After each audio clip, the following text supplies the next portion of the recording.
Episode 1.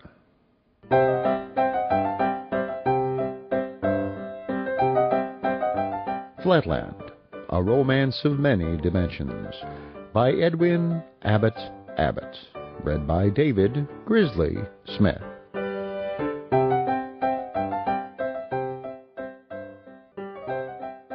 To the inhabitants of space in general, and HC in particular, this work is dedicated by a humble native of Flatland, in the hope that, even as he was initiated into the mysteries of 3 dimensions, having been previously conversant with only 2, so the citizens of that celestial region may aspire yet higher and higher to the secrets of 4, 5, or even 6 dimensions, thereby contributing to the enlargement of the imagination and the possible development of that most excellent gift of modesty among the superior races of solid humanity.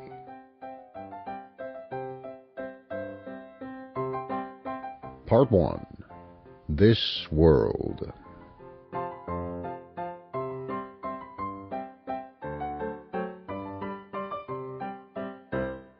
Section 1. Of the Nature of Flatland. I call our world Flatland, not because we call it so, but to make its nature clearer to you, my happy readers who are privileged to live in space. Imagine a vast sheet of paper on which straight lines, triangles, squares, pentagons, hexagons, and other figures, instead of remaining fixed in their places, move freely about, on or in the surface, but without the power of rising above or sinking below it. But very much like shadows, only with hard, luminous edges, and you will then have a pretty correct notion of my country and countrymen. Alas, a few years ago I should have said my universe, but now my mind has been opened to higher views of things. In such a country, you will perceive at once that it is impossible that there should be anything of what you would call a solid kind. But I dare say you will suppose that we could at least distinguish by sight the triangles, squares, and other figures moving about as I have described them. Well, on the contrary, we could see nothing of the kind, not at least so as to distinguish one figure from another. And nothing was visible, nor could be visible to us, except straight lines. And the necessity of this I will speedily demonstrate. Place a penny on the middle of one of your tables in space, and leaning over it, look down upon it. It will appear a circle. But now, drawing back to the edge of the table, gradually lower your eye, thus bringing yourself more and more into the condition of the inhabitants of Flatland, and you will find the penny becoming more and more oval to your view, and at last, when you have placed your eye exactly on the edge of the table, so that you are, as it were, actually a Flatlander, the penny will then have ceased to appear oval at all, and will have become, so far as you can see, a straight line. Now, the same thing would happen if you were to treat in the same way a triangle or a square or any other figure cut out from pasteboard. As soon as you look at it with your eye on the edge of the table, you'll find that it ceases to appear to you as a figure. It becomes, in appearance, a straight line. Now, take, for example, an equilateral triangle, who represents with us a tradesman of the respectable class. Now, figure 1 represents the tradesman as you would see him while you were bending over him from above. Figures 2 and 3 represent the tradesman as you would see him if your eye were close to the level, or all but on the level of the table. And if your eye were quite close to the level of the table, and that's how we see him in Flatland, you would see nothing but a straight line. Now, when I was in Spaceland, I heard that your sailors have very similar experiences while they traverse your seas, and discern some distant island or coast lying on the horizon. The far-off land may have bays, forelands, angles in and out to any number and extent, and yet at a distance you see none of these, unless indeed your sun shines right upon them, revealing the projections or retirements by means of light and shade. Nothing but a gray, unbroken line upon the water. Well, that is just what we see when one of our triangular or other acquaintances comes toward us in Flatland. As there is neither sun with us, nor any light of such a kind as to make shadows, we have none of the helps to the sight that you have in Spaceland. Now, if our friend comes closer to us, we see his line becomes larger. If he leaves us, it becomes smaller. But still, he looks like a straight line, be he a triangle, a square, pentagon, hexagon, circle, what you will. A straight line he looks, and nothing else. You may perhaps ask how, under these disadvantageous circumstances, we are able to distinguish our friends from one another. But the answer to this is a very natural question, will be more fitly and easily given when I come to describe the inhabitants of Flatland. For the present, let me defer this subject and say a word or two about the climate and houses in our country.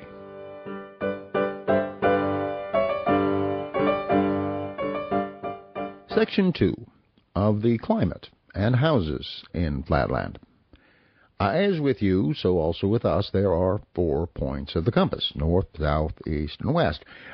There being no sun or other heavenly bodies, it is impossible for us to determine north in the usual way, but we have a method of our own. By a law of nature, with us, there is a constant attraction to the south. And although in temperate climes this is very slight, so that even a woman in reasonable health can journey several furlongs northward without much difficulty, yet the hampering effort of the southward attraction is quite sufficient to serve as a compass in most parts of our earth. And moreover, the rain, which of course falls at stated intervals, coming always from the north, is an additional assistance. And in the towns we have the guidance of the houses, which of course have their side walls running for the most part north and south, so that the roofs may keep off the rain from the north. Now in the country, where there are no houses, the trunks of the trees serve as some sort of guide. Altogether, we have not so much difficulty as might be expected in determining our bearings. Yet in our more temperate regions, in which the southward attraction is hardly felt, walking sometimes in a perfectly desolate plain where there have been no houses nor trees to guide me, I have been occasionally compelled to remain stationary for hours together, waiting till the rain came before continuing my journey. On the weak and aged, especially on delicate females, the force of attraction tells much more heavily than on the robust of the male sex, so that it is a point of breeding. If you meet a lady on the street, you always give her the north side of the way. By no means an easy thing to do, always on short notice, when you are in rude health and in a climate where it is difficult to tell your north from your south. Windows there are none in our houses, for the light comes to us alike in our homes and out of them, by day or by night, equally at all times and in all places, whence we know not. It was in the old days, with our learned men, an interesting and oft investigated question: what is the origin of light? And the solution of it has been repeatedly attempted, with no other result than to crowd our lunatic asylums with the would-be solvers. Hence, after fruitless attempts to suppress such investigations indirectly by making them liable to a heavy tax, the legislature in a comparatively recent times absolutely prohibited them. I alone in Flatland, now know only too well the true solution to this mysterious problem, but my knowledge cannot be made intelligible to a single one of my countrymen, and I am mocked at, I, the sole possessor of the truths of space and of the theory of the introduction of light from the world of 3 dimensions, as if I were the maddest of the mad. But a truce to these painful digressions. Let me return to our homes. The most common form for the construction of a house is 5-sided or pentagonal, as in the next figure. Now, the 2 northern sides constitute the roof, and for the most part have no doors. On the east is a small door for the women. On the west is a much larger one for the men. The south side, or the floor, is usually doorless. Square and triangular houses are not allowed. And for this reason, the angles of a square, and still more those of an equilateral triangle, being much more pointed than those of a pentagon, and the lines of inanimate objects, such as houses, being dimmer than the lines of men and women, it follows there is no little danger lest the points of a square or triangular house might do serious injury to an inconsiderate or perhaps absent-minded traveler suddenly running against them. And therefore, as early as the 11th century of our era, triangular houses were universally forbidden by law, the only exceptions being fortifications, powder magazines, barracks, other state buildings, which it is not desirable that the general public should approach without circumspection. Now, at this period, square houses were still permitted, though discouraged by a special tax, but about 2-3 centuries afterwards, the law decided that in all towns containing a population above 10,000, the angle of a pentagon was the smallest house angle that could be allowed consistently with public safety. Now, the good sense of the community has seconded the efforts of the legislature, and now, even in the country, the pentagonal construction has superseded every other. It is only now and then in some very remote and backward agricultural district that an antiquarian may still discover a square house.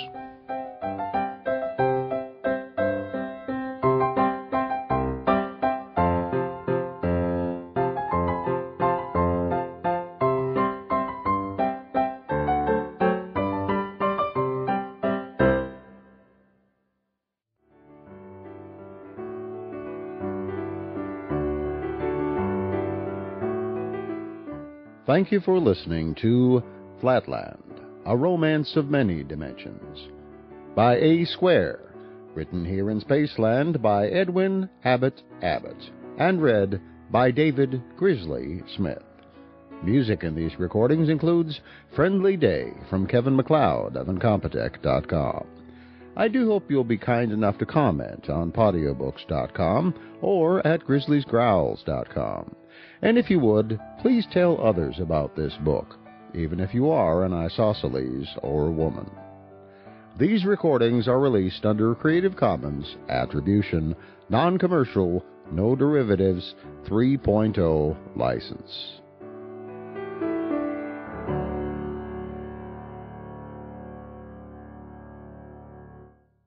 Episode 2.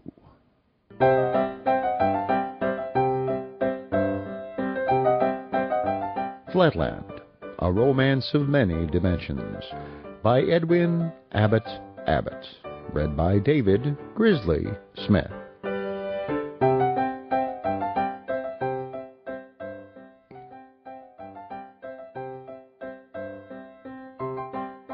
Part 1. This World.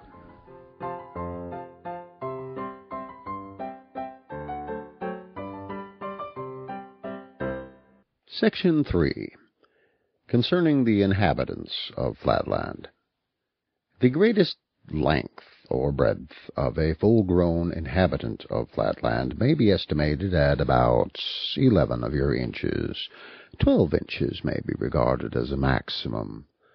Our women are straight lines. Our soldiers and lowest classes of workmen are triangles with 2 equal sides, each about 11 inches long, and a base or third side so short, often not exceeding half an inch, that they form at their vertices a very sharp and formidable angle. Indeed, when their bases are of the most degraded type, not more than the 1/8 part of an inch in size, they can hardly be distinguished from straight lines or women, so extremely pointed are their vertices.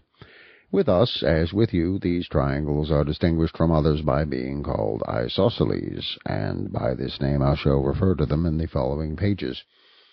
Our middle class consists of equilateral or equal-sided triangles. Our professional men and gentlemen are squares, to which class I myself belong, and 5-sided figures or pentagons. Next above these come the nobility, of whom there are several degrees, beginning at 6-sided figures or hexagons, and from thence rising in the number of their sides till they receive the honorable title of polygonal or many-sided. Finally, when the number of the sides becomes so numerous, and the sides themselves so small that the figure cannot be distinguished from a circle, he is included in the circular, or priestly, order, and this is the highest class of all. It is a law of nature with us that a male child shall have one more side than his father, so that each generation shall rise, as a rule, one step in the scale of development and nobility. And thus the son of a square is a pentagon, the son of a pentagon a hexagon, and so on. But this rule applies not always to the tradesmen, and still less often to the soldiers and to the workmen, who indeed can hardly be said to deserve the name of human figures, since they have not all their sides equal. And with them, therefore, the law of nature does not hold, and the son of an isosceles, that is a triangle with two sides equal, remains isosceles still. Nevertheless, all hope is not shut out even from the isosceles, that his posterity may ultimately rise above his degraded condition. For after a long series of military successes or diligent and skillful labors, it is generally found that the more intelligent among the artisan and soldier classes manifest a slight increase of their third side, or base, and a shrinkage of the other two sides. Intermarriages, arranged by the priests, between the sons and daughters of these more intellectual members of the lower classes generally result in an offspring approximating still more to the type of equal-sided triangle. Rarely, in proportion to the vast number of isosceles births, is a genuine and certifiable equal-sided triangle produced from isosceles parents. What need of a certificate, a Spaceland critic may ask? Is not the procreation of a square son a certificate from nature herself, proving the equal-sidedness of the father? Well, I reply that no lady of any position will marry an uncertified triangle. A square offspring has sometimes resulted from a slightly irregular triangle, but in almost every such case the irregularity of the first generation is visited on the third, which either fails to attain the pentagonal rank or relapses to the triangular. Such a birth requires as its antecedents not only a series of carefully arranged intermarriages, but also a long-continued exercise of frugality and self-control on the part of the would-be ancestors of the coming equilateral, and a patient, systematic, and continuous development of the isosceles intellect through many generations. The birth of a true equilateral triangle from isosceles parents is the subject of rejoicing in our country and for many furlongs around. After a strict examination conducted by the Sanitary and Social Board, the infant, if certified as regular, is with solemn ceremonial admitted into the class of equilaterals. He is then immediately taken from his proud yet sorrowing parents and adopted by some childless equilateral, who is bound by oath never to permit the child henceforth to enter his former home or so much as look upon his relations again, for fear lest the freshly developed organism may, by force of unconscious imitation, fall back again into his hereditary level. The occasional emergence of an isosceles from the ranks of his serf-born ancestors is welcomed, not only by the poor serfs themselves, as a gleam of light and hope shed upon the monotonous squalor of their existence, but also by the aristocracy at large. For all the higher classes are well aware that these rare phenomena, while they do little or nothing to vulgarize their own privileges, serve as a most useful barrier against revolution from below. Had the acute-angled rabble been all, without exception, absolutely destitute of hope and of ambition, they might have found leaders in some of their many seditious outbreaks so able as to render their superior numbers and strength too much even for the wisdom of the circles. But a wise ordinance of nature has decreed that, in proportion to the working classes' increase in intelligence, knowledge, and all virtue, in that same portion their acute angle, which makes them physically terrible, shall increase also, and approximate to the harmless angle, of the equilateral triangle. Thus, in the most brutal and formidable of the soldier class, creatures almost on a level with women in their lack of intelligence, it is found that, as they wax in the mental ability necessary to employ the tremendous penetrating power to advantage, so do they wane in the power of penetration itself. How admirable is the law of compensation, and how perfect a proof of the natural fitness and, I may almost say, the divine origin of the aristocratic constitution of the states of Flatland. By a judicious use of this law of nature, the polygons and circles are almost always able to stifle sedition in its very cradle, taking advantage of the irrepressible and boundless hopefulness of the human mind. Art also comes to the aid of law and order.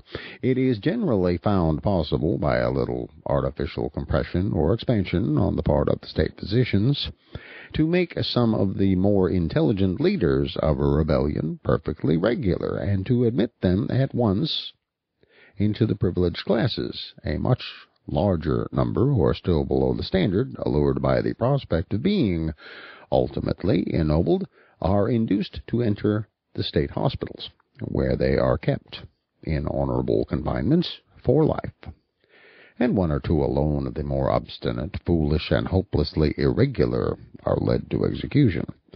Then the wretched rabble of the isosceles, planless and leaderless, are either transfixed without resistance by the small body of their brethren whom the chief circle keeps in pay for emergencies of this kind, or else more often, by means of jealousies and suspicions skilfully fomented among them by the circular party, they are stirred to mutual warfare, and perish by one another's angles. No less than 120 rebellions are recorded in our annals, besides minor outbreaks, numbered at 235, and they have all ended thus.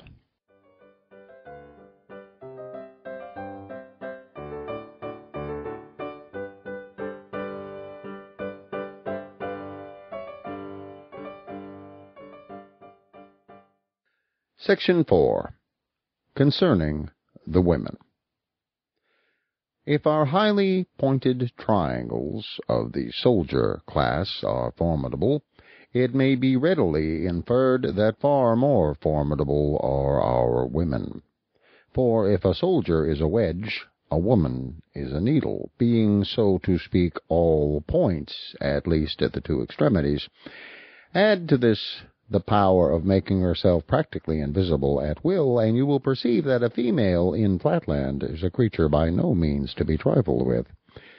But here, perhaps, some of my younger readers may ask how a woman in Flatland can make herself invisible. This ought, I think, to be apparent without any explanation. However, a few words will make it clear to the most unreflecting. Place a needle on a table. Then, with your eye on the level of the table, look at it sideways, and you will see the whole length of it. But look at it endways, and you see nothing but a point. It has become practically invisible. Just so is it with one of our women. When her side is turned toward us, we see her as a straight line. When the end containing her eye or mouth, for with us these two organs are identical, is the part that meets our eye, then we see nothing but a highly lustrous point. But when the back is presented to our view, then, being only sub-lustrous, and indeed almost as dim as an inanimate object, her hinder extremity serves her as a kind of invisible cap. The dangers to which we are exposed from our women must now be manifest to the meanest capacity in Spaceland. If even the angle of a respectable triangle in the middle class is not without its dangers, if to run against a working man involves a gash, if a collision with an officer of the military class necessitates a serious wound, if a mere touch from the vertex of a private soldier brings with it danger of death, what can it be to run against a woman, except absolute and immediate destruction? And when a woman is invisible, or visible only as a dim, sublustrous point, how difficult must it be, even for the most cautious, always to avoid collision?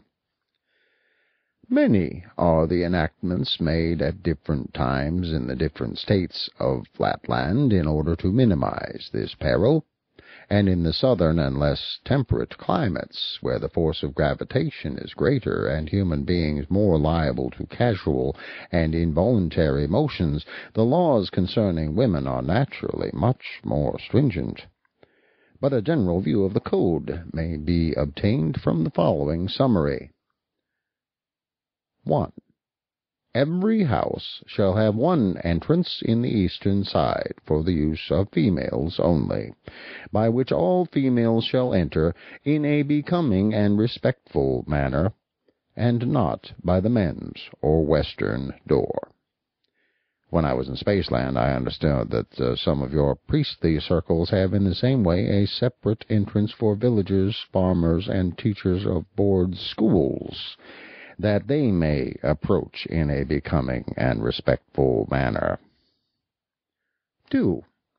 No female shall walk in any public place without continually keeping up her peace cry under penalty of death. 3. Any female duly certified to be suffering from St. dance, fits, chronic cold accompanied by violent sneezing, or any disease necessitating involuntary motions shall be instantly destroyed. In some of the states there is an additional law forbidding females, under penalty of death, from walking or standing in any public place without moving their backs constantly from right to left so as to indicate their presence to those behind them. Others oblige a woman, when traveling, to be followed by one of her sons or servants or by her husband.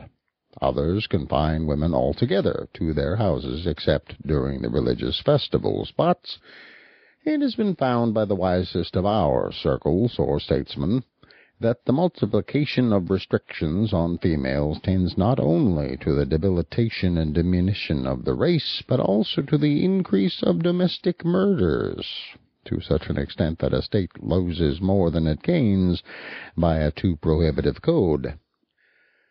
For whenever the temper of a woman is thus exasperated by confinement at home or hampering regulations abroad, they are apt to vent their spleen upon their husbands and children, and in the less temperate climes the whole male population of a village has sometimes been destroyed in 1 or 2 hours by simultaneous female outbreak. Hence, the 3 laws mentioned above suffice for the better regulated states, and may be accepted as a rough exemplification of our female code. After all, our principal safeguard is found not in legislature, but in the interests of the women themselves, for, although they can inflict instantaneous death by a retrograde movement, yet unless they can at once disengage their stinging extremity from the struggling body of their victim, their own frail bodies are liable to be shattered. The power of fashion is also on our side. I pointed out that in some less civilized states, no female is suffered to stand in any public place without swaying her back from right to left. This practice has been universal among ladies of any pretensions to breeding in all well-governed states as far back as the memory of figures can reach. It is considered a disgrace to any state that legislation should have to enforce what ought to be, in every respectable female, a natural instinct. The rhythmical and, if I may so say, well-modulated undulation of the back in our ladies of circular rank is envied and imitated by the wife of a common equilateral, who can achieve nothing beyond a mere monotonous swing like the ticking of a pendulum. and the regular tick of the equilateral is no less admired and copied by the wife of the progressive and aspiring isosceles, in the females of whose family no back motion of any kind has become as yet a necessity of life. Hence, in every family of position and consideration, back motion is as prevalent as time itself, and the husbands and sons in those households enjoy immunity, at least from invisible attacks. Not that it must be for a moment supposed that our women are destitute of affection, but unfortunately the passion of the moment predominates in the frail sex over every other consideration.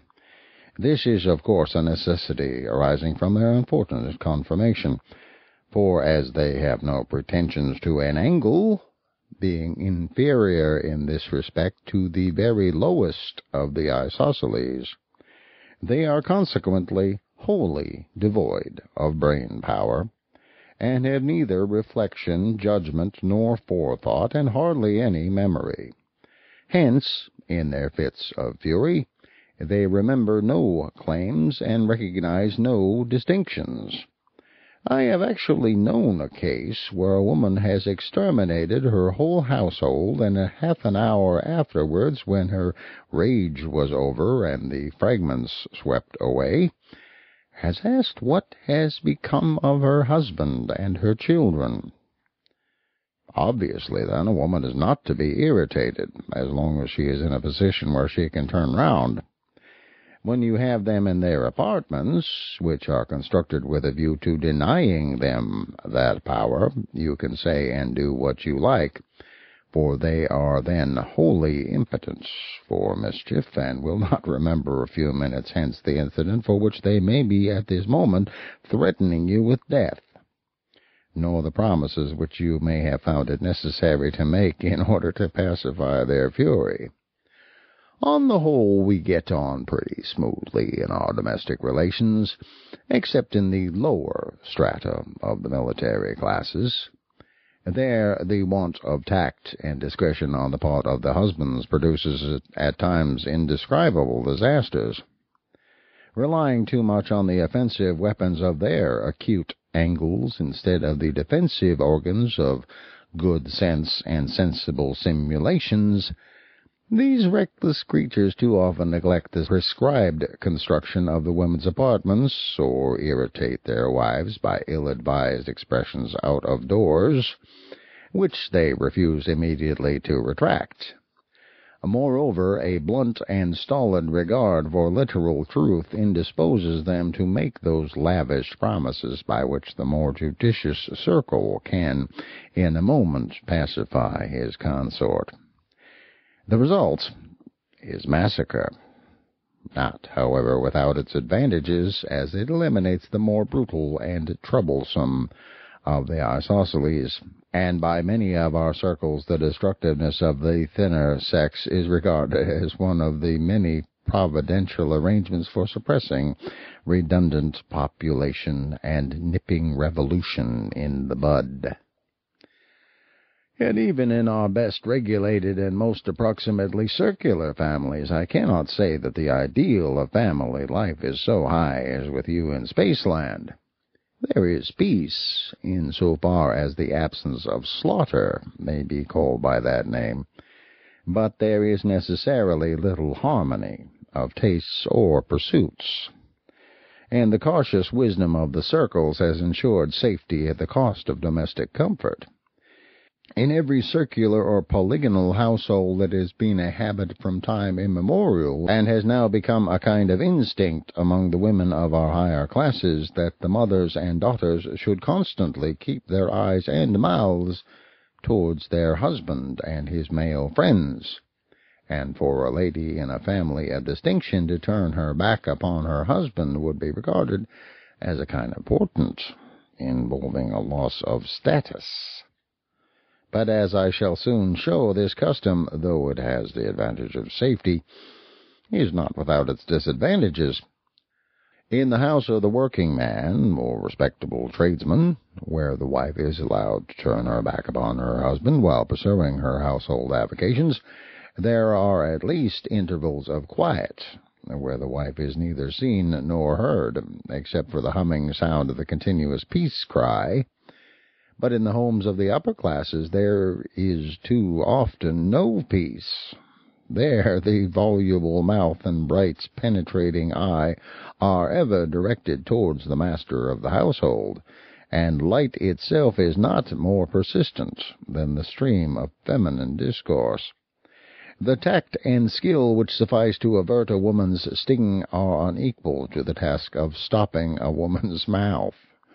And as the wife has absolutely nothing to say, and absolutely no constraint of wit, sense, or conscience to prevent her from saying it, not a few cynics have been found to aver that they prefer the danger of the death-dealing but inaudible sting to the safe sonorousness of a woman's other end.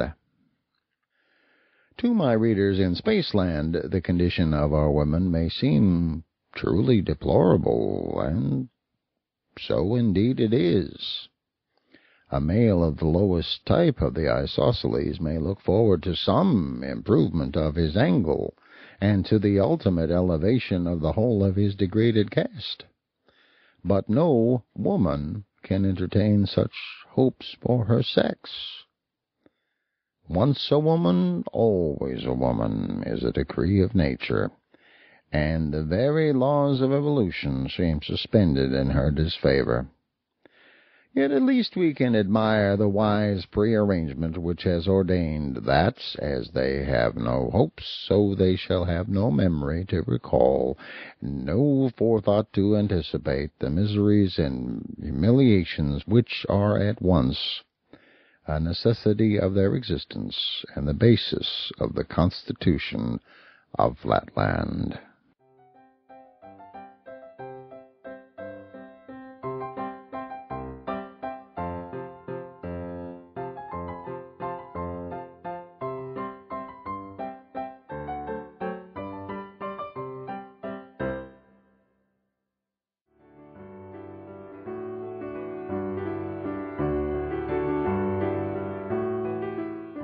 Thank you for listening to Flatland, A Romance of Many Dimensions, by A. Square, written here in Spaceland by Edwin Abbott, and read by David Grizzly Smith. Music in these recordings includes Friendly Day from Kevin MacLeod of Incompetech.com. I do hope you'll be kind enough to comment on Audiobooks.com or at GrizzliesGrowls.com. And if you would, please tell others about this book, even if you are an isosceles or a woman. These recordings are released under Creative Commons Attribution, Non-Commercial, No Derivatives 3.0 license.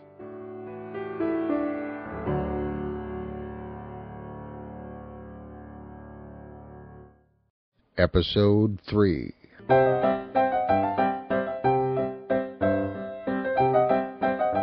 Flatland, A Romance of Many Dimensions, by Edwin Abbott, read by David Grizzly Smith.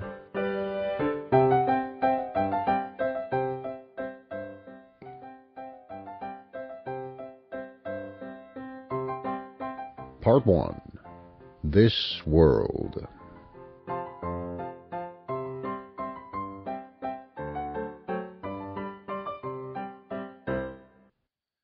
Section 5. Of our methods of recognizing one another.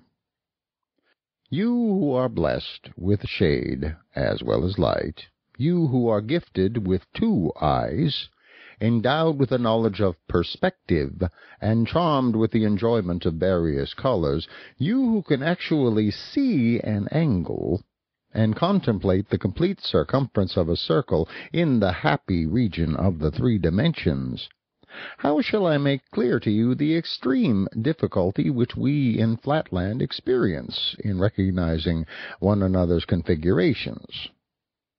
Now recall what I told you above.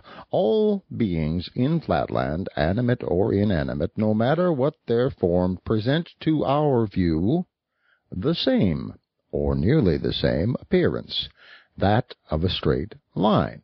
How, then, can one be distinguished from another when all appear the same? Well, the answer is threefold.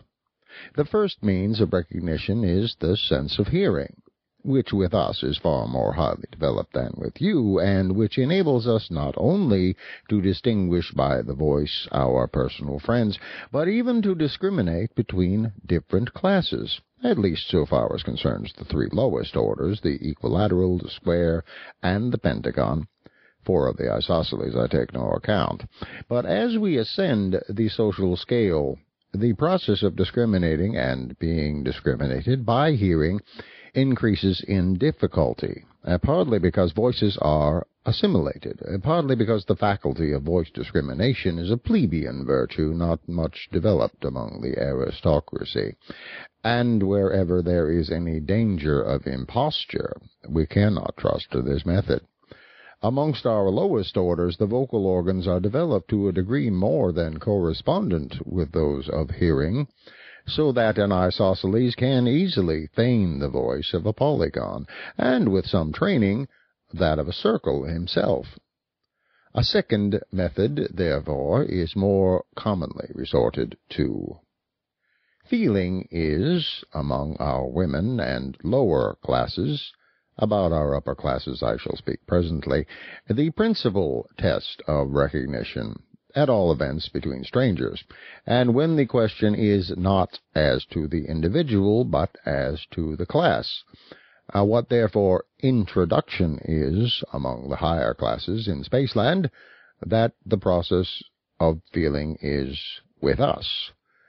Permit me to ask you to feel and to be felt by my friend Mr. So-and-so, is still among the more old-fashioned of our country gentlemen in districts remote from towns, the customary formula for a Flatland introduction. But in the towns, among men of business, the words "be felt by" are omitted, and the sentence is abbreviated to "let me ask you to feel Mr. So-and-so," although it is assumed, of course, that the feeling is to be reciprocal.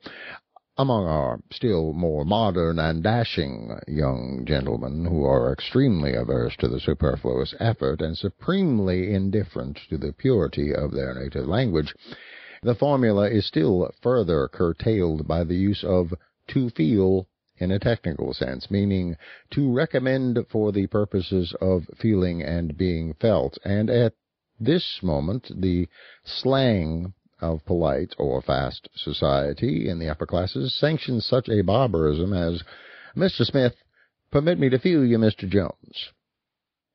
Let not my reader, however, suppose that feeling is with us the tedious process that it would be with you, or that we might find it necessary to feel right round all the sides of every individual before we determine the class to which he belongs.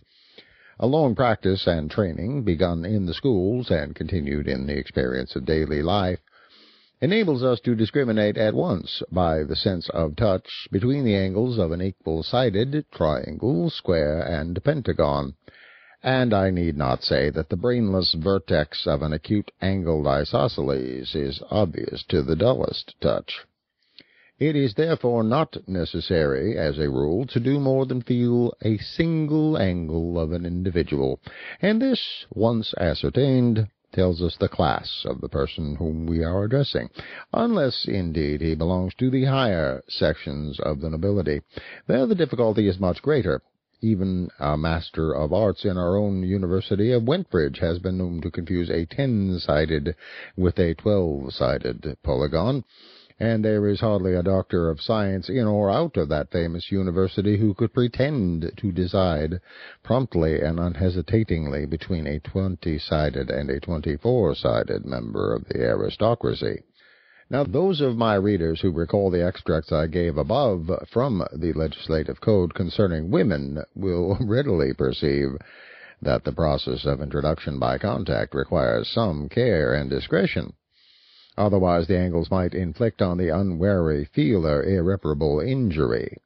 It is essential for the safety of the feeler that the felt should stand perfectly still. A start, a fidgety shifting of the position, yes, even a violent sneeze, has been known before now to prove fatal to the incautious and to nip in the bud many a promising friendship. Especially is this true among the lower classes of the triangles. With them, the eye is situated so far from the vertex that they can scarcely take cognizance of what goes on at that extremity of their frame. They are, moreover, of a rough, coarse nature, not sensitive to the delicate touch of the highly organized polygon. What wonder, then, if an involuntary toss of the head has ere now deprived the state of a valuable life? I have heard that my excellent grandfather, one of the least irregular of his unhappy isosceles class, who indeed obtained shortly before his decease 4 out of 7 votes from the Sanitary and Social Board for passing him into the class of the equal-sided, often deplored with a tear in his venerable eye a miscarriage of this kind which had occurred to his great-great-great-grandfather, a respectable working man with an angle or brain of 59 degrees 30 seconds. According to his account, my unfortunate ancestor, being afflicted with rheumatism and in the act of being felt by a polygon, by one sudden start, accidentally transfixed the great man through the diagonal, and thereby, partly in consequence of his long imprisonment and degradation, and partly because of the moral shock which pervaded the whole of my ancestor's relations, threw back our family a degree and a half in their ascent toward better things. The result was that in the next generation the family brain was registered at only 58 degrees. And not till the lapse of 5 generations was the lost ground recovered, the full 60 degrees attained, and the ascent from the isosceles finally achieved. And all this series of calamities from one little accident in the process of feeling. At this point, I think I hear some of my better educated readers exclaim, "How could you in Flatland know anything about angles and degrees or minutes?" We can see an angle because we, in the region of space, can see 2 straight lines inclined to one another. But you, who can see nothing but one straight line at a time, or at all events only a number of bits of straight lines, all in one straight line, how could you ever discern any angle, and much less register angles of different sizes? Well, I answer that though we cannot see angles, we can infer them, and this with great precision. Our sense of touch, stimulated by necessity and developed by long training, enables us to distinguish angles far more accurately than your sense of sight, when unaided by a rule or measure of angles. Nor must I omit to explain that we have great natural helps. It is with us a law of nature that the brain of the isosceles class shall begin at half a degree, or 30 minutes, and shall increase, if it increases at all, by half a degree in every generation, until the goal of 60 degrees is reached, when the condition of serfdom is quitted, and the free man enters the class of regulars. Consequently, Nature herself supplies us with an ascending scale or alphabet of angles for half a degree up to 60 degrees. Specimens of which are placed in every elementary school throughout the land. Owing to occasional retrogressions, to still more frequent moral and intellectual stagnation, and to the extraordinary fecundity of the criminal and vagabond classes, there is always a vast superfluity of individuals of the half-degree and single-degree class, and a fair abundance of specimens up to 10 degrees.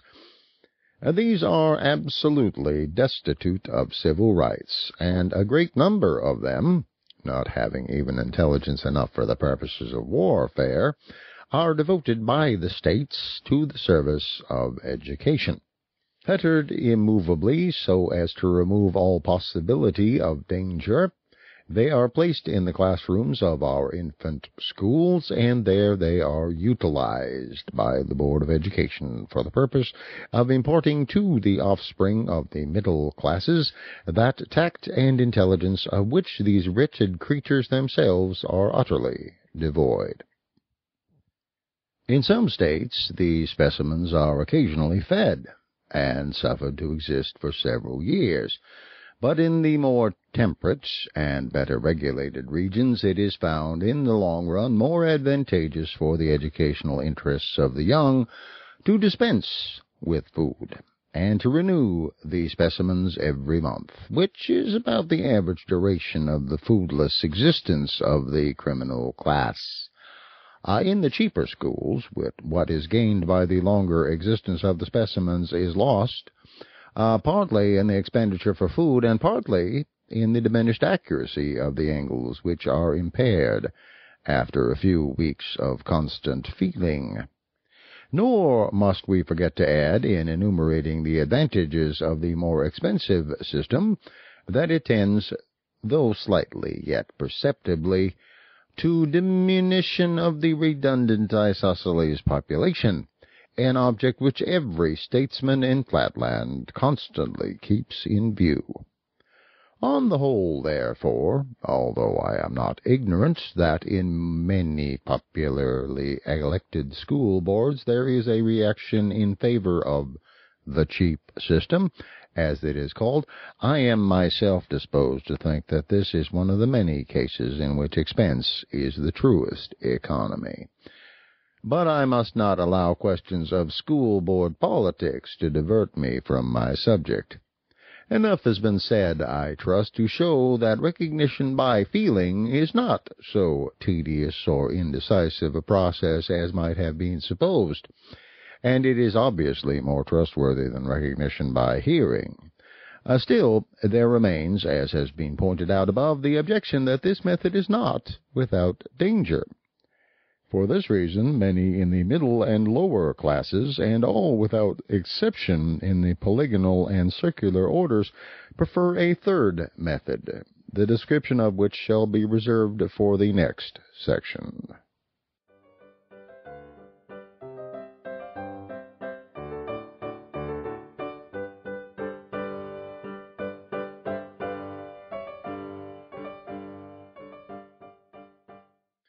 Section 6.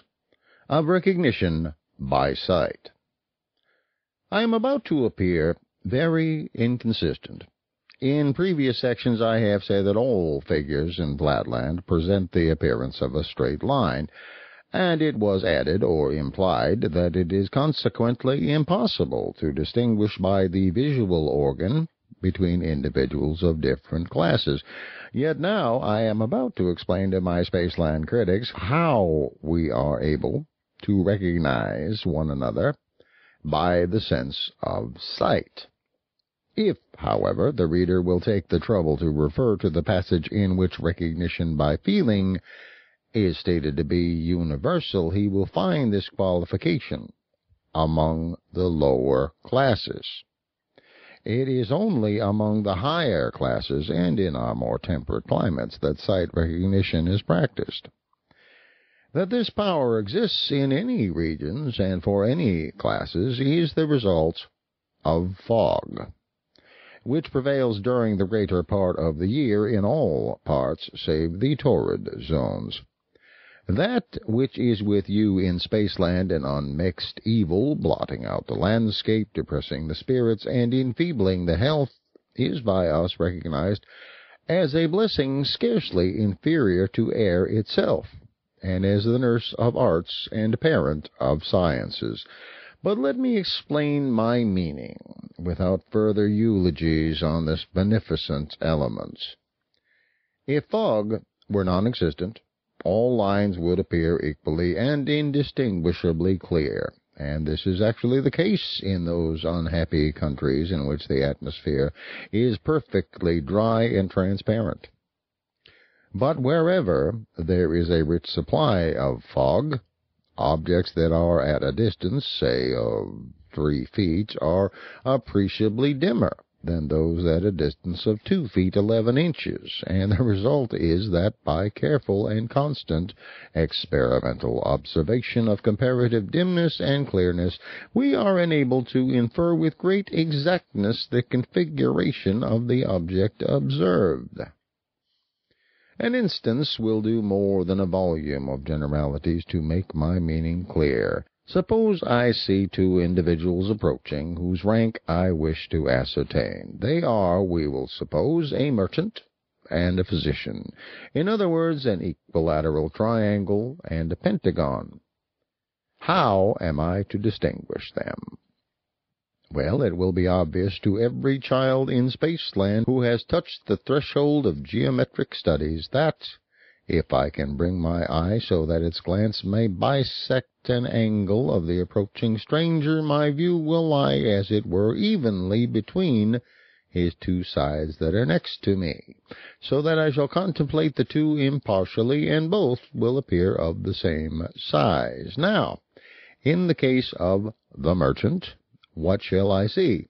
I shall see a straight line in which the middle point will be very bright, because it is nearest to me, but on either side the line will shade away rapidly into dimness, because the sides recede rapidly into the fog, and what appear to me as the merchant's extremities will be very dim indeed.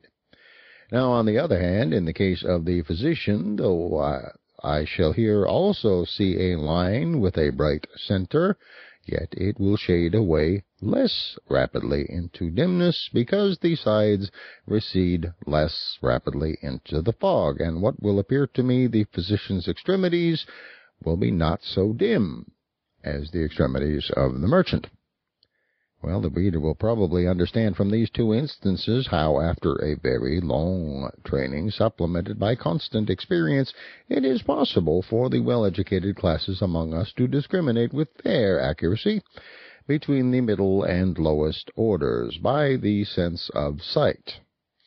Now, if my Spaceland patrons have grasped this general conception so far as to conceive the possibility of it, and not to reject my account as altogether incredible, I shall have attained all I can reasonably expect. Were I to attempt further details, I should only perplex. Yet for the sake of the young and inexperienced, who may perchance infer from the 2 simple instances I have given above of the manner in which I should recognize my father and my sons, that recognition by sight is an easy affair. It may be needful to point out that in actual life most of the problems of sight recognition are far more subtle and complex. How if, for example, when my father, the triangle, approaches me, he happens to present his side to me instead of his angle, then, until I have asked him to rotate, or until I have edged my eye around him, I am for the moment doubtful whether he may not be a straight line, or, in other words, a woman. Again, when I am in the company of one of my 2 hexagonal grandsons, contemplating one of his sides, full front, it will be evident that I shall see one whole line in comparative brightness, and 2 smaller lines dim throughout and shading away into greater dimness toward the extremities. But I must not give way to the temptation of enlarging on these topics. The meanest mathematician in Spaceland will readily believe me when I assert that the problems of life which present themselves to the well-educated, when they are themselves in motion, rotating, advancing, or retreating, and at the same time attempting to discriminate by the sense of sight between a number of polygons of high rank, moving in different directions, as, for example, in a ballroom or a conversation, must be of a nature to task the angularity of the most intellectual, and to amply justify the rich endowments of the learned professors of geometry, both static and kinetic, in the illustrious University of Wentbridge, where the science and art of sight recognition are regularly taught to large classes of the elites of the States.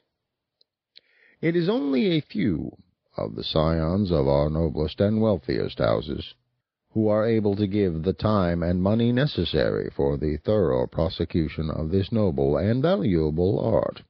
Even to me, a mathematician of no mean standing, and the grandfather of two most hopeful and perfectly regular hexagons, to find myself in the midst of a crowd of rotating polygons of the higher classes is occasionally very perplexing.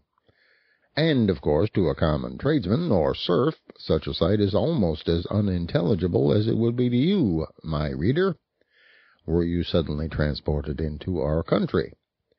In such a crowd you could see on all sides of you nothing but a line, apparently straight, but of which the parts would vary irregularly and perpetually in brightness or dimness. Even if you had completed your third year in the pentagonal and hexagonal classes in the university, and were perfect in the theory of the subject, you would still find that there was a need of many years of experience before you could move in a fashionable crowd without jostling against your betters, whom it is against etiquette to ask to feel, and who, by their superior culture and breeding, know all about your movements, while you know very little or nothing about theirs. In a word, to comport oneself with perfect propriety in a polygonal society, one ought to be a polygon oneself. Such, at least, is the painful teaching of my experience. It is astonishing how much the art, or may I almost call it instinct, of sight recognition is developed by the habitual practice of it and by the avoidance of the custom of feeling. Just as with you, the deaf and dumb, if once allowed to gesticulate and to use the hand alphabet, will never acquire the more difficult but far more valuable art of lip speech and lip reading. So it is with us as regards seeing and feeling. None who in early life resort to feeling will ever learn seeing in perfection. For this reason, among our higher classes, feeling is discouraged, or absolutely forbidden. From the cradle, their children, instead of going to the public elementary schools where the art of feeling is taught, are sent to higher seminaries of an exclusive character, and at our illustrious university, to feel is regarded as a most serious fault, involving rustication for the first offense and expulsion for the second.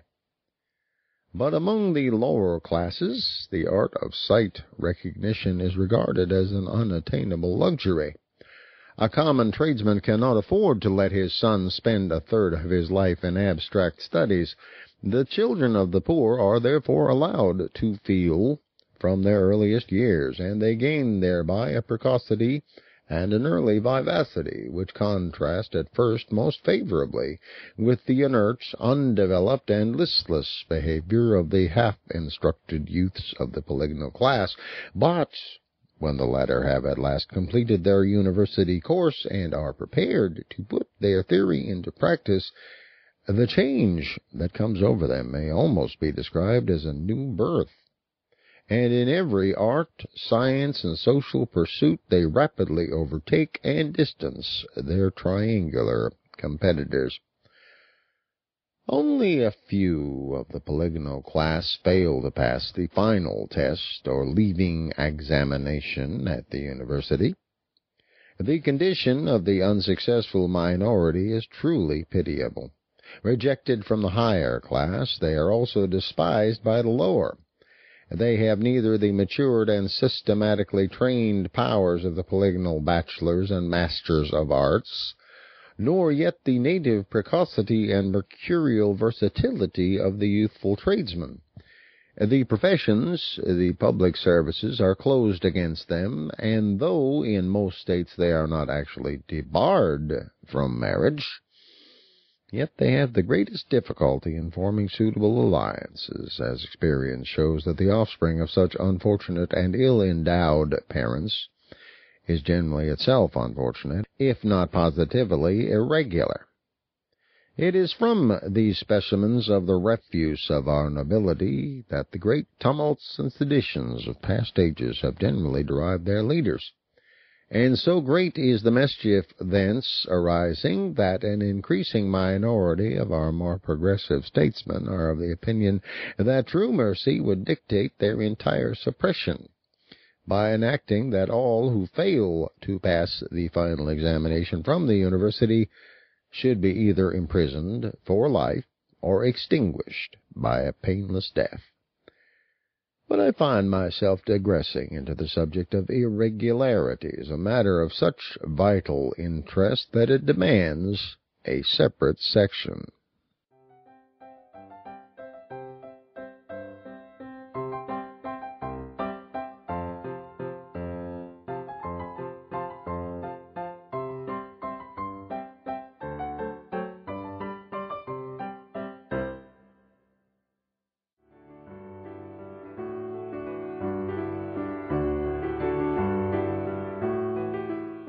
Thank you for listening to Flatland, A Romance of Many Dimensions, by A. Square, written here in Spaceland by Edwin Abbott, and read by David Grizzly Smith. Music in these recordings includes Friendly Day from Kevin MacLeod of Incompetech.com.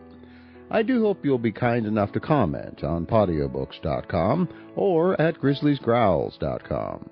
And if you would, please tell others about this book, even if you are an isosceles or woman. These recordings are released under Creative Commons Attribution, Non-Commercial, No Derivatives 3.0 license.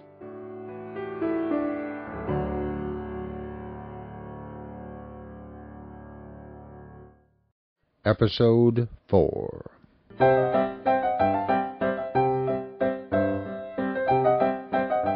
Flatland, A Romance of Many Dimensions, by Edwin Abbott, read by David Grizzly Smith.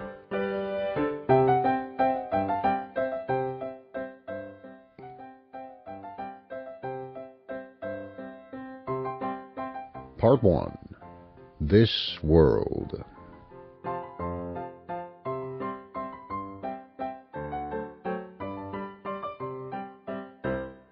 Section 7.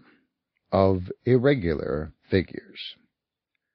Throughout the previous pages I have been assuming, what perhaps should have been laid down at the beginning as a distinct and fundamental proposition, that every human being in Flatland is a regular figure, that is to say, of regular construction. By this I mean that a woman must not only be a line, but a straight line, that an artisan or soldier must have 2 of his sides equal, that tradesmen must have 3 sides equal, lawyers, of which class I am a humble member, 4 sides equal, and generally that in every polygon all the sides must be equal. The size of the sides would of course depend upon the age of the individual. A female at birth would be about an inch long, while a tall adult woman might extend a foot. As to the males of every class, it may be roughly said that the length of an adult's sides, when added together, is 3 feet or a little more. But the size of our sides is not under consideration. I am speaking of the equality of sides, and it does not need much reflection to see that the whole of the social life in Flatland rests upon the fundamental fact that nature wills all figures to have their sides equal. If our sides were unequal, our angles would be unequal. Instead of its being sufficient to feel or estimate by sight a single angle in order to determine the form of an individual, it would be necessary to ascertain each angle by the experiment of feeling. But life would be too short for such a tedious groping. The whole science and art of sight recognition would at once perish. Feeling, so far as it is an art, would not long survive. Intercourse would become perilous or impossible. There would be an end to all confidence, all forethought. No one would be safe in making the most simple social arrangements. In a word, civilization would relapse into barbarism. Am I going too fast to carry my readers with me to these obvious conclusions? Surely a moment's reflection, and a single instance from common life, must convince everyone that our whole social system is based upon regularity, or equality of angles.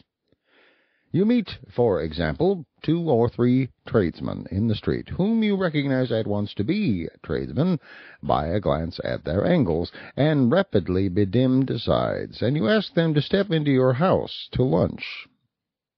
This you do at present with perfect confidence, because everyone knows to an inch or two the area occupied by an adult triangle. But imagine that your tradesman drags behind his regular and respectable vertex a parallelogram of 12 or 13 inches in diagonal.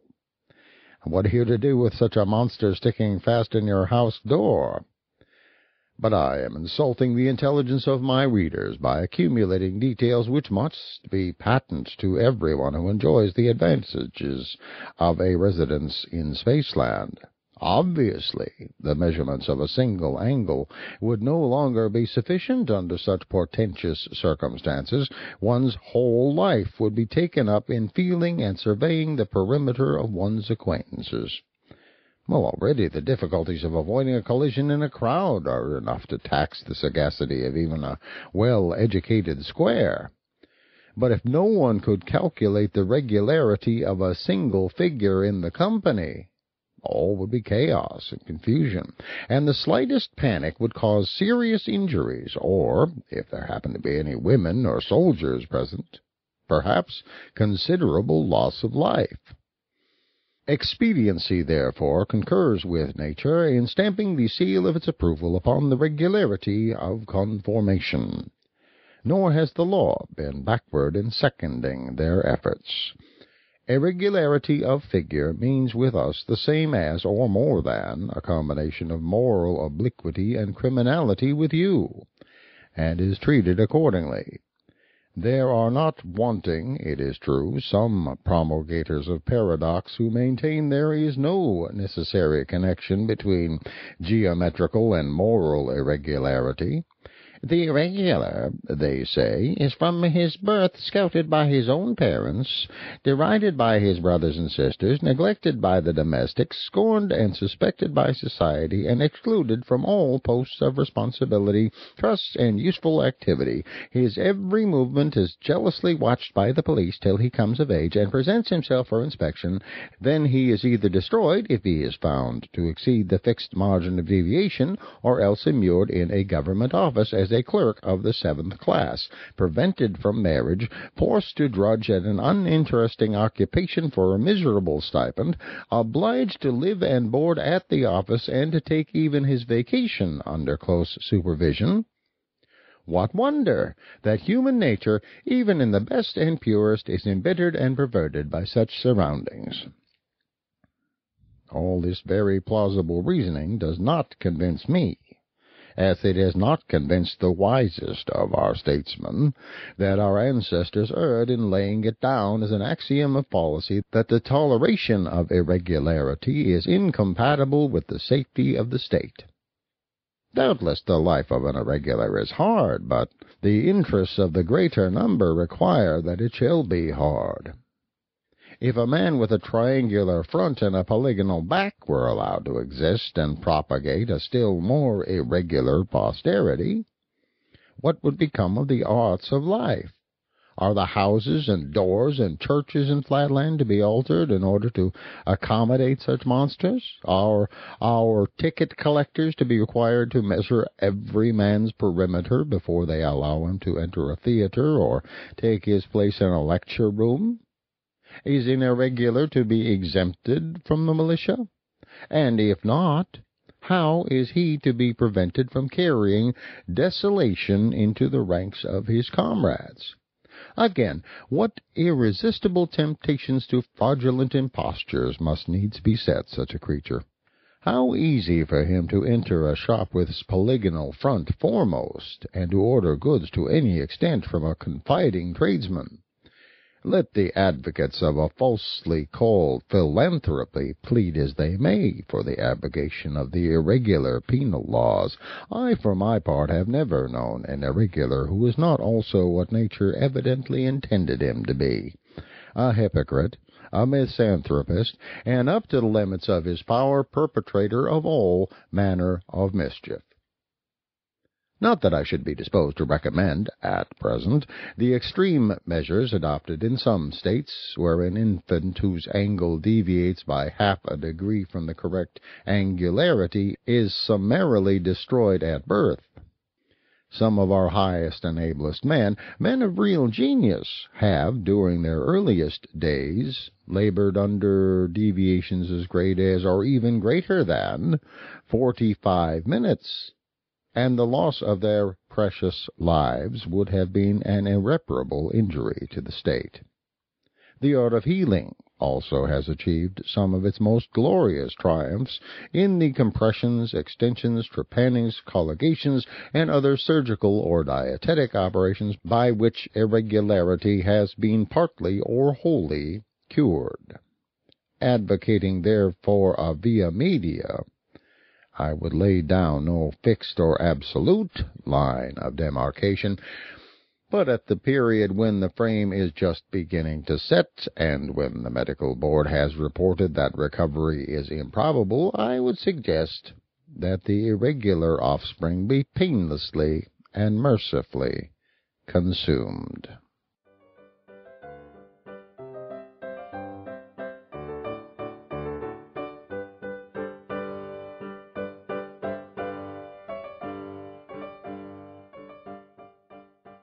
Section 8. Of the Ancient Practice of Painting. If my readers have followed me with any attention up to this point, they will not be surprised to hear that life is somewhat dull in Flatland. I do not, of course, mean that there are not battles, conspiracies, tumults, factions, and all those other phenomena which are supposed to make history interesting, nor would I deny that the strange mixture of the problems of life and the problems of mathematics, continually inducing conjecture and giving the opportunity of immediate verification, imparts to our existence a zest which you in Spaceland can hardly comprehend. I speak now from the aesthetic and artistic point of view when I say that life with us is dull, aesthetically and artistically, very dull indeed. How can it be otherwise, when all one's prospect, all one's landscapes, historical pieces, portraits, flowers, still life, are nothing but a single line, with no varieties except for degrees of brightness and obscurity? It was not always thus. A color, if tradition speaks the truth, once, for the space of half a dozen centuries or more, threw a transient charm upon the lives of our ancestors in the remotest ages. Some private individual, a pentagon whose name is variously reported, having casually discovered the constituents of the simpler colors and a rudimentary method of painting, is said to have begun by decorating first his house, then his slaves, then his father, his sons and grandsons, and lastly himself. The convenience, as well as the beauty, of the results commended themselves to all. Wherever Chromatistes, for by that name the most trustworthy authorities concur in calling him, turned his variegated frame, there he at once excited attention and attracted respect. No one now needed to feel him. No one mistook his front for his back. All his movements were readily ascertained by his neighbors without the slightest strain on their powers of calculation. No one jostled him or failed to make way for him. His voice was saved the labor of that exhausting utterance by which we colorless squares and pentagons are often forced to proclaim our individuality when we move amid a crowd of ignorant isosceles. Well, the fashion spread like wildfire. Before a week was over, every square and triangle in the district had copied the example of chromatistes, and only a few of the more conservative pentagons still held out. A month or two found even the dodecagons infected with the innovation. A year had not elapsed before the habit had spread to all but the very highest of the nobility. But needless to say, the custom soon made its way from the district of chromatistes to surrounding regions, and within 2 generations no one in all Flatland was colorless, except the women and the priests. Here nature herself appeared to erect a barrier, and to plead against extending the innovation to those 2 classes. Many-sidedness was almost essential as a pretext for the innovators. Distinction of sides is intended by nature to imply distinction of colors. Such was the sophism which in those days flew from mouth to mouth, converting whole towns at a time to the new culture. But manifestly to our priests and women this adage did not apply. The latter had only one side, and therefore, plurally and pedantically speaking, no sides. The former, if at least they would assert their claim to be really and truly circles and not mere high-class polygons with an infinitely large number of infinitesimally small sides, were in the habit of boasting, what women confessed and deplored, that they also had no sides, being blessed with a perimeter of 1 line, or, in other words, a circumference. Hence it came to pass that these 2 classes could see no force in the so-called axiom about distinction of sides, implying distinction of color, and when all others had succumbed to the fascinations of corporal decoration, the priests and the women alone still remained pure from the pollution of paint. Immoral, licentious, anarchical, unscientific, call them by what names you will, yet from an aesthetic point of view, those ancient days of the color revolt were the glorious childhood of art in Flatland, a childhood, alas, that never ripened into manhood, nor ever reached the blossom of youth. To live was then in itself a delight, because living implied seeing. Even at a small party, the company was a pleasure to behold. The richly varied hues of the assembly in a church or a theatre are said to have more than once proved too distracting for our greatest teachers and actors, but most ravishing of all is said to have been the unspeakable magnificence of a military review. The sight of a line of battle of 20,000 isosceles suddenly facing about and exchanging the somber black of their bases for the orange and purple of the 2 sides, including their acute angle, the militia of equilateral triangles, tricolored in red, white, and blue, the mauve, ultramarine, gamboge, and burnt umber of the square artillerymen, rapidly rotating near their vermilion guns, the dashing and flashing of the 5-colored and 6-colored pentagons and hexagons careering across the field in their offices of surgeons, geometricians, and aides-de-camp. All these may well have been sufficient to render credible the famous story how an illustrious circle, overcome by the artistic beauty of the forces under his command, threw aside his marshal's baton and his royal crown, exclaiming that he henceforth exchanged them for the artist's pencil. How great and glorious the sensuous development of these days must have been is in part indicated by the very language and vocabulary of the period. The commonest utterances of the commonest citizens in the time of the color revolt seem to have been suffused with a richer tinge of word or thought, and to that era we are even now indebted for our finest poetry and for whatever rhythm still remains in the more scientific utterance of these modern days.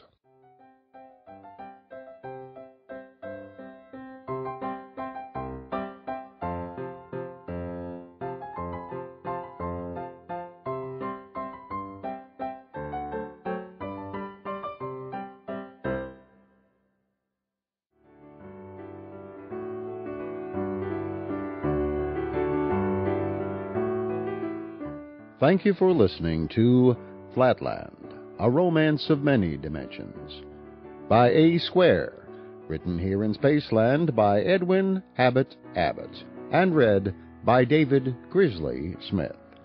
Music in these recordings includes Friendly Day from Kevin MacLeod of Incompetech.com. I do hope you'll be kind enough to comment on Audiobooks.com or at GrizzliesGrowls.com. And if you would, please tell others about this book, even if you are an isosceles or woman. These recordings are released under Creative Commons Attribution, Non-Commercial, No Derivatives 3.0 license.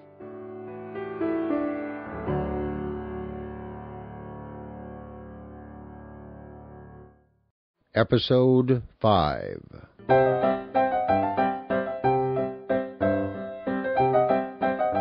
Flatland, A Romance of Many Dimensions, by Edwin Abbott, read by David Grizzly Smith.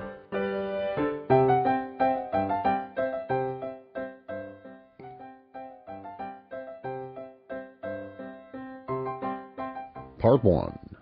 This World.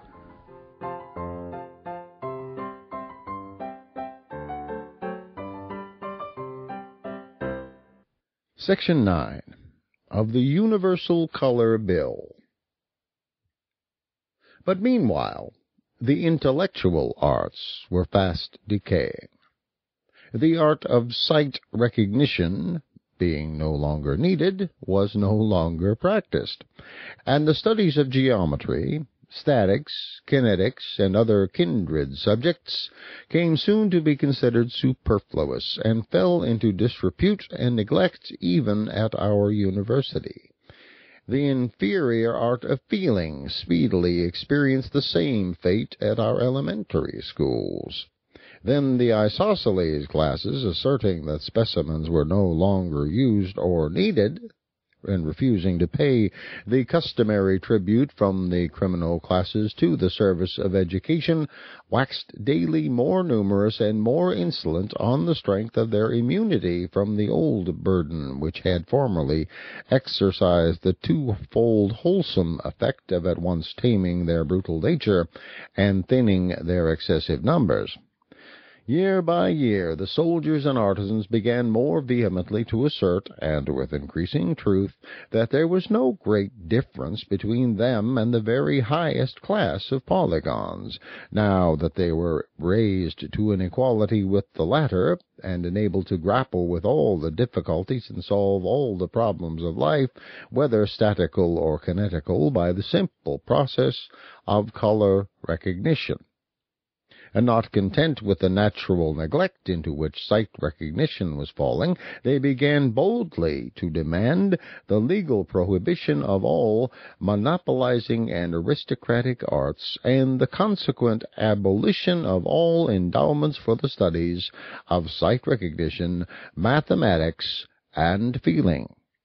Soon they began to insist that inasmuch as color, which was a second nature, had destroyed the need of aristocratic distinctions, the law should follow the same path, and that henceforth all individuals and all classes should be recognized as absolutely equal and entitled to equal rights. Finding the higher orders wavering and undecided, the leaders of the revolution advanced still further in their requirements, and at last demanded that all classes alike, the priests and the women not excepted, should do homage to color by submitting to be painted. When it was objected that priests and women had no sides, they retorted that nature and expediency concurred in dictating that the front half of every human being, that is to say, the half containing his eye and mouth, should be distinguishable from his hinder half. They therefore brought before a general and extraordinary assembly of all the states of Flatland a bill, proposing that in every woman the half containing the eye and mouth should be colored red, and the other half green. And the priests were to be painted in the same way, red being applied to that semicircle in which the eye and mouth form the middle point, while the other, or hinder semicircle, was to be colored green. Well, there was no little cunning in this proposal, which indeed emanated not from any isosceles, for no being so degraded would have had angularity enough to appreciate, much less to devise, such a model of statecraft, but from an irregular circle, who, instead of being destroyed in his childhood, was reserved by a foolish indulgence to bring desolation upon his country and destruction on myriads of his followers. On the one hand, the proposition was calculated to bring the women in all classes over to the side of chromatic innovation, for by assigning to the women the same two colors as were assigned to the priests, the revolutionists thereby ensured that in certain positions every woman would appear like a priest and be treated with corresponding respect and deference, a prospect that could not fail to attract the female sex in a mass. But by some of my readers the possibility of the identical appearance of priests and women under the new legislation may not be recognized. If so, a word or two will make it obvious. Imagine a woman duly decorated according to the new code, with the front half, the half containing the eye and mouth, red, and with the hinder half green. Look at her from the side. Obviously you will see a straight line, half red, half green. Now imagine a priest whose mouth and whose front semicircle is consequently colored red, while his hinder semicircle is green, so that the diameter divides the green from the red. If you contemplate the great man so as to have your eye in the same straight line as his dividing diameter, what you will see will be a straight line, of which one half will be red and the other green. The whole line will be rather shorter, perhaps, than that of a full-sized woman, and will shade off more rapidly towards his extremities. But the identity of the colors would give you an immediate impression of the identity, if not class, making you neglectful of other details. Bear in mind the decay of sight recognition which threatened society at the time of the color revolts. Add, too, the certainty that women would speedily learn to shade off their extremities so as to imitate the circles, and it must then be surely obvious to you, my dear reader, that the color bill placed us under a great danger of confounding a priest with a young woman. How attractive this prospect must have been to the frail sex may readily be imagined. They anticipated with delight the confusion that would ensue. At home they might hear political and ecclesiastical secrets intended not for them, but for their husbands and brothers, and might even issue commands in the name of a priestly circle. Out of doors, the striking combination of red and green, without addition of any other colors, would be sure to lead the common people into endless mistakes, and the women would gain whatever the circles lost in the deference of the passers-by. As for the scandal that would befall the circular class, if the frivolous and unseemly conduct of the women were imputed to them, and as to the consequent subversion of the Constitution, the female sex could not be expected to give a thought to these considerations. Even in the households of the circles, the women were all in favor of the universal color bill. Now, the second object aimed at by the bill was the gradual demoralization of the circles themselves.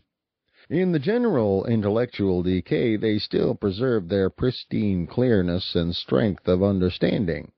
From their earliest childhood, familiarized in their circular households with the total absence of color, the nobles alone preserved the sacred art of sight recognition, with all the advantages that result from that admirable training of the intellect.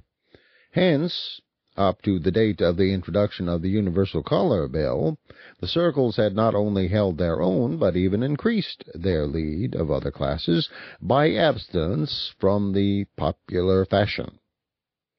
Now, therefore, the artful irregular, whom I described above as the real author of this diabolical bill, determined at one blow to lower the status of the hierarchy by forcing them to submit to the pollution of color, and at the same time to destroy their domestic opportunities of training in the art of sight recognition, so as to enfeeble their intellects by depriving them of their pure and colorless homes. Once subjected to the chromatic taint, every parental and childish circle would demoralize each other. Only in discerning between the father and the mother would the circular infant find problems for the exercise of its understanding, problems too often likely to be corrupted by maternal impostures, with the result of shaking the child's faith in all logical conclusions.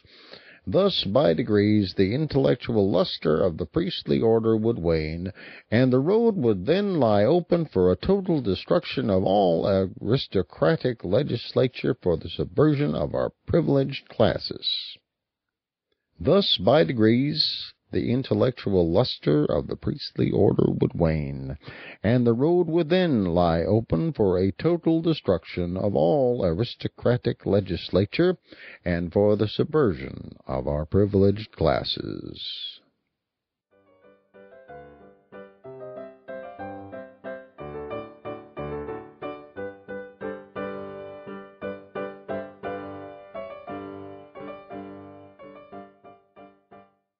Section 10.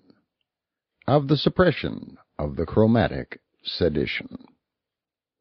The agitation for the Universal Color Bill continued for 3 years, and up to the last moments of that period it seemed as though anarchy were destined to triumph. A whole army of polygons who turned out to fight as private soldiers was utterly annihilated by a superior force of isosceles triangles, the squares and pentagons meanwhile remaining neutral. Worse than all, some of the ablest circles fell a prey to conjugal fury. Infuriated by political animosity, the wives in many a noble household wearied their lords with prayers to give up their opposition to the color bill, and some, finding their entreaties fruitless, fell on and slaughtered their innocent children and husbands, perishing themselves in the act of carnage. It is recorded that during that triennial agitation, no less than 23 circles perished in domestic discord. Great indeed was the peril. It seemed as though the priests had no choice between submission and extermination, when suddenly the course of events was completely changed by one of those picturesque incidents which statesmen ought never to neglect, often to anticipate, and sometimes, perhaps, to originate, because of the absurdly disproportionate power with which they appeal to the sympathies of the populace. It happened that an isosceles of a low type, with a brain little, if at all, above 4 degrees, accidentally dabbling in the colors of some tradesman whose shop he had plundered, painted himself, or caused himself to be painted, for the story varies, with the 12 colors of a dodecahedron. Going into the marketplace, he accosted in a feigned voice a maiden, the orphan daughter of a noble polygon, whose affection in former days he had sought in vain, and by a series of deceptions, aided on the one side by a string of lucky accidents too long to relate, and on the other by an almost inconceivable fatuity and neglect of ordinary precautions on the part of the relations of the bride, he succeeded in consummating the marriage. The unhappy girl committed suicide on discovering the fraud to which she had been subjected. When the news of this catastrophe spread from state to state, the minds of the women were violently agitated. Sympathy with the miserable victim, and anticipations of similar deceptions for themselves, their sisters, and their daughters, made them now regard the color bill in an entirely new aspect.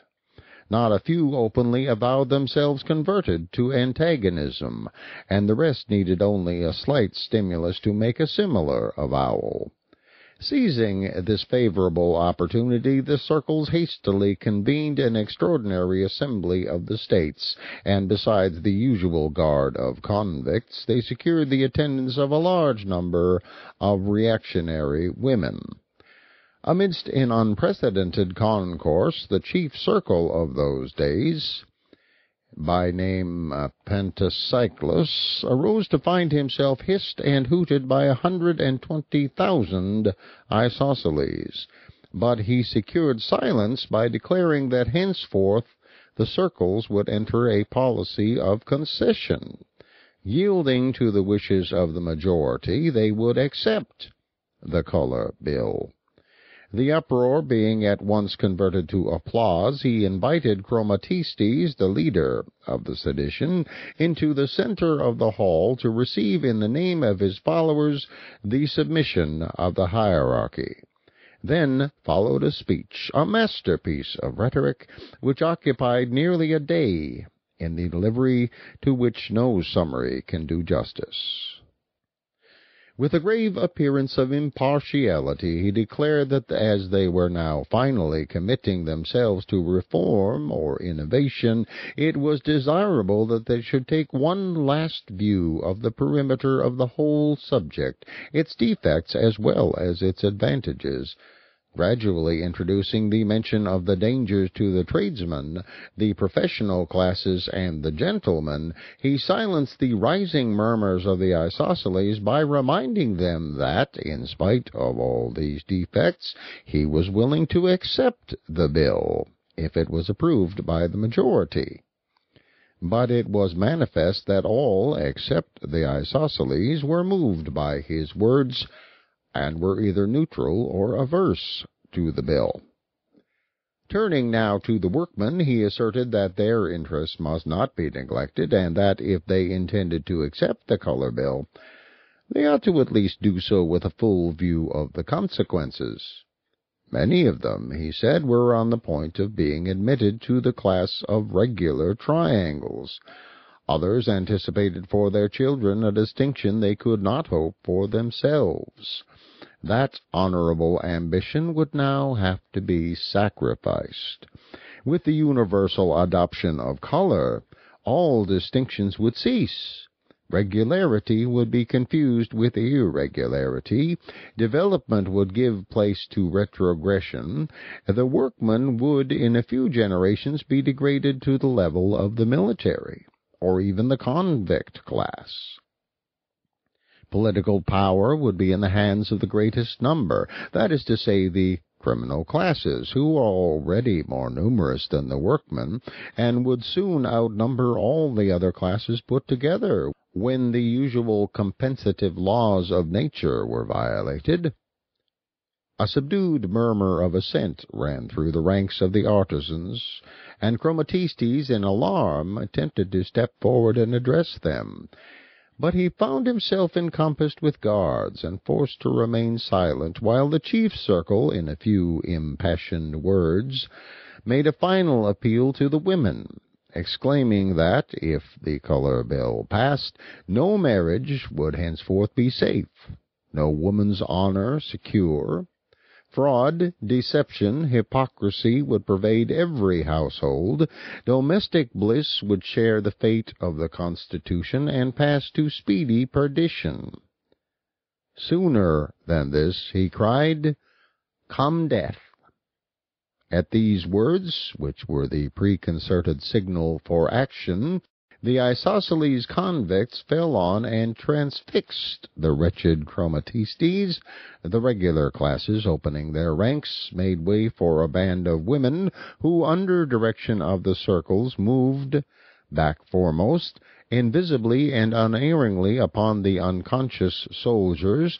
The artisans, imitating the example of their betters, also opened their ranks. Meanwhile, bands of convicts occupied every entrance with an impenetrable phalanx. The battle, or rather carnage, was of short duration. Under the skillful generalship of the circles, almost every woman's charge was fatal, and very many extracted their sting uninjured, ready for a second slaughter. but no second blow was needed. The rabble of the isosceles did the rest of the business for themselves. Surprised, leaderless, attacked in front by invisible foes, and finding egress cut off by the convicts behind them, they at once, after their manner, lost all presence of mind and raised the cry of treachery. This sealed their fate.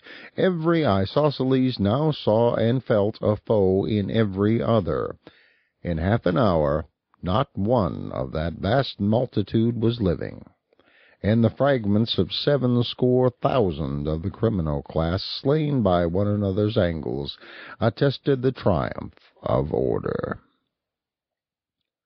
The circles delayed not to push their victory to the uttermost. The working men they spared, but decimated. The militia of the equilaterals was at once called out, and every triangle suspected of irregularity on reasonable grounds was destroyed by court-martial, without the formality of exact measurement by the social board. The homes of the military and artisan classes were inspected in a course of visitations extending through upwards of a year. And during that period every town, village, and hamlet was systematically purged of that excess of the lower orders which had been brought about by the neglect to pay the tribute of criminals to the schools and university, and by the violation of the other natural laws of the Constitution of Flatland. Thus the balance of classes was again restored. Needless to say that henceforth the use of color was abolished, and its possession prohibited. Even the utterance of any word denoting color, except by the circles or qualified scientific teachers, was punished by severe penalty. Only at our university, in some of the very highest and most esoteric classes, which I myself have never been privileged to attend, it is understood that the sparing use of color is still sanctioned for the purpose of illustrating some of the deeper problems of mathematics. But of this I can only speak from hearsay. Elsewhere in Flatland, color is now non-existent. The art of making it is known to only one living person, the chief circle for the time being, and by him it is handed down on his deathbed to none but his successor. One manufactory alone produces it, and lest the secret should be betrayed, the workmen are annually consumed, and fresh ones introduced. So great is the terror with which even now our aristocracy looks back to the far distant days of the agitation for the Universal Color Bill.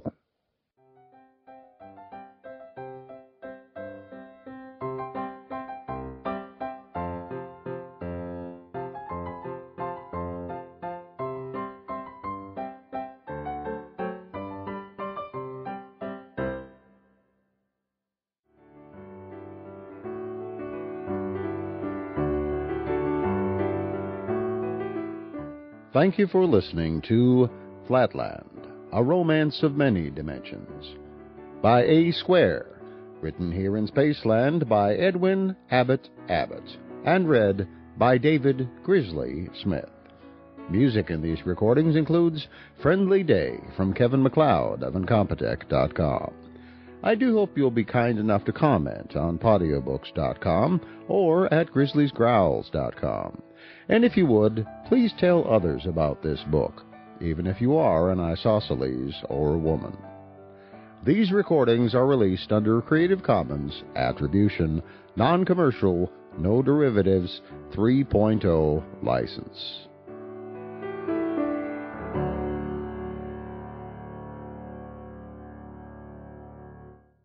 Episode 6.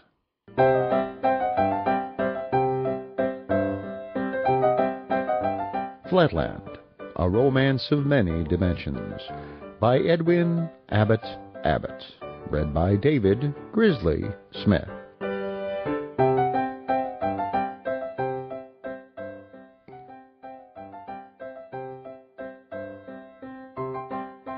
Part 1. This World.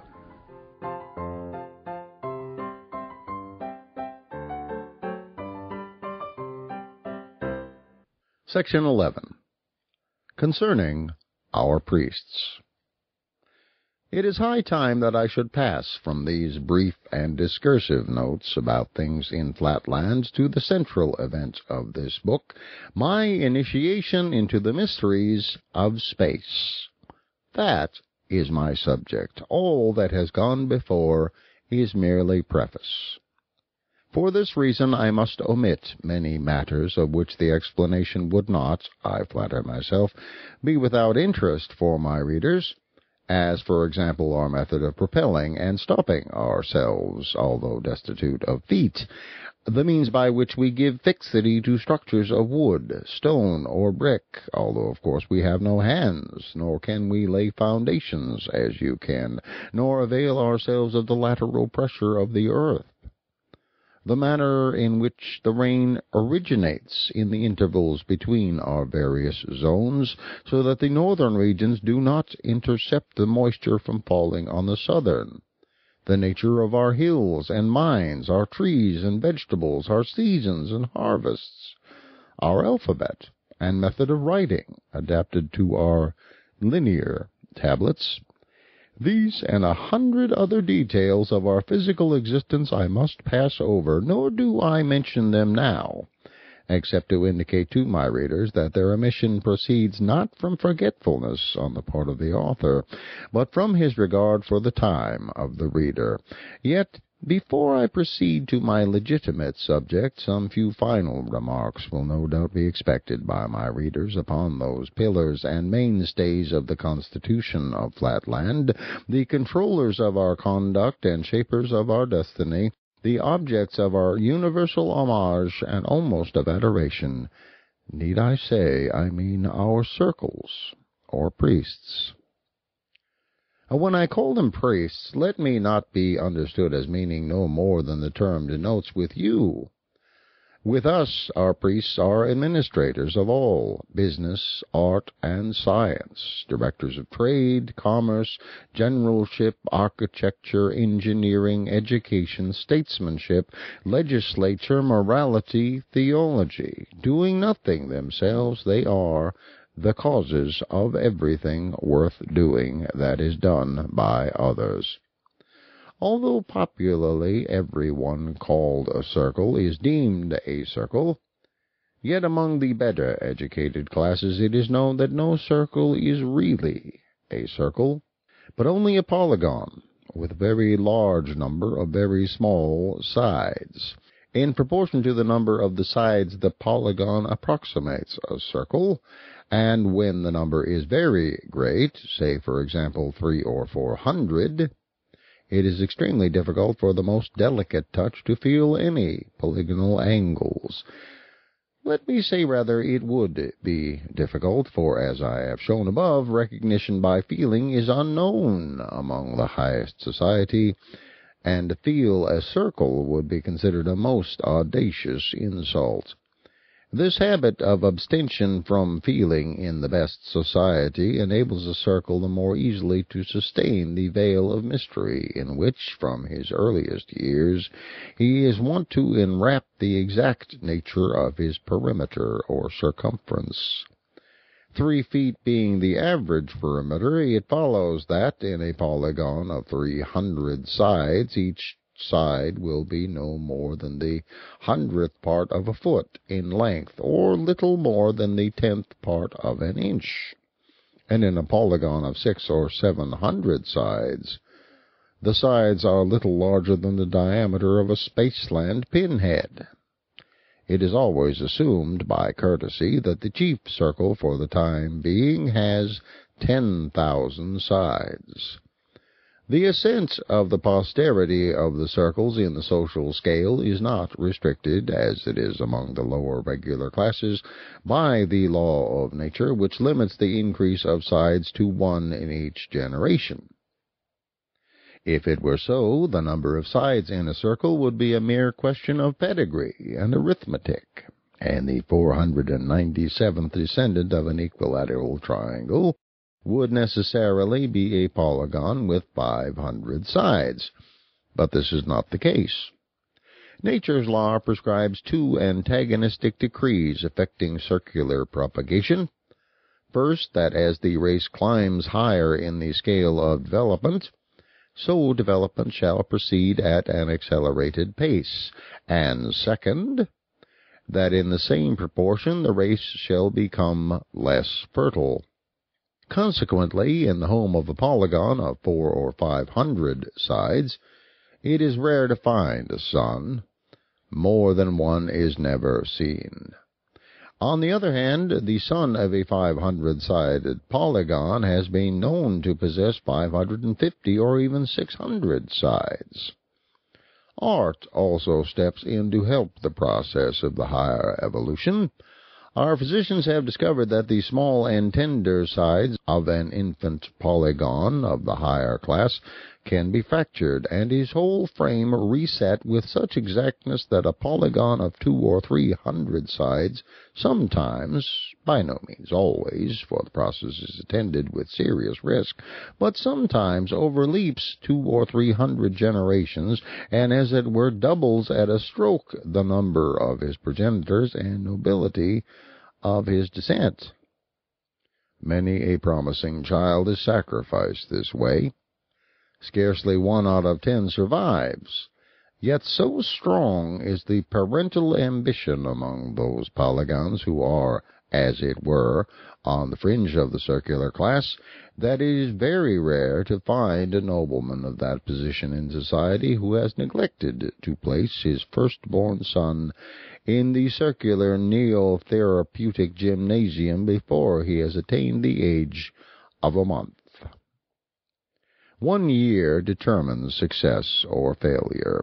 At the end of that time, the child has, in all probability, added 1 more to the tombstones that crowd the neo-therapeutic cemetery.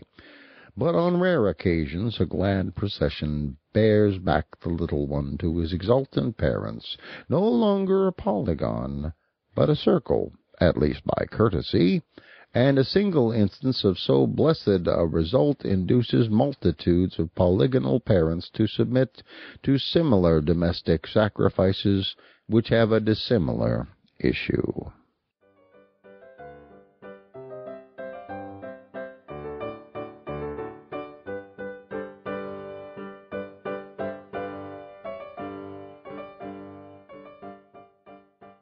Section 12.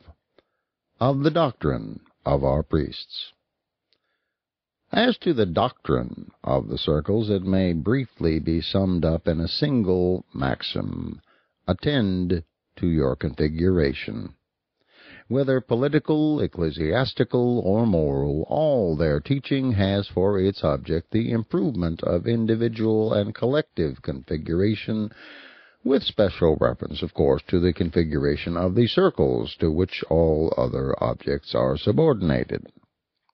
It is the merit of the circles that they have effectually suppressed those ancient heresies which led men to waste energy and sympathy in the vain belief that conduct depends upon will, effort, training, encouragement, praise, or anything else but configuration.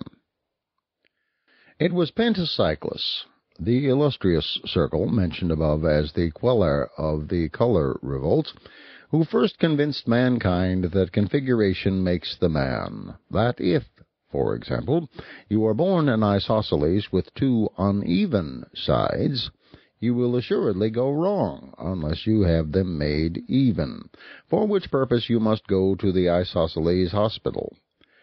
Similarly, if you are a triangle or a square or even a polygon born with any irregularity, you must be taken to one of the regular hospitals to have your disease cured. Otherwise, you will end your days in the state prison or by the angle of the state executioner. All faults and defects, from the slightest misconduct to the most flagitious crime, pantacyclists attributed to some deviation from perfect regularity in the bodily figure, caused, perhaps, if not congenital, by some collision in a crowd, by neglect to take exercise, or by taking too much of it, or even by a sudden change of temperature, resulting in a shrinkage or expansion in some too susceptible part of the frame. Therefore, concluded that illustrious philosopher, neither good conduct nor bad conduct is a fit subject, in any sober estimation, for either praise or blame. For why should you praise, for example, the integrity of a square who faithfully defends the interests of his client, when you ought, in reality, rather, to admire the exact precision of his rectangles? Or again, why blame a lying, thievish isosceles when you ought rather to deplore the incurable inequality of his sides? Theoretically, this doctrine is unquestionable, but it has practical drawbacks. In dealing with an isosceles, if a rascal pleads that he cannot help stealing because of his unevenness, you reply that for that very reason, because he cannot help being a nuisance to his neighbors, you, the magistrate, cannot help sentencing him to be consumed, and there's an end of the matter. But in little domestic difficulties, where the penalty of consumption or death is out of the question, this theory of configuration sometimes comes in awkwardly, and I must confess that occasionally when one of my own hexagonal grandsons pleads as an excuse for his disobedience that a sudden change of the temperature has been too much for his perimeter, and that I ought to lay blame not on him but on his configuration, which can only be strengthened by abundance of the choicest sweetmeats, I neither see my way logically to reject nor practically to accept his conclusions. For my own part, I find it best to assume that a good, sound scolding or castigation has some latent and strengthening influence on my grandson's configuration, though I own that I have no grounds for thinking so. At all events, I am not alone in my way of extricating myself from this dilemma, for I find that many of the highest circles, sitting as judges in law courts, use praise and blame toward regular and irregular figures, and in their homes I know by experience that, when scolding their children, they speak about right or wrong as vehemently and passionately as if they believed that these names represented real existences, and that a human figure really is capable of choosing between them. Consistently carrying out their policy of making configuration the leading idea in every mind, the circles reverse the nature of that commandment which in Spaceland regulates the relations between parents and children. With you, the children are taught to honor their parents. With us, next to the circles, or the chief object of universal homage, a man is taught to honor his grandson, if he has one, or if not, his son. By honor, however, is by no means meant indulgence, but a reverent regard for their highest interests, and the circles teach that the duty of fathers is to subordinate their own interests to those of posterity, thereby advancing the welfare of the whole state as well as that of their own immediate descendants. The weak point in the system of the circles, if a humble square may venture to speak of anything circular as containing any element of weakness, appears to me to be found in their relations with women. As it is of the utmost importance for society that irregular births should be discouraged, it follows that no woman who has any irregularities in her ancestry is a fit partner for one who desires that his posterity should rise by regular degrees in the social scale. Now, the irregularity of a male is a matter of measurement. But as all women are straight, and therefore visibly regular, so to speak, one has to devise some other means of ascertaining what I may call their invisible irregularity, that is to say, their potential irregularities as regards possible offspring. This is effected by carefully kept pedigrees, which are preserved and supervised by the state. And without a certified pedigree, no woman is allowed to marry.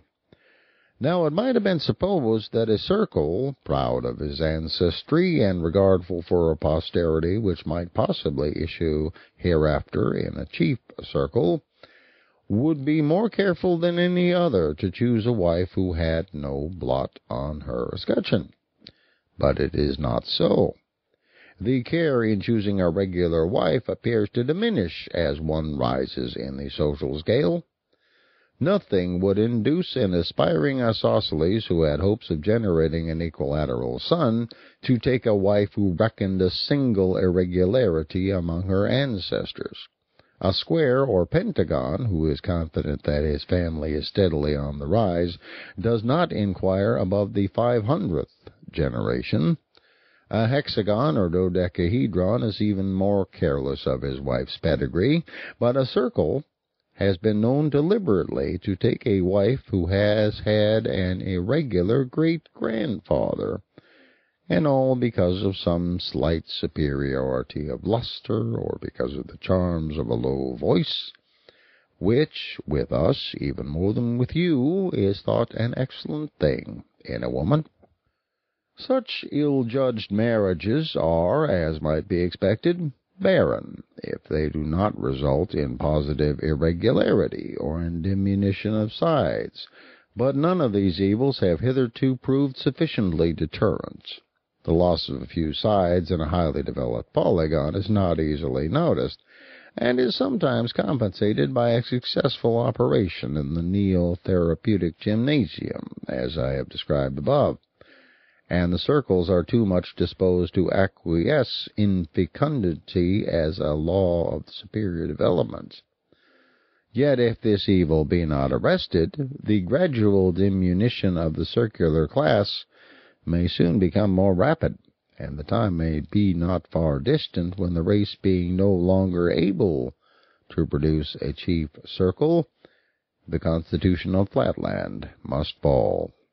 One other word of warning suggests itself to me, though I cannot so easily mention a remedy, and this also refers to our relations with women. About 300 years ago it was decreed by the chief circle that, since women are deficient in reason, but abundant in emotion, they ought no longer to be treated as rational, nor receive any mental education. The consequence was that they were no longer taught to read, nor even to master arithmetic enough to enable them to count the angles of their husband or children, and hence they sensibly declined during each generation in intellectual power, and this system of female non-education or quietism still prevails. My fear is that, with the best intentions, this policy has been carried so far as to react injuriously on the male sex. For the consequence is that, as things now are, we males have to lead a kind of bilingual, and I may almost say bimental existence. With the women, we speak of love, duty, right, wrong, pity, hope, and other irrational and emotional conceptions which have no existence, and the fiction of which has no object except to control feminine exuberances. But among ourselves and in our books we have an entirely different vocabulary, and I must almost say idiom. Love then becomes the anticipation of benefits, duty becomes necessity or fitness, and other words are correspondingly transmuted. Moreover, among women we use language implying the utmost deference for their sex, and they fully believe that the chief circle himself is not more devoutly adored by us than they are. But behind their backs they are both regarded and spoken of, by all except the very young, as being little better than mindless organisms. Our theology also in the women's chambers is entirely different from our theology elsewhere.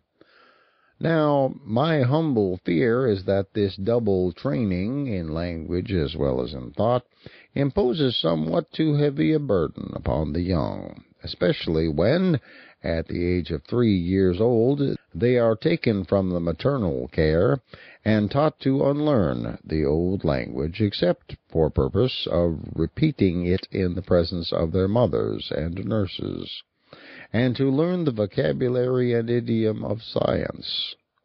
Already, methinks, I discern a weakness in the grasp of mathematical truth at the present time, as compared with the more robust intellect of our ancestors 300 years ago. I say nothing of the possible danger if a woman should ever surreptitiously learn to read, and convey to her sex the result of her perusal of a single popular volume, nor the possibility that the indiscretion or disobedience of some infant male might reveal to a mother the secrets of the logical dialect. On the simple ground of the enfeebling of the male intellect, I rest this humble appeal to the highest authorities to reconsider the regulations of the female education.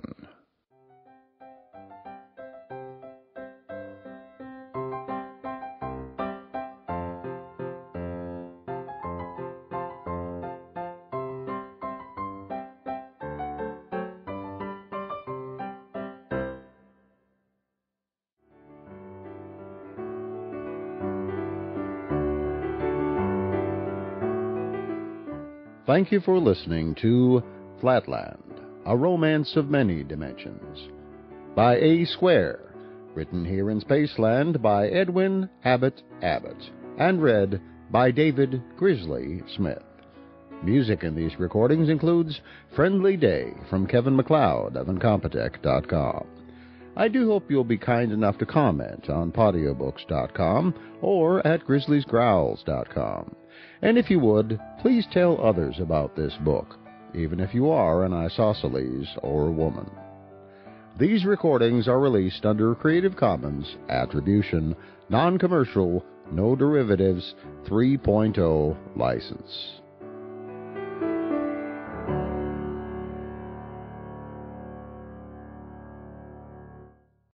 Episode 7.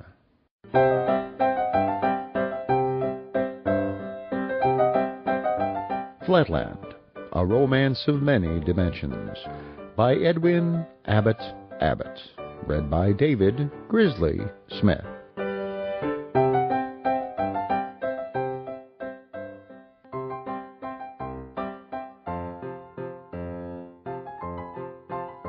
Part 2.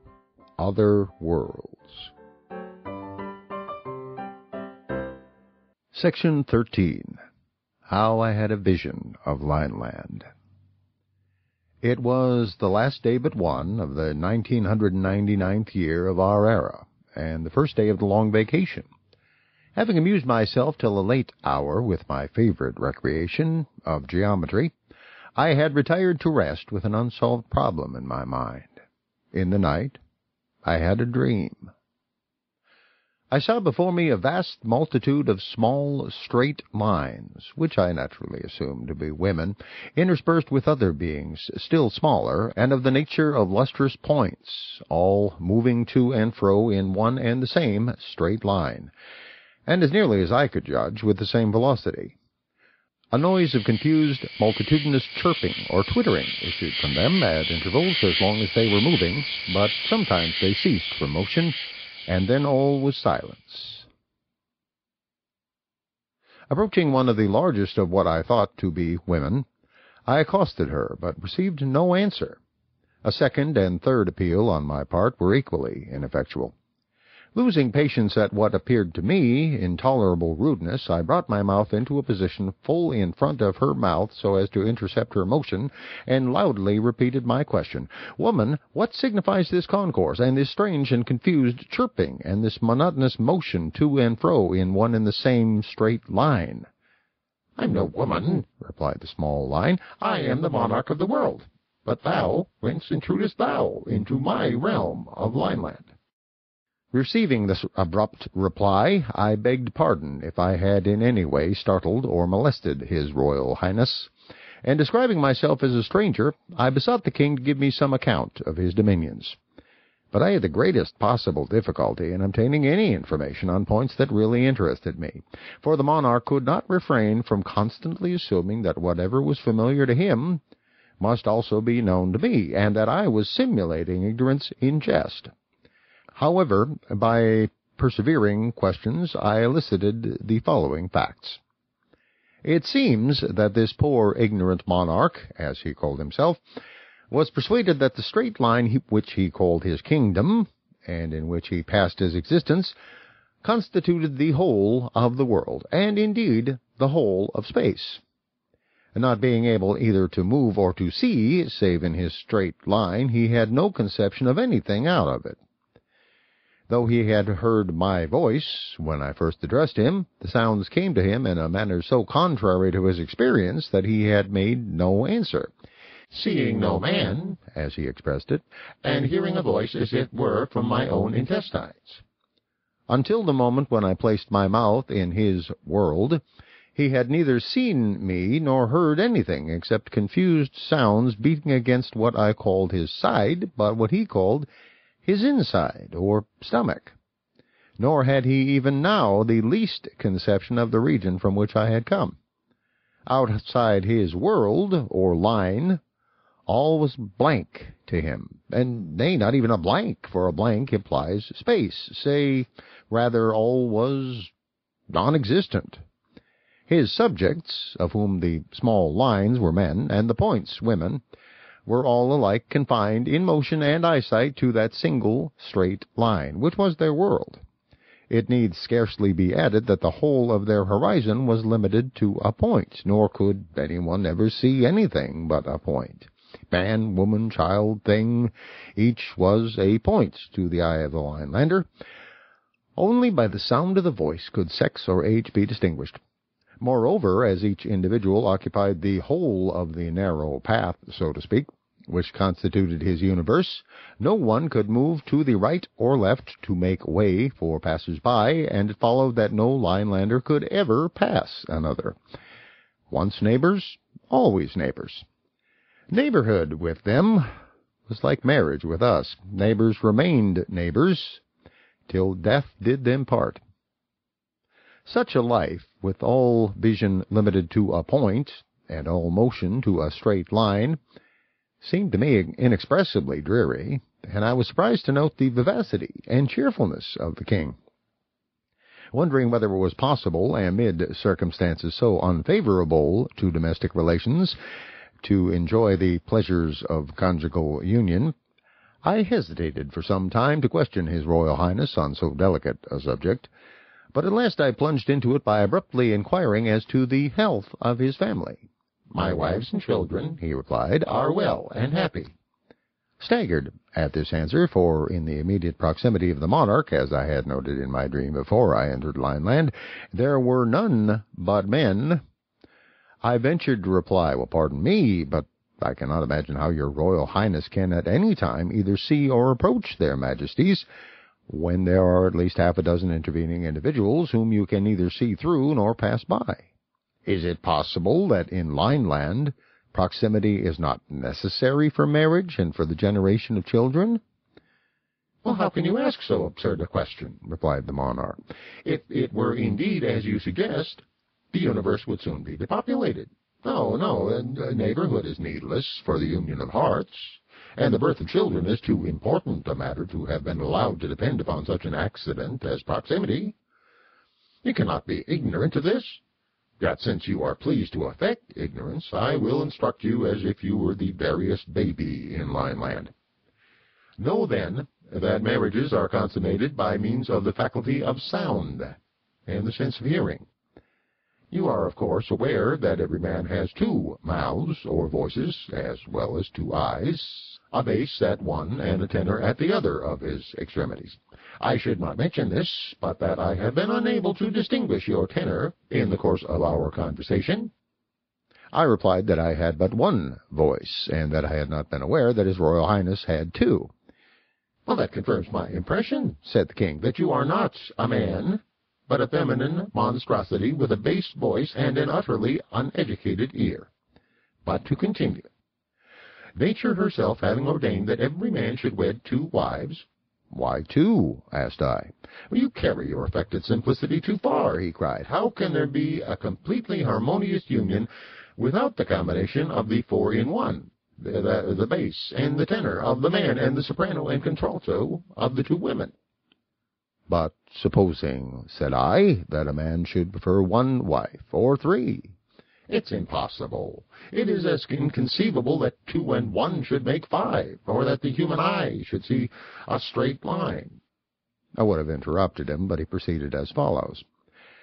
Once in the middle of each week, a law of nature compels us to move to and fro with a rhythmic motion of more than usual violence, which continues for the time you would take to count to 101. In the midst of this choral dance, at the 51st pulsation, the inhabitants of the universe pause in full career, and each individual sends forth his richest, fullest, sweetest strain.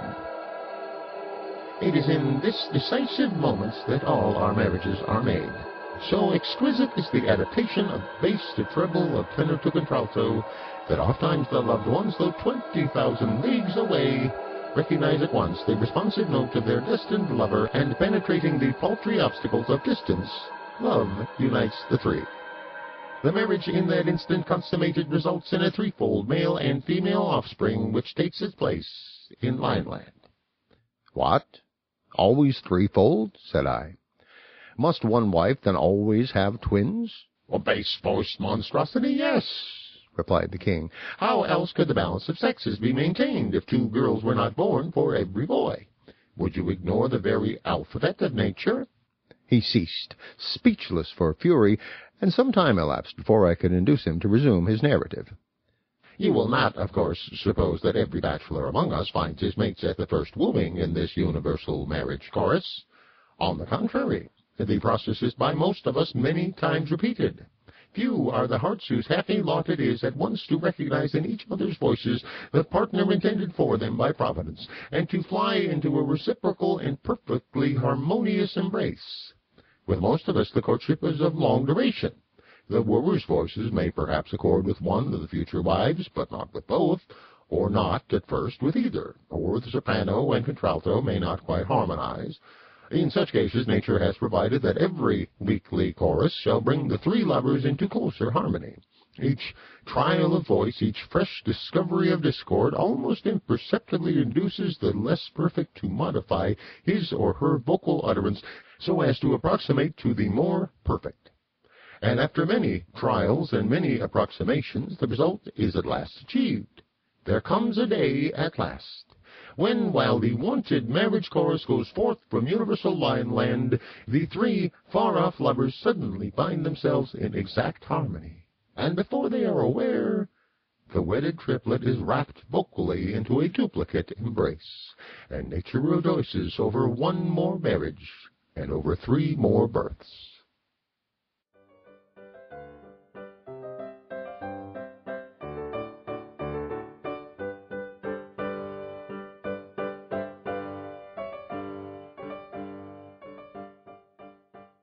Section 14.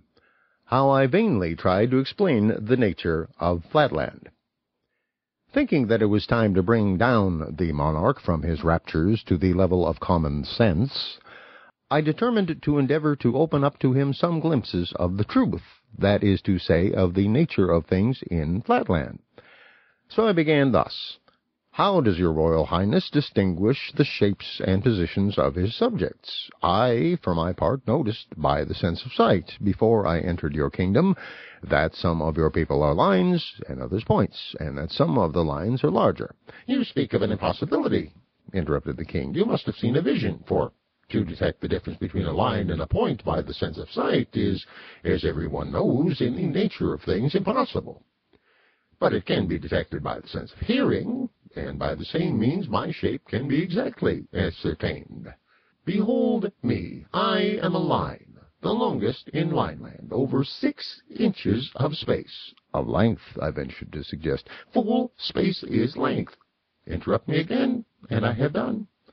Well, I apologized, but he continued scornfully, Since you are impervious to argument, you shall hear with your ears how, by means of my two voices, I reveal my shape to my wives, who are at this moment 6,000 miles, 70 yards, 2 feet, 8 inches away, the one to the north, the other to the south.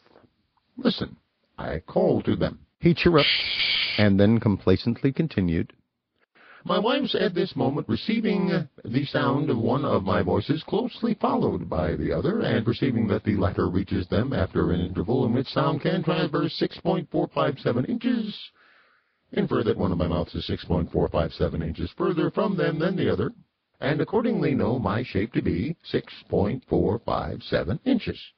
But you will, of course, understand that my wives do not make this calculation every time they hear my two voices. They made it once, for all, before we were married, but they could make it at any time.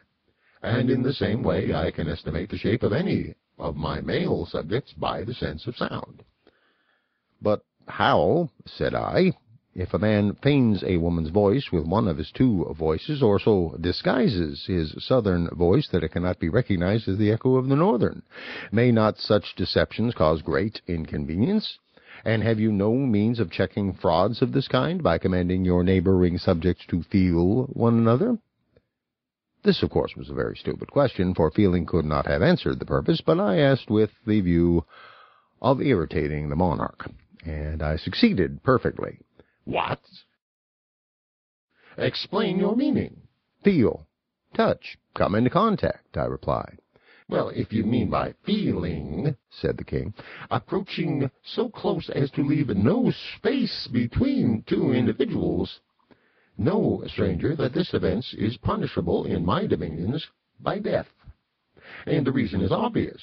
The frail form of a woman, being liable to be shattered by such an approximation, must be preserved by the states. But since women cannot be distinguished by the sense of sight from man, the law ordains universally that neither man nor woman shall be approached so closely as to destroy the interval between the approximator and the approximated. And indeed, what possible purpose would be served by this illegal and unnatural excess of approximation which you call touching, when all the ends of so brutal and coarse a process are attained at once more easily and more exactly by the sense of hearing?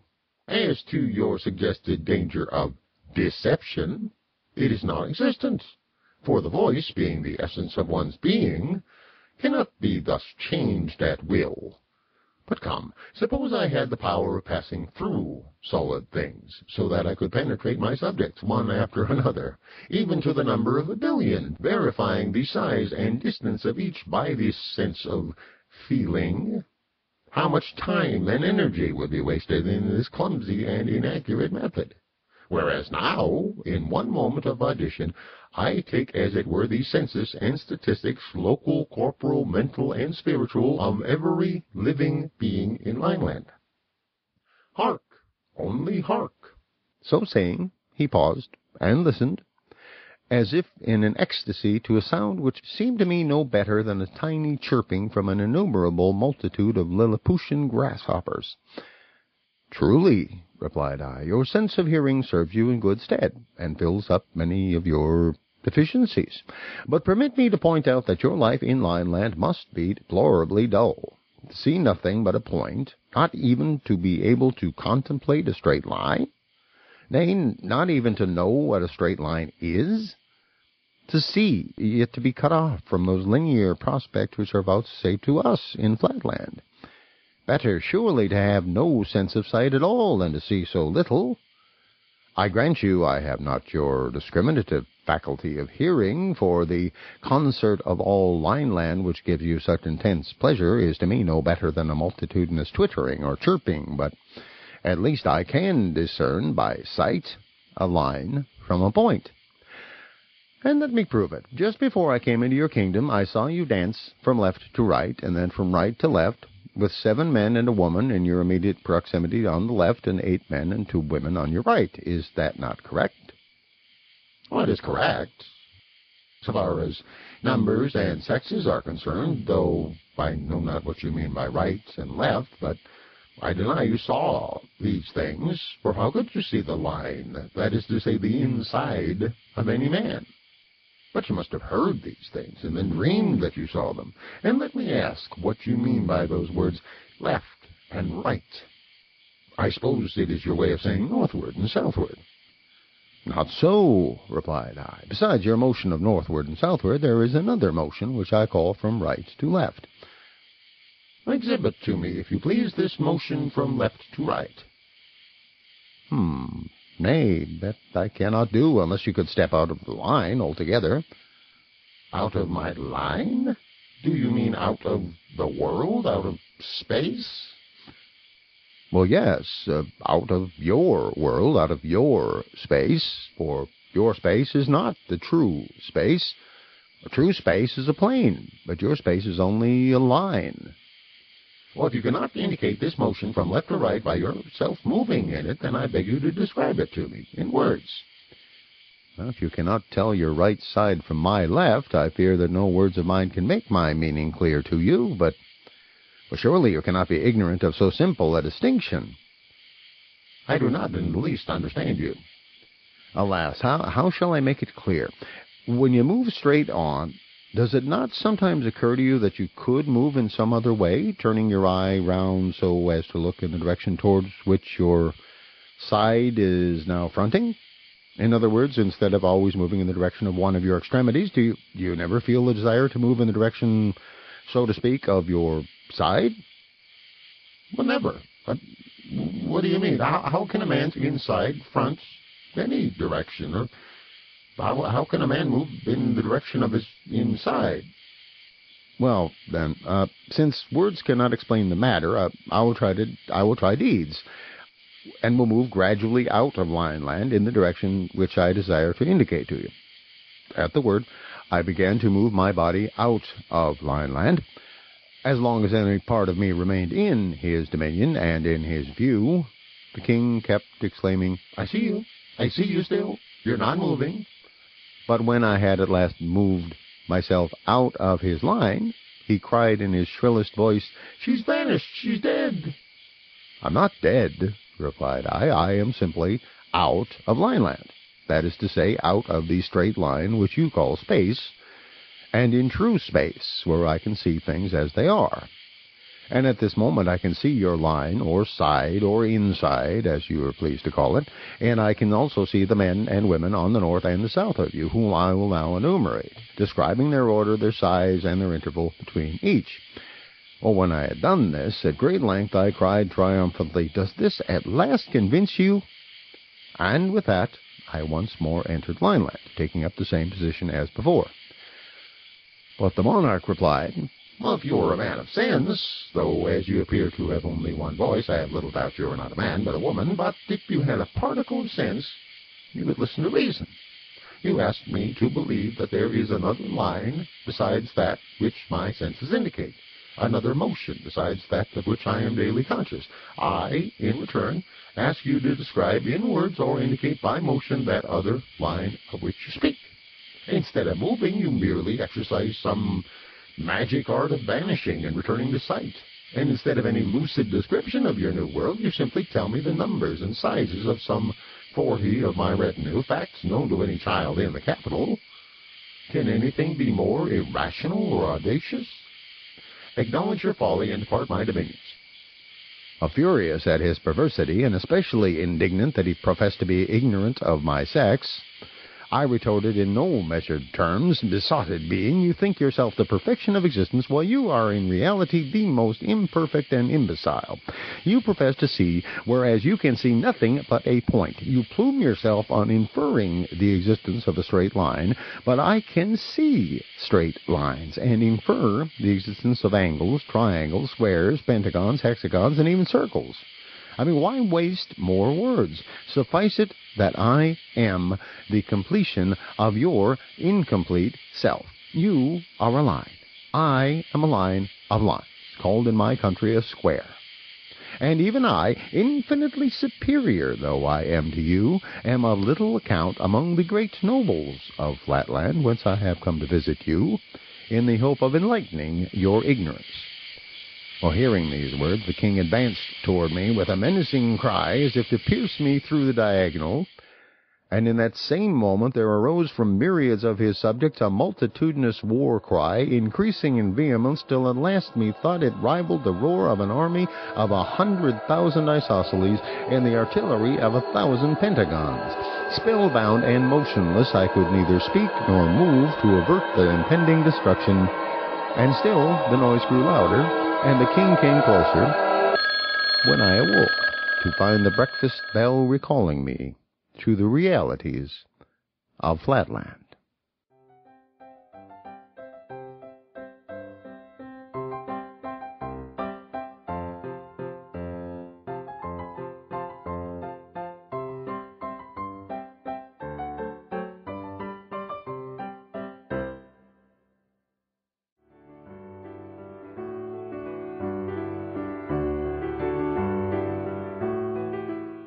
Thank you for listening to Flatland, A Romance of Many Dimensions, by A. Square, written here in Spaceland by Edwin Abbott, and read by David Grizzly Smith. Music in these recordings includes Friendly Day from Kevin MacLeod of Incompetech.com. I do hope you'll be kind enough to comment on Audiobooks.com or at GrizzliesGrowls.com. And if you would, please tell others about this book, even if you are an isosceles or woman. These recordings are released under Creative Commons Attribution, Non-Commercial, No Derivatives 3.0 license.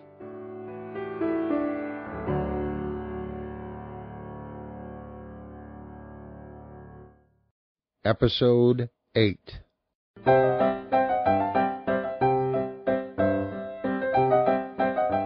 Flatland, A Romance of Many Dimensions, by Edwin Abbott, read by David Grizzly Smith.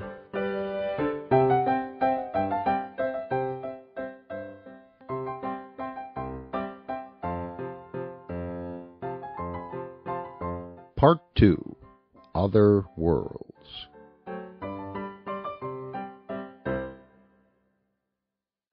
Section 15. Concerning a Stranger from Spaceland. From dreams, I proceed to facts. It was the last day of the 1999th year of our era. The pattering of the rain had long ago announced nightfall, and I was sitting in the company of my wife, musing on the events of the past and prospects of the coming year, the coming century, the coming millennium. When I say sitting, of course, I do not mean any change of attitude, such as you in space signify by that word, for as we have no feet, we can no more sit nor stand, in your sense of the word, than one of your souls, or flounders. Nevertheless, we perfectly well recognize the different mental states of volition implied in lying, sitting, and standing, which are to some extent indicated to a beholder by a slight increase of luster, corresponding to the increase of volition. But on this and 1,000 other kindred subjects time forbids me to dwell. My 4 sons and 2 orphan grandchildren had retired to their several apartments. My wife alone remained with me to see the old millennium out and the new one in. I was wrapped in thought, pondering in my mind some words that had casually issued from the mouth of my youngest grandson, a most promising young hexagon of unusual brilliancy and perfect angularity. His uncles and I had been giving him his usual practical lesson in sight recognition, turning ourselves upon our centers, now rapidly, now more slowly, and questioning him as to our positions, and his answers had been so satisfactory that I had been induced to reward him by giving him a few hints on arithmetic as applied to geometry. Taking 9 squares, each an inch every way, I had put them together so as to make one large square, with a side of 3 inches, and I had hence proved to my little grandson that, though it was impossible for us to see inside the square, yet we might ascertain the number of square inches in a square by simply squaring the number of inches in the side. And thus, said I, we know that 3 squared, or 9, represents the number of square inches in a square whose side is 3 inches long. Well, the little hexagon meditated on this a while and then said to me, "But you've been teaching meter-based numbers to the third power. I suppose that 3 to the third must mean something in geometry. What does it mean?" "Well, nothing at all," replied I, "not at least in geometry, for geometry has only 2 dimensions." And then I began to show the boy how a point moving through a length of 3 inches made a line of 3 inches, which may be represented by 3, and how a line of 3 inches moving parallel to itself through a length of 3 inches makes a square of 3 inches every way, which may be represented by 3 square. Upon this, my grandson, again returning to his former suggestion, took me up rather suddenly and exclaimed, "Well then, if a point moving 3 inches makes a line of 3 inches represented by a 3, and if a straight line of 3 inches moving parallel to itself makes a square of 3 inches every way represented by 3 squared, then it must be that a square of 3 inches every way moving somehow parallel to itself, but I don't see how, must make something else, but I don't see what, of 3 inches every way. Then this must be represented by 3 to the third." "Oh, go to bed," said I, a little ruffled by his interruption. "If you would talk less nonsense, you would remember more sense."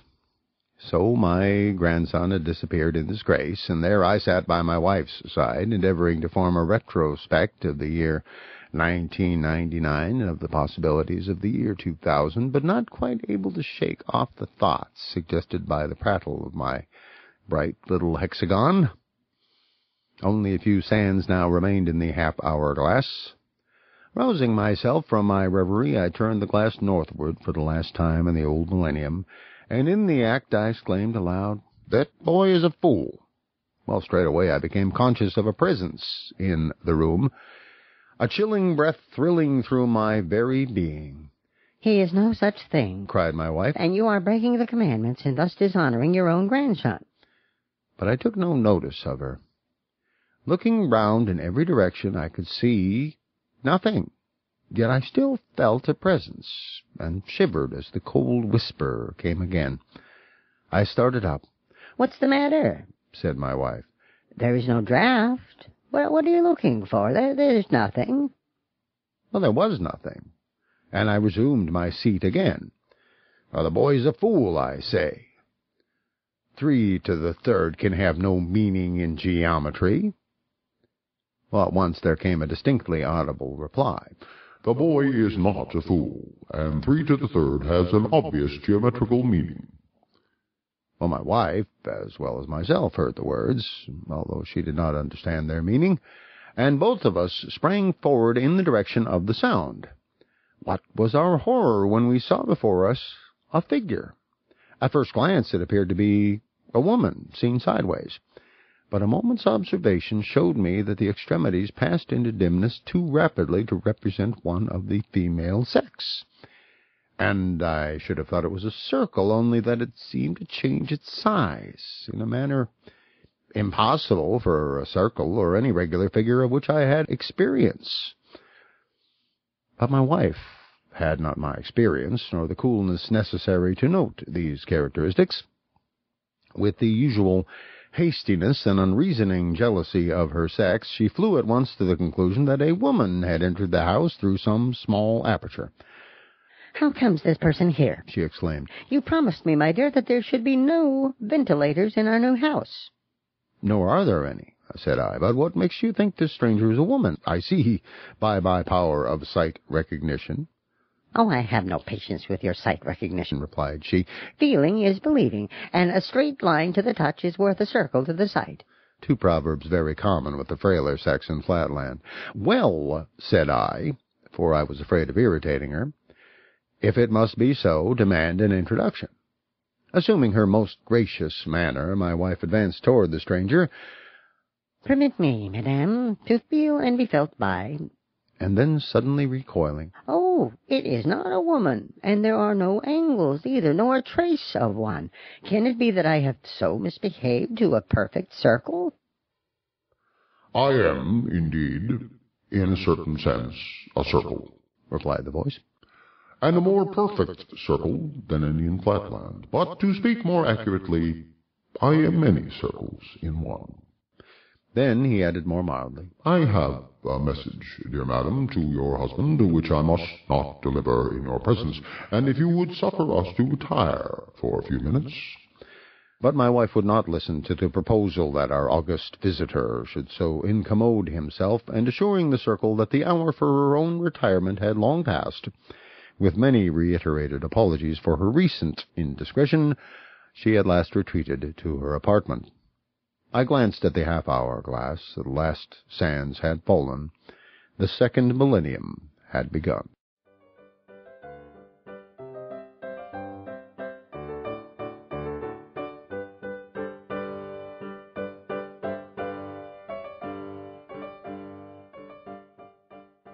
Section 16. How the stranger vainly endeavored to reveal to me in words the mysteries of Spaceland. As soon as the sound of my wife's retreating footsteps had died away, I began to approach the stranger with the intention of taking a nearer view and of bidding him be seated, but his appearance struck me dumb and motionless with astonishment. Without the slightest symptoms of angularity, he nevertheless varied every instant with gradations of size and brightness scarcely possible for any figure within the scope of my experience.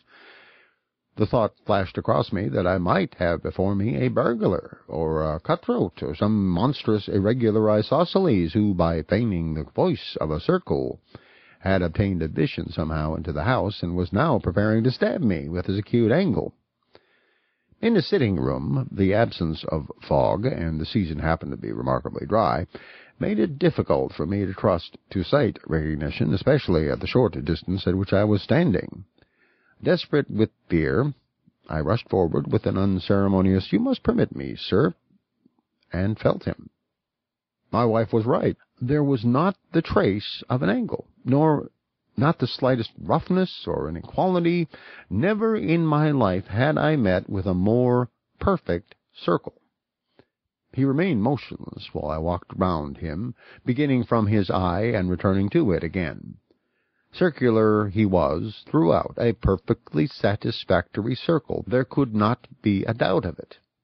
Then followed a dialogue, which I will endeavor to set down as near as I can recollect it, omitting only some of my profuse apologies, for I was covered with shame and humiliation that I, a square, should have been guilty of the impertinence of feeling a circle. It was commenced by the stranger with some impatience at the lengthiness of my introductory process. Have you felt me enough by this time? Are you not introduced to me yet?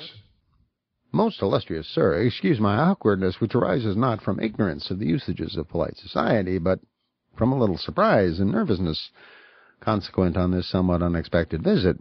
And I beseech you to reveal my indiscretion to no one, especially not to my wife. But before your lordship enters into further communications, would he deign to satisfy the curiosity of one who would gladly know whence his visitor came? From space, sir. From space. Whence else? Well, pardon me, my lord, but is not your lordship already in space? Your lordship and his humble servant, even at this moment? Oh, what do you know of space? Define space. Well, space, my lord, is height and breadth indefinitely prolonged. Exactly. You see, you do not even know what space is. You think it is of 2 dimensions only, but I have come to announce to you a third, height and breadth and length. Why, your lordship is pleased to be merry. We also speak of length and height, or breadth and thickness, thus denoting the 2 dimensions by 4 names. But I mean not only 3 names, but 3 dimensions. Would your lordship indicate or explain to me in what direction is this 3rd dimension unknown to me? I came from it. It is up above and down below. My lord means seemingly that it is northward and southward. I mean nothing of the kind. I mean a direction in which you cannot look because you have no eye in your side. Pardon me, my lord. A moment's inspection will convince your lordship that I have a perfect luminary at the juncture of my two sides. Yes, but in order to see into space, you ought to have an eye not on your perimeter, but on your side. That is, on what you would probably call your inside, but we in Spaceland would call it your side. An eye on my inside? An eye in my stomach? Well, your lordship jests. I am in no jesting humor. I tell you that I come from space, or since you will not understand what space means, from the land of 3 dimensions, whence I but lately looked down upon your plane, and which you call space, forsooth. From that position of advantage, I discern all that you speak of as solid, by which you mean enclosed on 4 sides, your houses, your churches, your very chests and safes, yes, even your insides and your stomachs, all lying open and exposed to my view. Well, such assertions are easily made, my lord. But not easily proved, you mean. But I mean to prove mine. When I descended here, I saw your 4 sons, the pentagons, each in his apartment, and your 2 grandsons, the hexagons. I saw your youngest hexagon remain a while with you and then retire to his room, leaving you and your wife alone. I saw your isosceles servants, 3 in number, in the kitchen at supper, and the little page in the scullery. Then I came here. And how do you think I came? Well, through the roof, I suppose. Not so, not so. Your roof, as you know very well, has been recently repaired, and has no aperture by which even a woman could penetrate. I tell you, I came from space. Are you not convinced by what I have told you of your children and household? Well, your lordship must be aware that such facts touching the belongings of his humble servant might be easily ascertained by anyone in the neighborhood possessing your lordship's ample means of obtaining information. How shall I convince him? Surely a plain statement of facts followed by ocular demonstration ought to suffice. Now, sir, listen to me. You are living on a plain. What you style flatland is a vast level surface of what I might call a fluid, on or in the top of which you and your countrymen move about without rising above it or falling below it. I am not a plain figure, but a solid. You call me a circle, but in reality I'm not a circle, but an infinite number of circles, so of size varying from a point to a circle of 13 inches in diameter, one placed on top of the other. Now, when I cut through your plane, as I am now doing, I make in your plane a section which you very rightly call a circle, or even a sphere, which is my proper name in my own country. If he manifest himself at all to an inhabitant of Flatland, must needs manifest himself as a circle.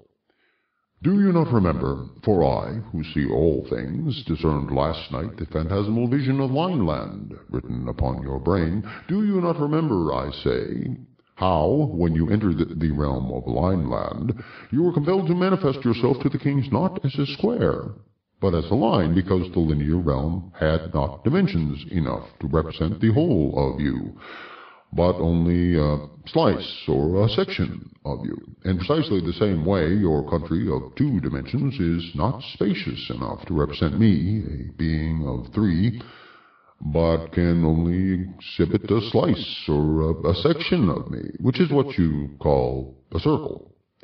Now, the diminished brightness of your eye vindicates incredulity, but now prepare to receive proof positive of the truth of my assertions.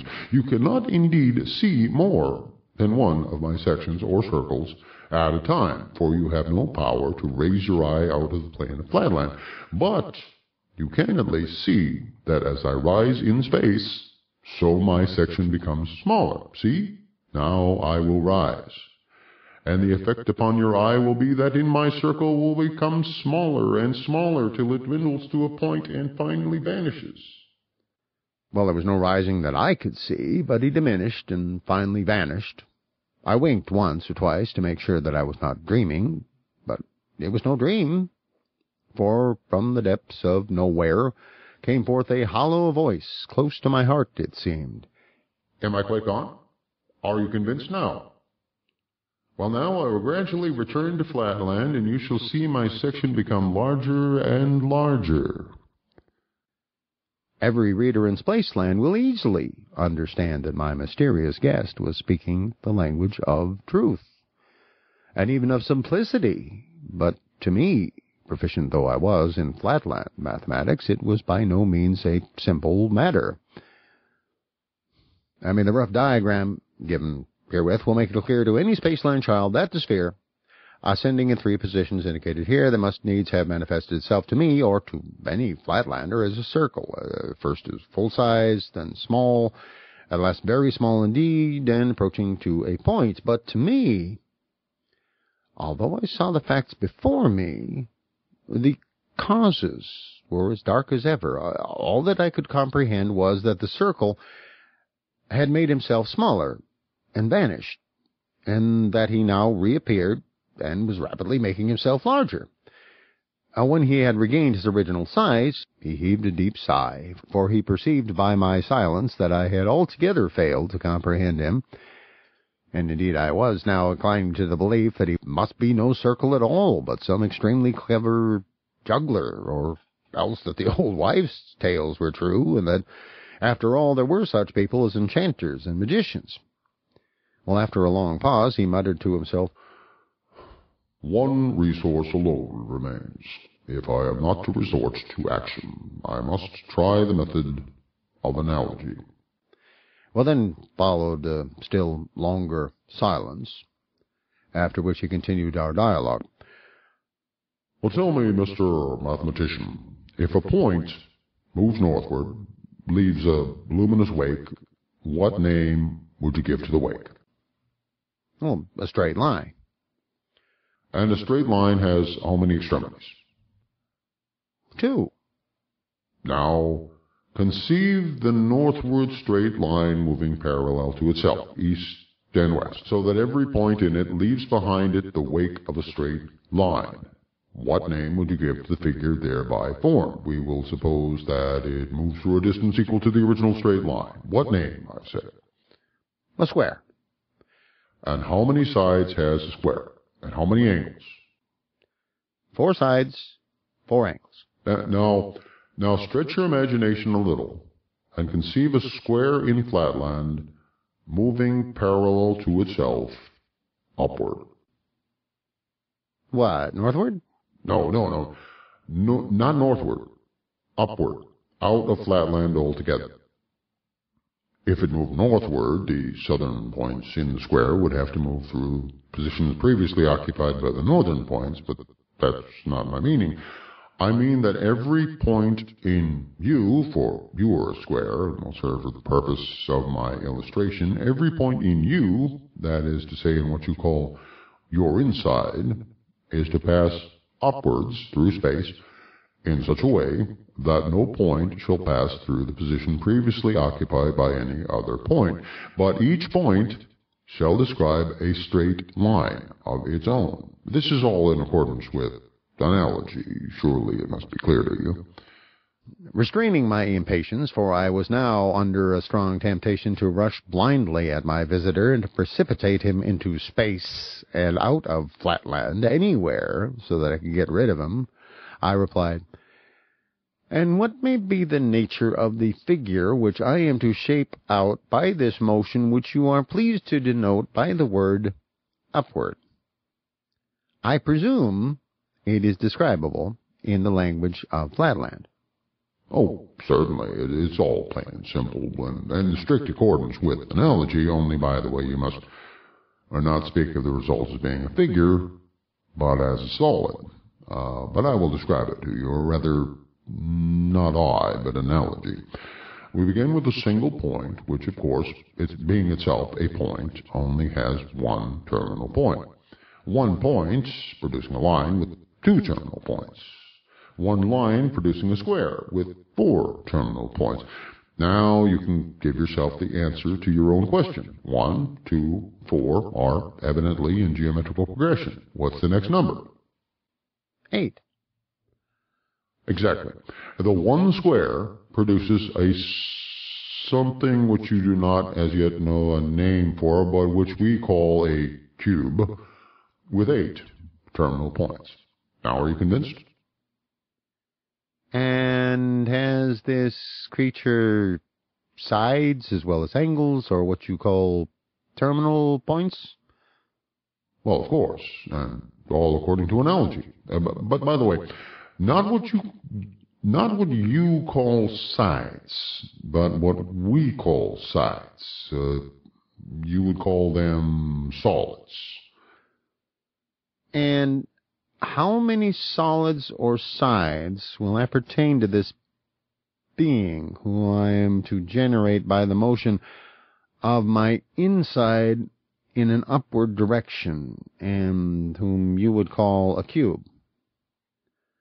How can you ask? And you, a mathematician, the side of anything is always, if I may so say, one dimension behind the thing. Consequently, as there is no dimension behind a point has 0 sides. A line, if I may so say, has 2 sides, for the points of a line may be called by courtesy its sides. A square has 4 sides, 0, 2, 4. What progression would you call that? Arithmetical. And what's the next number? 6. Exactly. Well, then you see, you have answered your own question. The cube, which you will generate, will be bounded by 6 sides. That is to say, 6 of your insides. Now, you see it all now, yeah? Monster! I shrieked. Be thou juggler, enchanter, dream, or devil, no more will I endure thy mockeries. Either thou or I must perish. And saying these words, I precipitated myself upon him.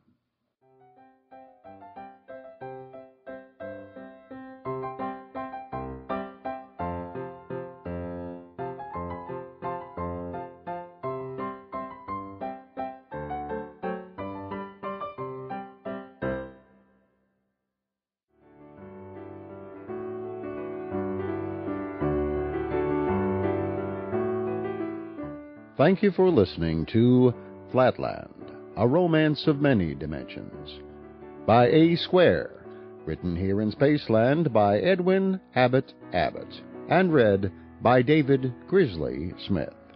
Music in these recordings includes Friendly Day from Kevin MacLeod of Incompetech.com. I do hope you'll be kind enough to comment on Audiobooks.com or at GrizzliesGrowls.com. And if you would, please tell others about this book, even if you are an isosceles or woman. These recordings are released under Creative Commons Attribution, Non-Commercial, No Derivatives 3.0 license.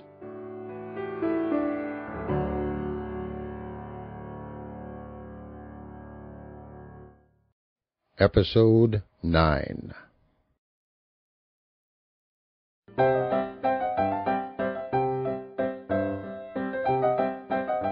Flatland, A Romance of Many Dimensions, by Edwin Abbott, read by David Grizzly Smith.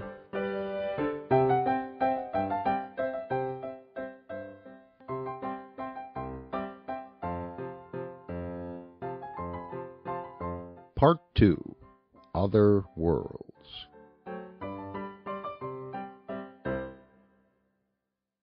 Section 17. How the sphere, having in vain tried words, resorted to deeds. It was in vain. I brought my hardest right angle into violent collision with the stranger, pressing on him with a force sufficient to have destroyed any ordinary circle, but I could feel him slowly and unarrestably slipping from my contact, not edging to the right nor to the left, but moving somehow out of the world and vanishing to nothing. Soon there was a blank. But still I heard the intruder's voice. Why do you refuse to listen to reason? I had hoped to find in you, as being a man of sense and an accomplished mathematician, a fit apostle for the gospel of the three dimensions, which I am allowed to preach once only in 1,000 years. But now I know not how to convince you. Stay, I have it. Deeds, and not words, shall proclaim the truth. Listen, my friend. I have told you I can see from my position in space the inside of all things that you consider closed. For example, I see in yonder cupboard near which you are standing several of what you call boxes, but like everything else in Flatland, they have no tops or bottoms, full of money. I see also 2 tablets of accounts. I am about to descend into that cupboard and bring you one of those tablets. I saw you lock the cupboard door half an hour ago, and I know you have the key in your possession, but I descend from space. The doors, you see, remain unmoved. Now I am in the cupboard and am taking the tablets, and now I have it, and now I ascend with it. Well, I rushed to the closet and dashed the door open. One of the tablets was gone. With a mocking laugh, the stranger appeared in the corner of the room, and at the same time the tablet appeared upon the floor. I took it up. There could be no doubt it was the missing tablet. I groaned in horror, doubting whether I was not out of my senses, but the stranger continued, Surely you must now see that my explanation and no other suits the phenomenon. What you call solid things are really superficial. What you call space is really nothing but a great plane. I am in space, and look down upon the insides of the things of which you only see the outsides. You could leave this plane yourself, if you could but summon up the necessary volition. A slight upward or downward motion would enable you to see all that I can see. The higher I mount, the further I go from your plane, the more I can see, though of course I see it on a smaller scale. For example, I am ascending. Now I can see your neighbor, the hexagon, and his family in their several apartments. Now I see the inside of the theater, 10 doors off, from which the audience is only now just departing. On the other side, a circle is in his study, sitting at his books. And now I come back to you, and as a crowning proof, what do you say to my giving you a touch, just the least touch, in your stomach? It will not seriously injure you, and the slight pain you may suffer cannot be compared with the mental benefits you will receive. But before I could utter a word of remonstrance, I felt a shooting pain in my inside. A demoniacal laugh seemed to issue from within me. A moment afterwards, the sharp agony had ceased, leaving nothing but a dull ache behind, and the stranger began to reappear, saying as he gradually increased in size, There, I have not hurt you much, now have I? If you are not convinced now, I don't know what will convince you. What say you? My resolution was shaken. It seemed intolerable that I should endure existence subject to the arbitrary visitations of a magician who could thus play tricks with one's very stomach. If I could only in any way manage to pin him against the wall till help came. Once more I dashed my hardest angle against him, at the same time alarming the whole household by my cries for aid. I believe at the moment of my onset the stranger had sunk below our plane, and really found difficulty in rising. In any case, he remained motionless, while I, hearing, as I thought, the sound of some help approaching, pressed against him with redoubled vigor, and continued to shout for assistance. A convulsive shudder ran through the sphere. This must not be, I thought I heard him say. Either he must listen to reason, or I must have recourse to the last resource of civilization. Then, addressing me in a louder tone, he hurriedly exclaimed, Listen, no stranger must witness what you have witnessed. Send your wife back at once, before she enters the apartment. The gospel of three dimensions must not be thus frustrated. Not thus the fruits of 1,000 years of waiting be thrown away. I hear her coming. Back, back! Away from me, or you must go with me, whether you know not, into the land of three dimensions. Fool! Madman! Irregular! I exclaimed. Never will I release thee. Thou shalt pay the penalty of thine impostures. Ha! Is it come to this? Then meet your fate.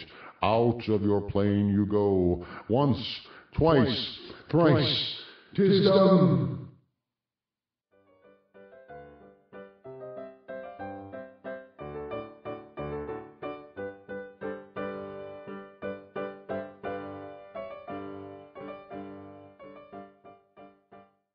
Section 18. How I Came to Spaceland and What I Saw There.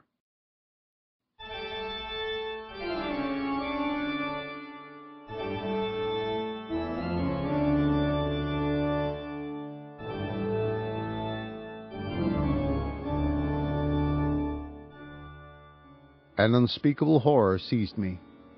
There was a darkness, and then a dizzy, sickening sensation of sight that was not like seeing.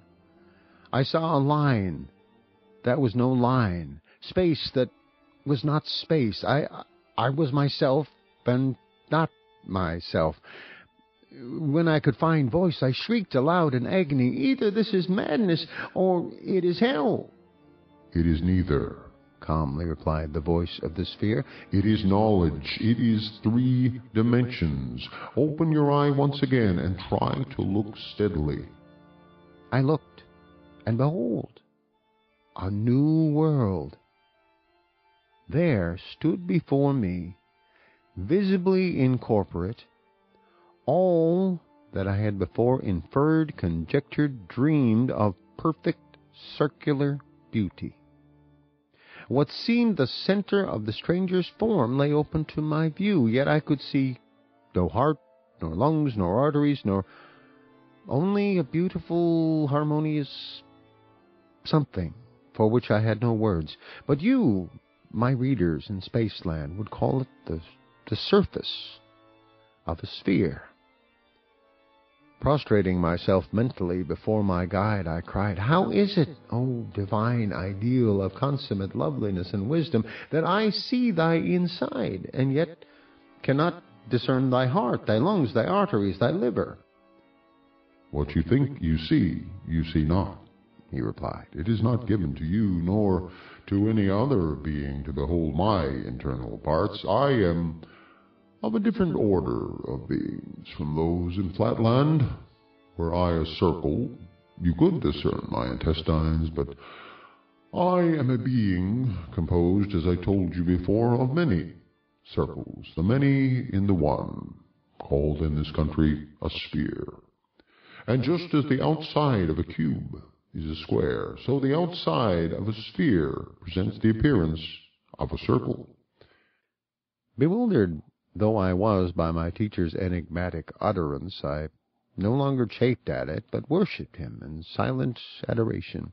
He continued with more mildness in his voice, "Distress not yourself if you cannot at first understand the deeper mysteries of Spaceland.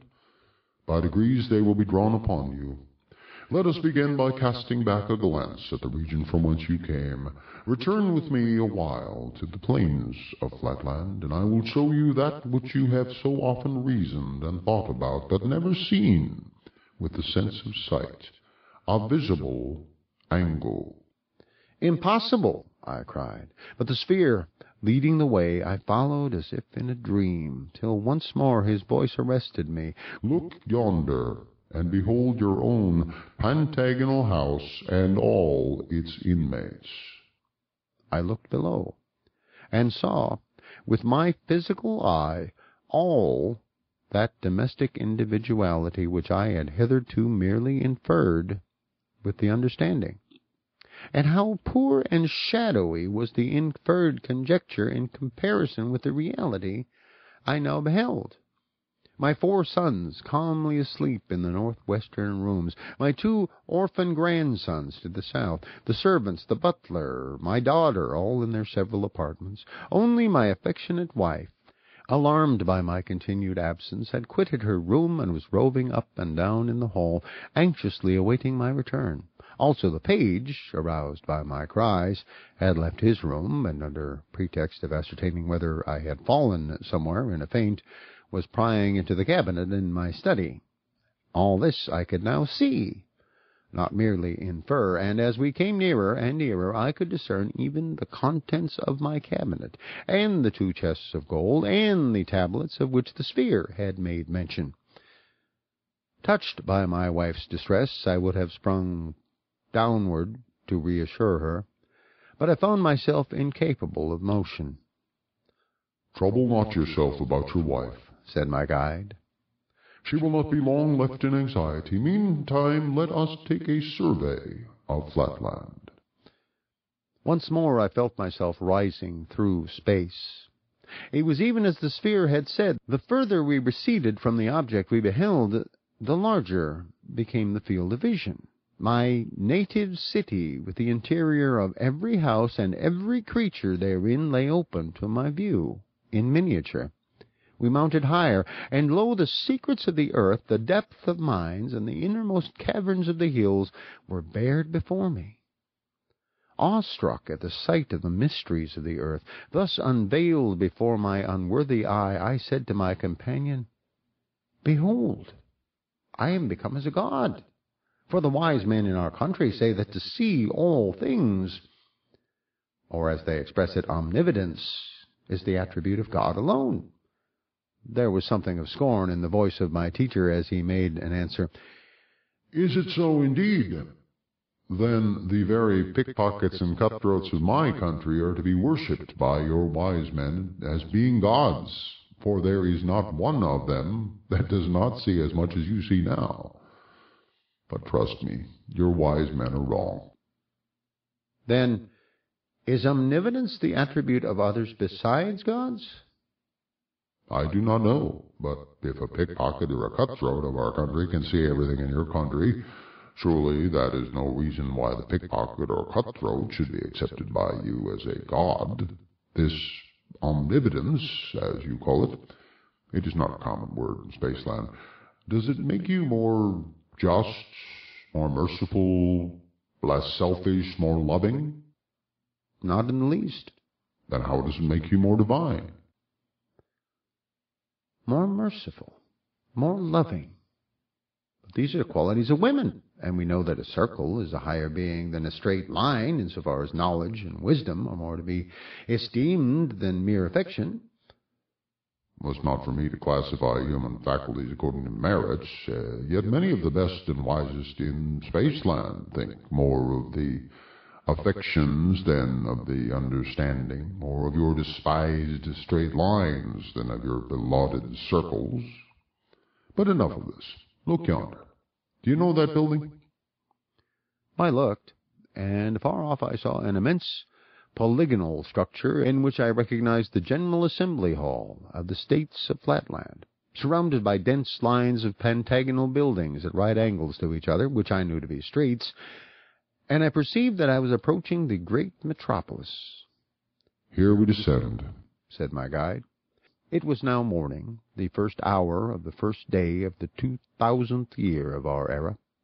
Acting, as was their wont, in strict accordance with precedent, the highest circles of the realm were meeting in solemn conclave, as they had met on the first hour of the first day of the year 1000, and also on the first hour of the first day of the year 0. The minutes of the previous meetings were now read by one whom I at once recognized as my brother, a perfectly symmetrical square, and the chief clerk of the High Council. It was found recorded on each occasion that, whereas the states have been troubled by divers ill-intentioned persons pretending to have received revelations from another world, and professing to produce demonstrations whereby they had instigated to frenzy both themselves and others, it has been for this cause unanimously resolved by the Grand Council that on the first day of each millenary, special injunctions be sent to the prefects of the several districts of Flatlands to make strict search for such misguided persons, and without formality of mathematical examination to destroy all such as were isosceles of any degree, to scourge and imprison any regular triangle, and to cause any square or pentagon to be sent to the district asylum, and to arrest anyone of higher rank, sending him straightway to the capital to be examined and judged by the council. "You hear your fate," said the sphere to me, while the council was passing for the third time the formal resolution. Death or imprisonment awaits the apostle of the gospel of the three dimensions. Not so, replied I. The matter is now so clear to me, the nature of real space so palpable, that methinks I could make a child understand it. Permit me but to descend at this moment and enlighten them. Not yet, said my guide. The time will come for that. Meantime I must perform my mission. Stay thou there in thy place. Saying these words, he leapt with great dexterity into the sea, if I may so call it, of Flatland, right in the midst of the ring of counselors. I come, cried he, to proclaim there is a land of three dimensions. I could see many of the younger counselors start back in manifest horror as the sphere's circular section widened before them, but on a sign from the presiding circle, who showed not the slightest alarm or surprise, 6 isosceles of a low type from 6 different quarters rushed upon the sphere. "We have him," they cried. "No, yes, we have him still. He's gone. "My lords," said the President to the junior circles of the Council, "there is not the slightest need for surprise. The secret archives, to which I alone have access, tell me that a similar occurrence happened in the last 2 millennial commencements. You will, of course, say nothing of these trifles outside the Cabinet." Raising his voice, he now summoned the guard. "Arrest the policemen. Gag them. You know your duty." After he had consigned to their fate the wretched policemen, ill-fated and unwilling witnesses of a state secret which they were not to be permitted to reveal, he again addressed the councillors. "My lords, the business of the council being concluded, I have only to wish you a happy new year." Before departing, he expressed at some length to the clerk, my excellent but most unfortunate brother, his sincere regret that, in accordance with precedent and for the sake of secrecy, he must condemn him to perpetual imprisonment, but added his satisfaction that, unless some mention were made by him of that day's incident, his life would be spared.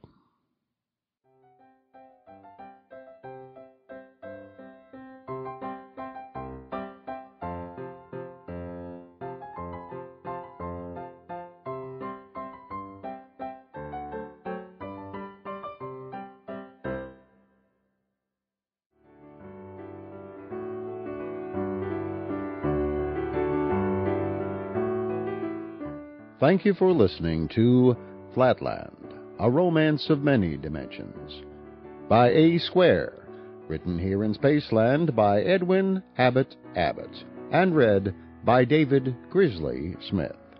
Music in these recordings includes Friendly Day from Kevin MacLeod of Incompetech.com. I do hope you'll be kind enough to comment on Audiobooks.com or at GrizzliesGrowls.com. And if you would, please tell others about this book, even if you are an isosceles or woman. These recordings are released under Creative Commons Attribution, Non-Commercial, No Derivatives 3.0 license.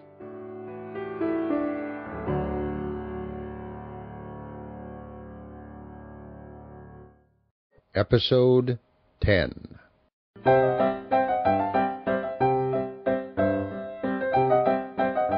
Flatland, A Romance of Many Dimensions, by Edwin Abbott, read by David Grizzly Smith.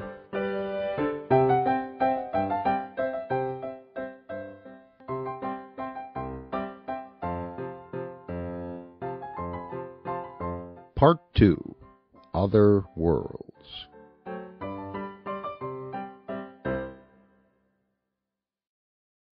Section 19. How, though the sphere showed me other mysteries of Spaceland, I still desired more, and what became of it. When I saw my poor brother led away to imprisonment, I attempted to leap down into the council chamber, desiring to intercede on his behalf, or at least bid him farewell. But I found that I had no motion of my own. I absolutely depended on the volition of my guide, who said in gloomy tones, "Heed not thy brother. Haply thou shalt have ample time hereafter to condole with him. Follow me." Once more we ascended into space. Hitherto, Said the sphere, I have shown you naught save plane figures and their interiors. Now I must introduce you to solids, and reveal to you the plan upon which they are constructed. Behold this multiple of movable square cards. See, I put one on another, not, as you supposed, northward of the other, but on the other. Now a second, and now a third. See, I am building up a solid by a multitude of squares, parallel to one another. Now the solid is complete, being as high as it is long and broad. We call it a cube. Well, pardon me, my lord, but to my eye the appearance is as of an irregular figure whose inside is laid open to the view. In other words, methinks I see no solid but a plane, such as we infer in Flatland, only of an irregularity which betokens some monstrous criminal, so that the very sight of it is painful to my eyes. True, it appears to you as a plane because you are not accustomed to light and shade and perspective, just as in Flatland a hexagon would appear a straight line to one who has not the art of sight recognition, but in reality it is a solid, as you shall learn by the sense of feeling. He then introduced me to the cube, and I found that this marvelous being was indeed no plane, but a solid, and that he was endowed with 6 plane sides and 8 terminal points called solid angles, and I remember the saying of the sphere that such a creature as this would be formed by a square moving in space parallel to himself, and I rejoiced to think that so insignificant a creature as I could in some sense be called the progenitor of so illustrious an offspring. But still, I could not fully understand the meaning of what my teacher had told me concerning light and shade and perspective, and I did not hesitate to put my difficulties before him. Now, were I to give the sphere's explanation of these matters, succinct and clear though it was, it would be tedious to an inhabitant of space who knows these things already.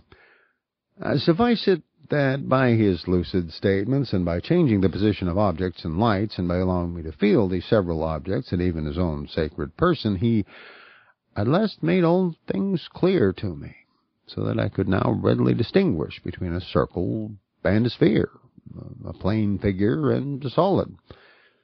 This was the climax, the paradise of my strange, eventful history.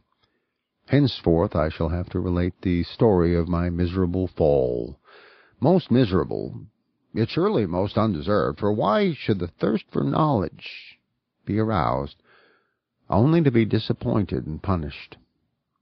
My volition shrinks from the painful task of recalling my humiliation, yet, like a second Prometheus, I will endure this, and worse, if by any means I may arouse in the interiors of plain and solid humanity a spirit of rebellion against the conceit which would limit our dimensions to only 2 or 3 or any number short of infinity. Away then with all personal considerations. Let me continue to the end as I began, without further digressions or anticipations, pursuing the plain path of dispassionate history. The exact facts, the exact words, and they are burnt in upon my brain, shall be set down without alteration of an iota, and let my readers judge between me and destiny. The sphere would willingly have continued his lessons by indoctrinating me in the conformation of all regular solids, cylinders, cones, pyramids, pentahedrons, hexahedrons, dodecahedrons, and spheres, but I ventured to interrupt him. Not that I was weary of knowledge, on the contrary. I thirsted for yet deeper and fuller draughts than he was offering me.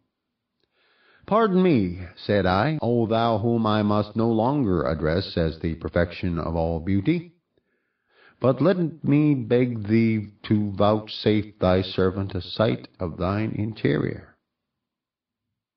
My what? Thine interior, thy stomach, thy intestines. Whence this ill-timed impertinence request? And what mean you by saying that I am no longer the perfection of all beauty? Well, my lord, your wisdom has taught me to aspire to one even more great, more beautiful, and more closely approximate to perfection than yourself. As you yourself, superior to all flatland forms, combines many circles into one, so doubtless there is one above you who combines many spheres in one supreme existence, surpassing even the solids of spaceland. And even as we, who are now in space, look down on flatland and see the insides of all things, so of a certainty there is yet above us some higher, purer region, whither thou dost surely propose to lead me.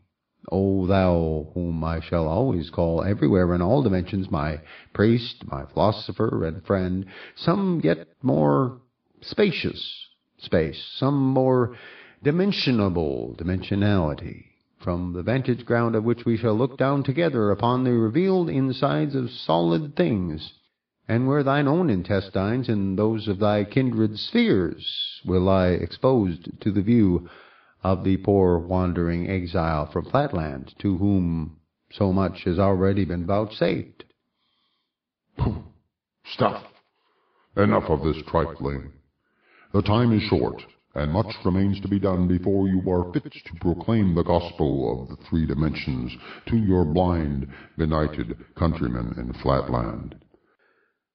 Nay, gracious teacher, deny me not what I know is in thy power to perform. Grant me but one glimpse of thine interior, and I'm satisfied forever, remaining henceforth thy docile pupil, thy unemancipable slave, ready to receive all thy teachings and to feed upon the words that fall from thy lips.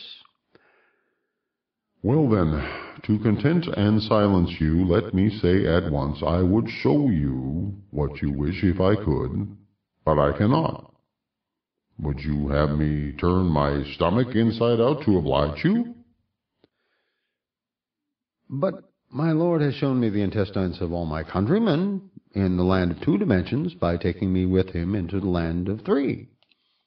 What therefore more easy than now to take his servant on a second journey into the blessed region of the 4th dimension, where I shall look down with him once more upon this land of 3 dimensions, and see the inside of every 3-dimension house, the secrets of the solid earth, the treasures of the mines in spaceland, the intestines of every solid living creature, even of the most noble and adorable spheres. But where is this land of 4 dimensions? I know not. Doubtless my teacher knows. Not I. There is no such land. The very idea is utterly inconceivable. Your lordship tempts his servant to see whether or not he remembers the revelations imparted to him. Trifle not with me, my lord. I crave and I thirst for more knowledge. Now, doubtless we cannot see that other higher spaceland now, because we have no eye in our stomachs, but just as there was the realm of Flatland, though the poor puny lineland monarch could neither turn left nor right to discern it, and just as there was close at hand and touching my frame the land of 3 dimensions, though I, blind, senseless wretch, had no power to touch it, no eye in my interior to discern it, so of a surety there is a 4th dimension, which my lord perceives with the inner eye of thought, and that it must exist my lord himself has taught me. Or can he have forgotten what he himself imparted to his servant? In 1 dimension did not a moving point produce a line with 2 terminal points?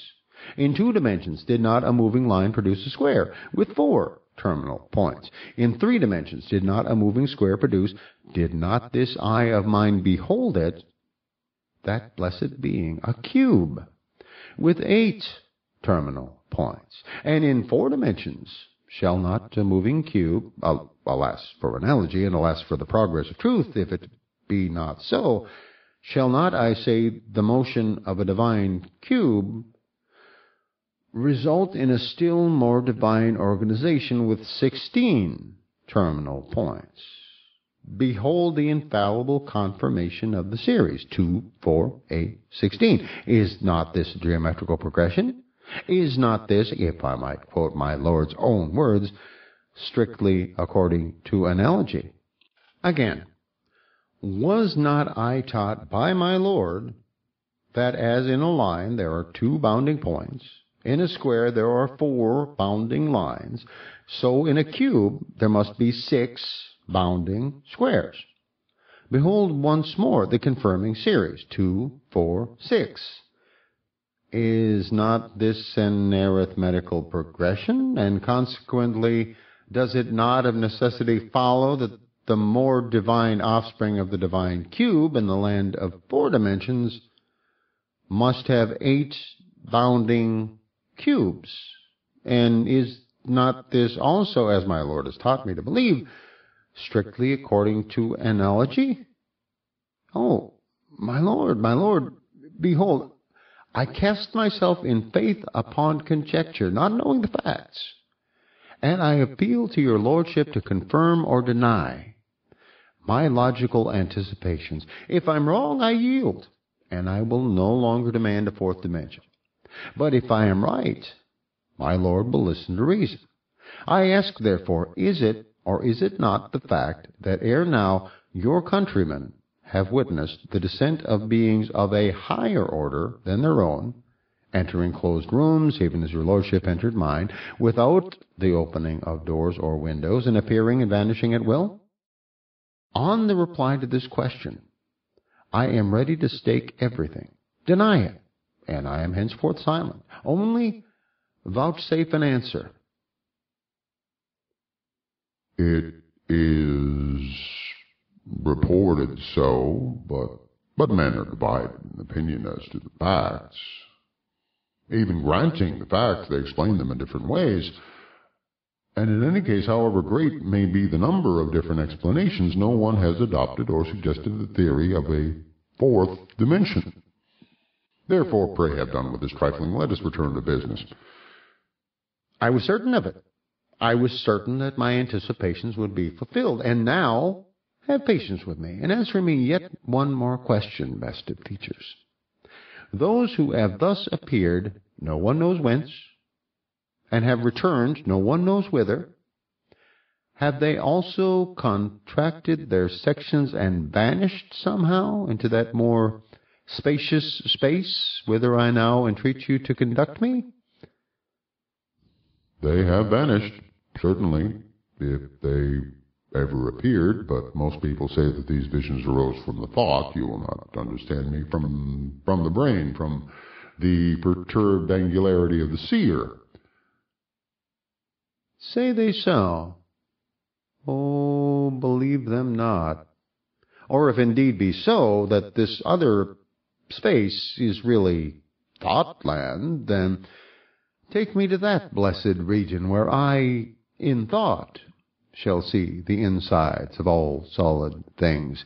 There, before my ravished eye, a cube, moving in some altogether new direction, but strictly according to analogy, so as to make every particle of his interior pass through a new kind of space, with a wake of its own, shall create a still more perfect perfection than himself, with 16 terminal extra solid angles, 8 solid cubes for his perimeter. And once there, shall we stay our upward course? In that blessed region of 4 dimensions, shall we linger on the threshold of the 5th and not enter therein? Ah, no, let us rather resolve that our ambitions shall soar with our corporal ascent. Then, yielding to our intellectual onset, the gates of the 6th dimension shall fly open. After that, a 7th, and then an 8th. How long I should have continued, I know not. In vain did the sphere in his voice of thunder reiterate his commands of silence and threaten me with the direst penalties if I persisted. Nothing could stem the flood of my ecstatic aspirations. Perhaps I was to blame, but indeed I was intoxicated with the recent draughts of truth to which he himself had introduced me. However, the end was not long in coming. My words were cut short by a crash outside, and a simultaneous crash inside me, which impelled me through space with a velocity that precluded speech. Down, down, down. I was rapidly descending, and I knew that return to Flatland was my doom. One glimpse, one last and never-to-be-forgotten glimpse I had of that dull, level wilderness which was now to become my universe again, spread out before my eye. Then a darkness, then a final, all-consummating thunder peal, and when I came to myself I was once more a common, creeping square, in my study at home, listening to the peace cry of my approaching wife.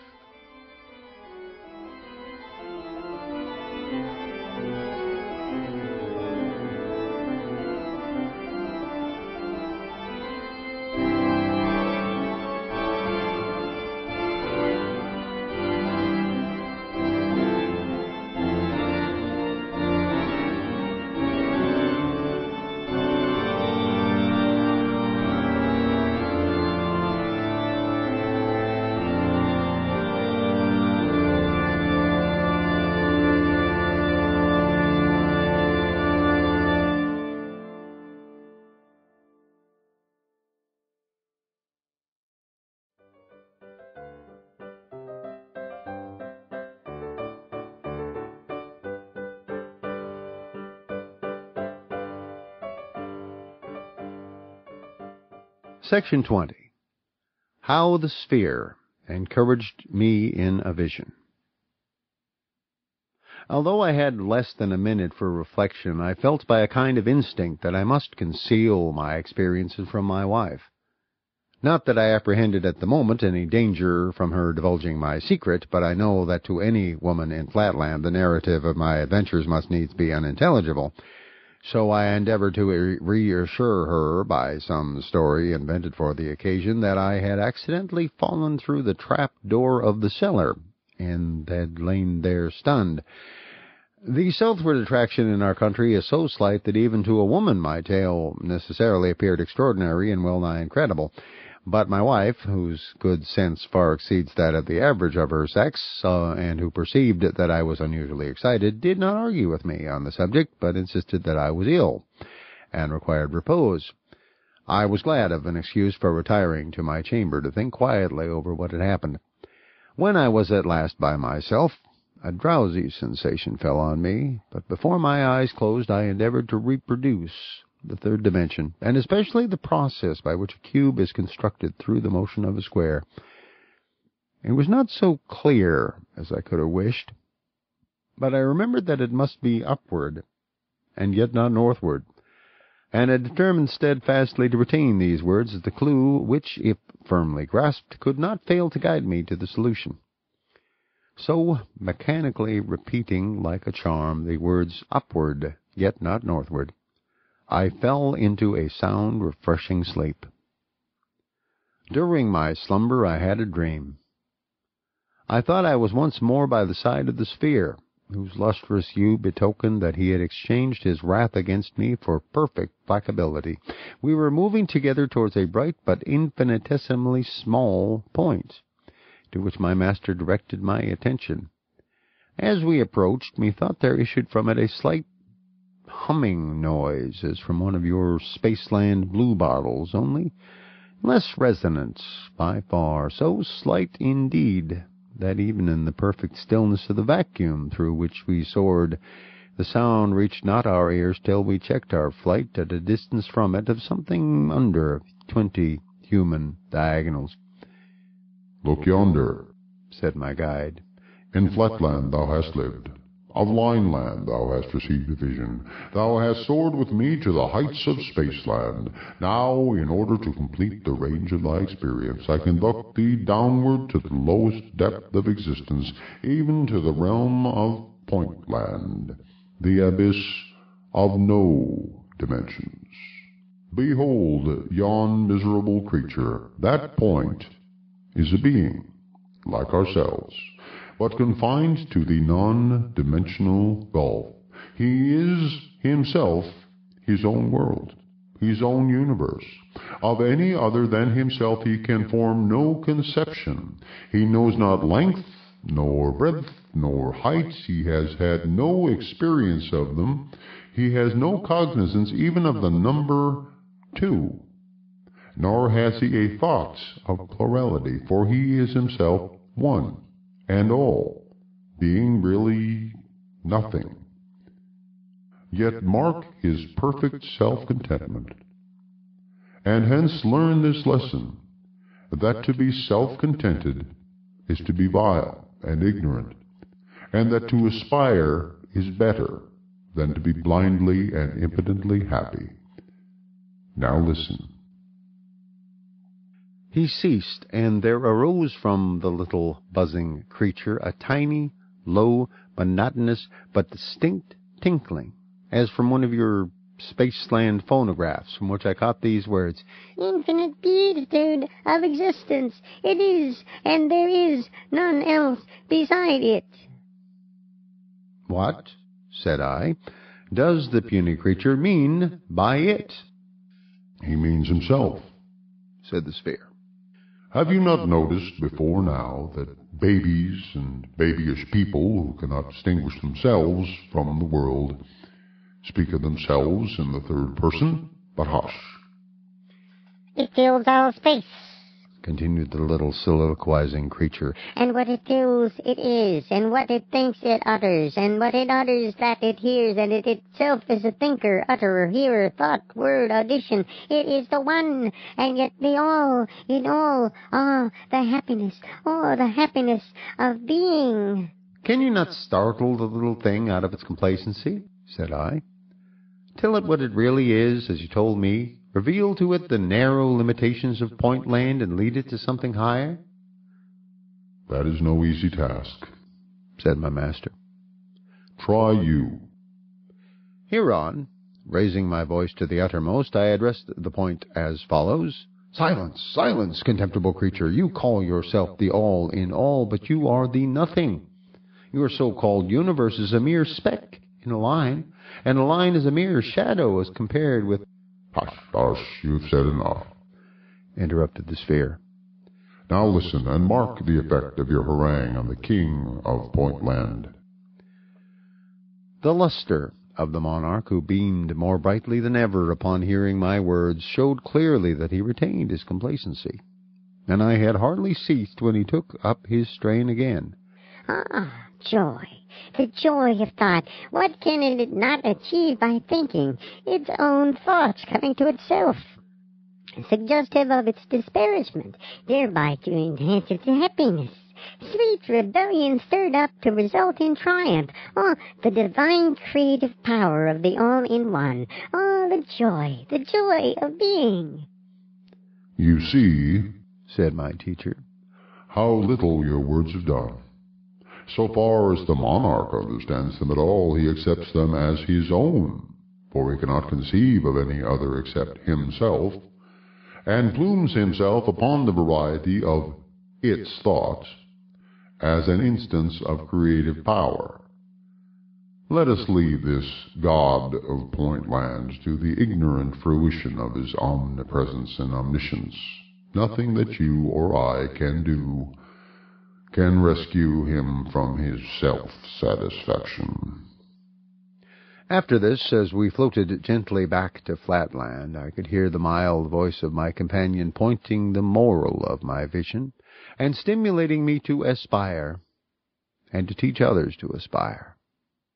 He had been angered at first, he confessed, by my ambition to soar to dimensions above the third, but since then he had received fresh insight, and he was not too proud to acknowledge his error to a pupil. Then he proceeded to initiate me into mysteries yet higher than those I had witnessed, showing me how to construct extra solids by the motion of solids, and double extra solids by the motion of extra solids, all strictly according to ignology, all by methods so simple, so easy, as to be patent even to the female sex.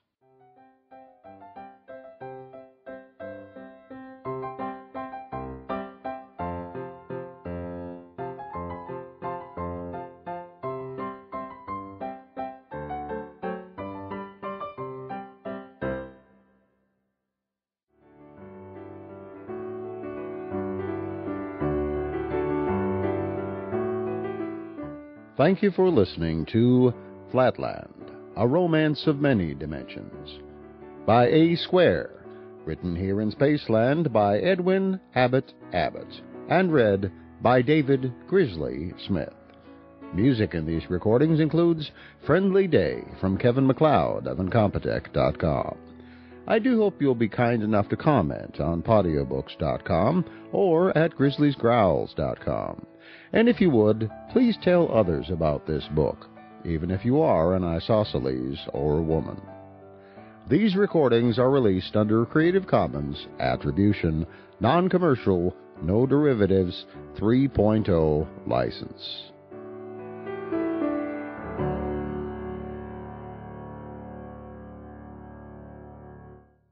Episode 11.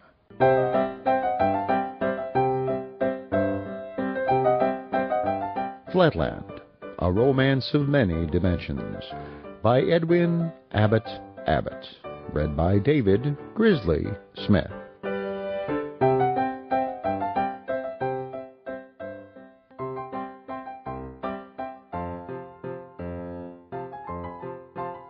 Part 2. Other Worlds. Section 21. How I tried to teach the theory of the three dimensions to my grandson, and with what success. I awoke rejoicing, and began to reflect on the glorious career before me.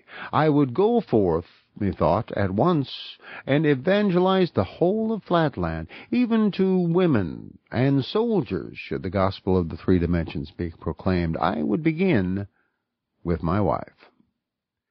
Just as I had decided on the plan of my operations, I heard the sound of many voices in the street, commanding silence.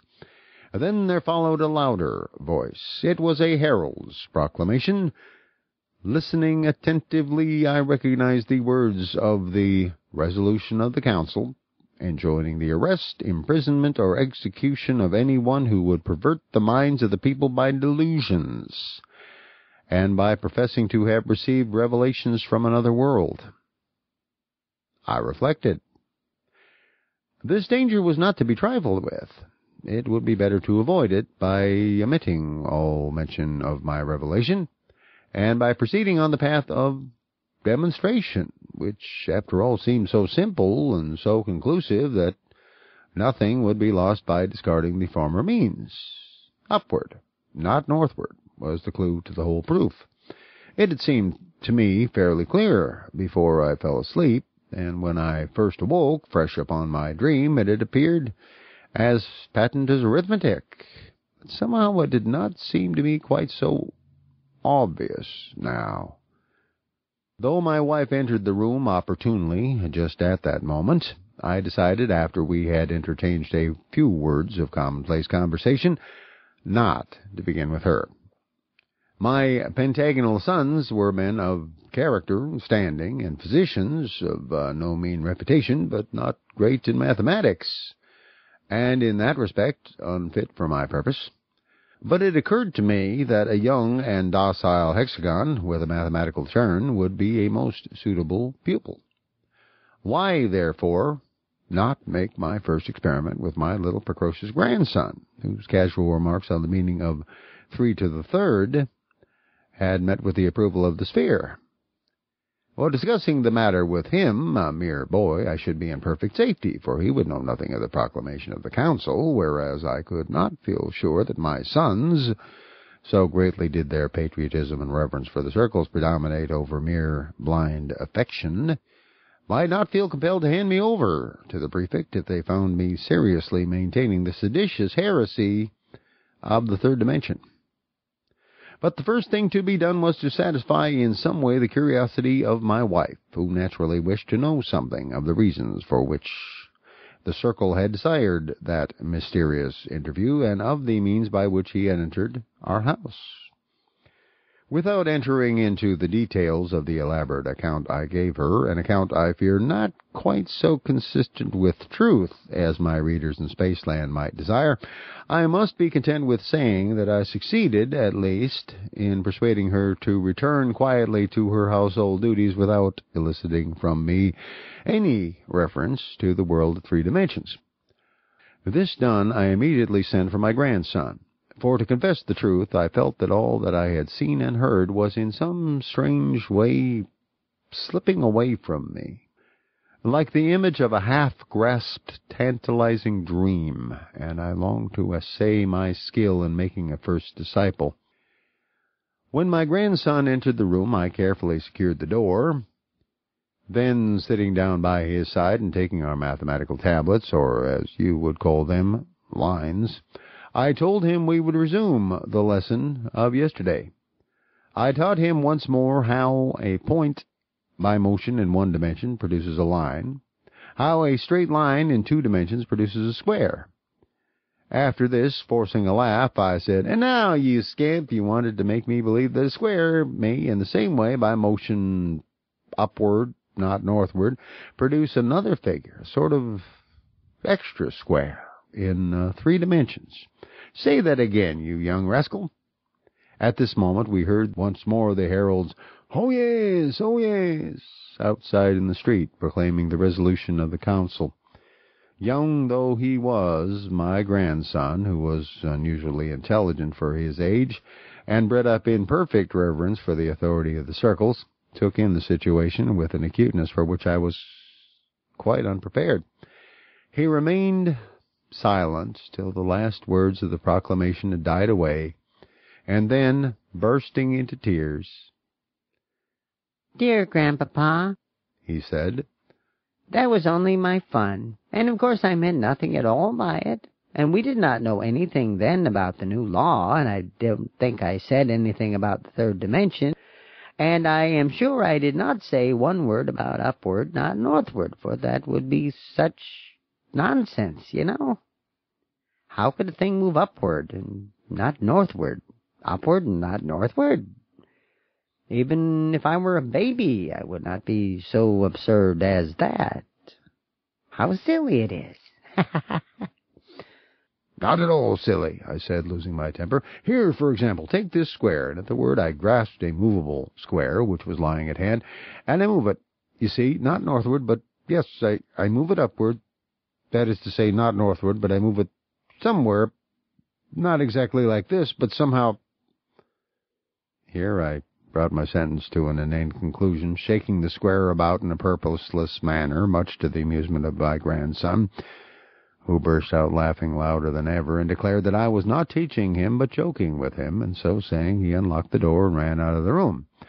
And thus ended my first attempt to convert a pupil to the gospel of 3 dimensions.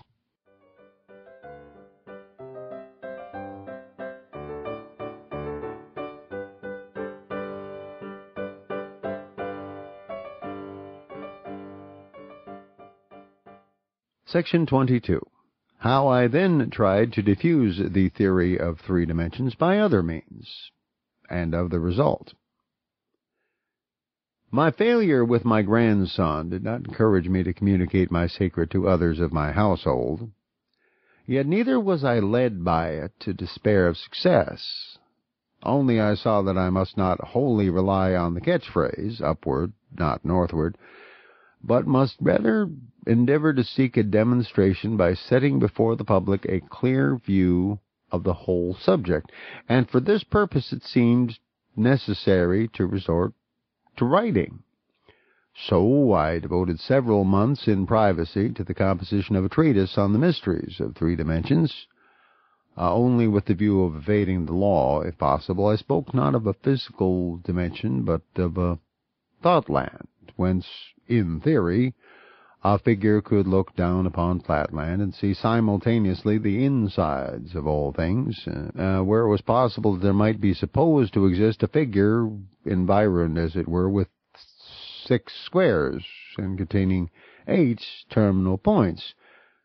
But in writing this book, I found myself sadly hampered by the impossibility of drawing such diagrams as were necessary for the purpose, for of course in our country of Flatland there are no tablets, but lines, and no diagrams, but lines, all in one straight line, and only distinguishable by difference of size and brightness, so that when I had finished my treatise, which I entitled Through Flatland to Thoughtland, I could not feel certain that many would understand my meaning. Meanwhile, my life was under a cloud.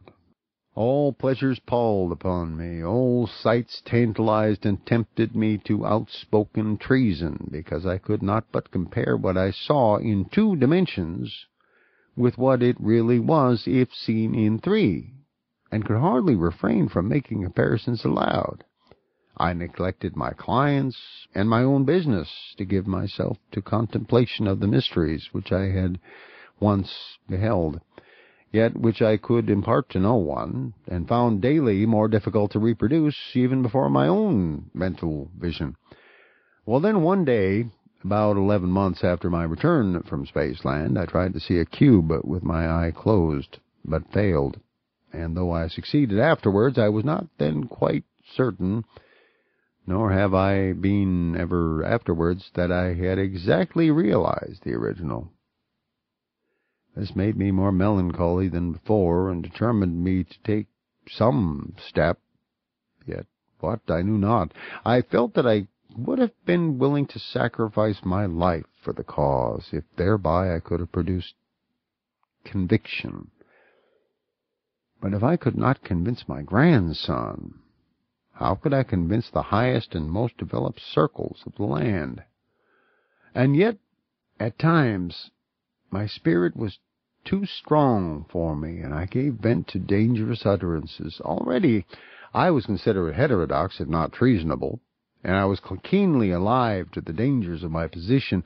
Nevertheless, I could not, at times, refrain from bursting out into suspicious or half-seditious utterances, even among the highest polygonal and circular society. When, for example, the question arose about the treatment of those lunatics who said that they had received the power of seeing the insides of things, I would quote the saying of an ancient circle who declared that prophets and inspired people are always considered by the majority to be mad.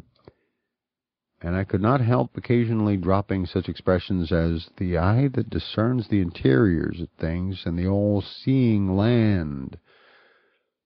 Once or twice I even let fall the forbidden terms, the 3rd and 4th dimensions. At last, to complete a series of minor indiscretions at a meeting of our local speculative society held at the palace of the prefect himself, some extremely silly person having read an elaborate paper exhibiting the precise reasons why Providence has limited the number of dimensions to 2 and why the attribute of omnipotence is assigned to the Supreme alone, I so far forgot myself as to give an exact account of the whole of my voyage with the sphere into space and to the assembly hall in our metropolis, and then to space again, and of my return home, and of everything that I had seen and heard in fact or vision. At first, indeed, I pretended I was describing the imaginary experiences of a fictitious person, but my enthusiasm soon forced me to throw off all disguise, and finally, in a fervent peroration, I exhorted all my hearers to divest themselves of prejudice and to become believers in the 3rd dimension. Need I say that I was at once arrested and taken before the council?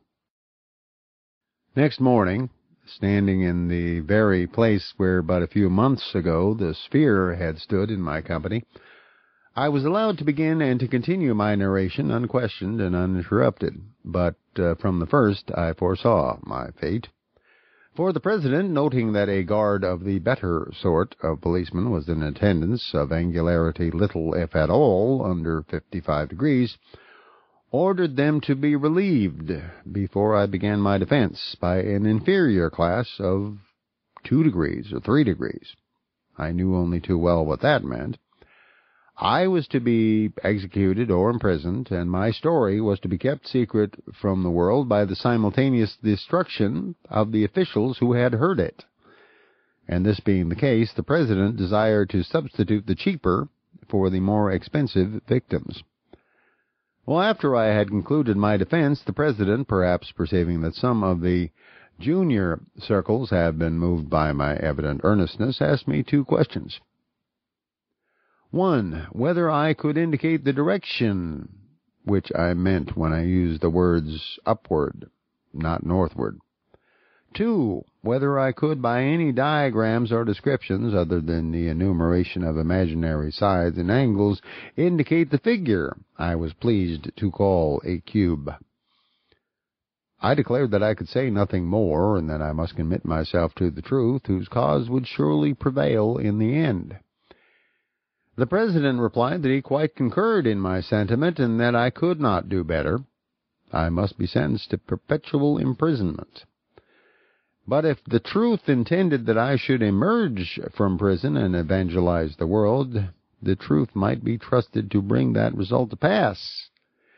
Meanwhile, I should be subjected to no discomfort that was not necessary to preclude escape, and unless I forfeited the privilege by misconduct, I should be occasionally permitted to see my brother, who had preceded me to my prison.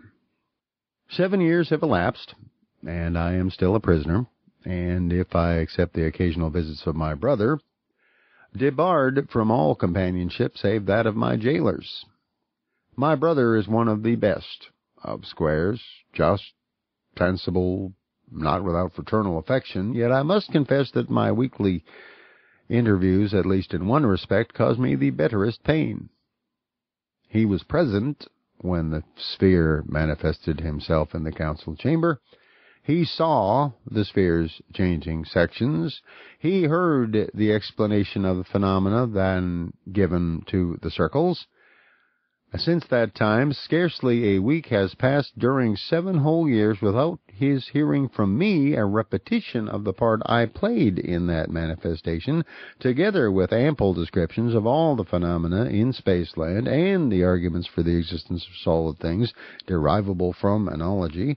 And yet, I take shame to be forced to confess it, my brother has not yet grasped the nature of the 3rd dimension, and frankly avows his disbelief in the existence of a sphere. Hence I am absolutely destitute of converts. And for aught that I can see, the millennial revelation has been made to me for nothing. Prometheus up in Spaceland was bound for bringing down fire for mortals, but I, poor Flatland Prometheus, lie here in prison for bringing down nothing to my countrymen. Yet I exist in the hope that these memoirs, in some manner, I know not how, may find their way to the minds of humanity in some dimension, may stir up a race of rebels who shall refuse to be confined to limited dimensionality. That is the hope of my brighter moments. Alas, it is not always so. Heavily weighs on me at times the burdensome reflection that I cannot honestly say I am confident as to the exact shape of the once seen, oft regretted cube, and in my nightly visions the mysterious precept upward, not northward, haunts me like a soul-devouring sphinx. It is part of the martyrdom which I endure for the cause of the truth, that there are seasons of mental weakness when cubes and spheres flit away into the background of scarce possible existences, when the land of 3 dimensions seems almost as visionary as the land of 1 or none, nay, when even this hard wall that bars me from my freedom, these very tablets on which I am writing, and all the substantial realities of Flatland itself, appear no better than the offspring of a diseased imagination, or the baseless fabric of a dream.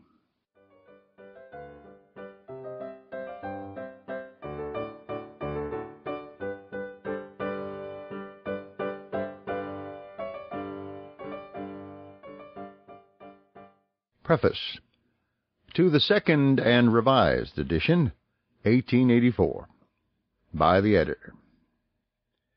If my poor Flatland friend retained the vigor of mind which he enjoyed when he began to compose these memoirs, I should not now need to represent him in this preface, in which he desires fully to return his thanks to his readers and critics in Spaceland, whose appreciation has, with unexpected celerity, required a second edition of this work. Secondly, to apologize for certain errors and misprints, for which, however, he is not entirely responsible, and thirdly, to explain one or two misconceptions. But he is not the square he once was.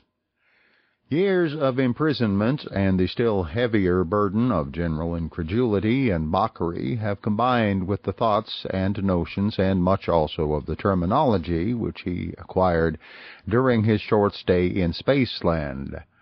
He has, therefore, requested me to reply in his behalf on two special objections, one of an intellectual, the other of a moral nature.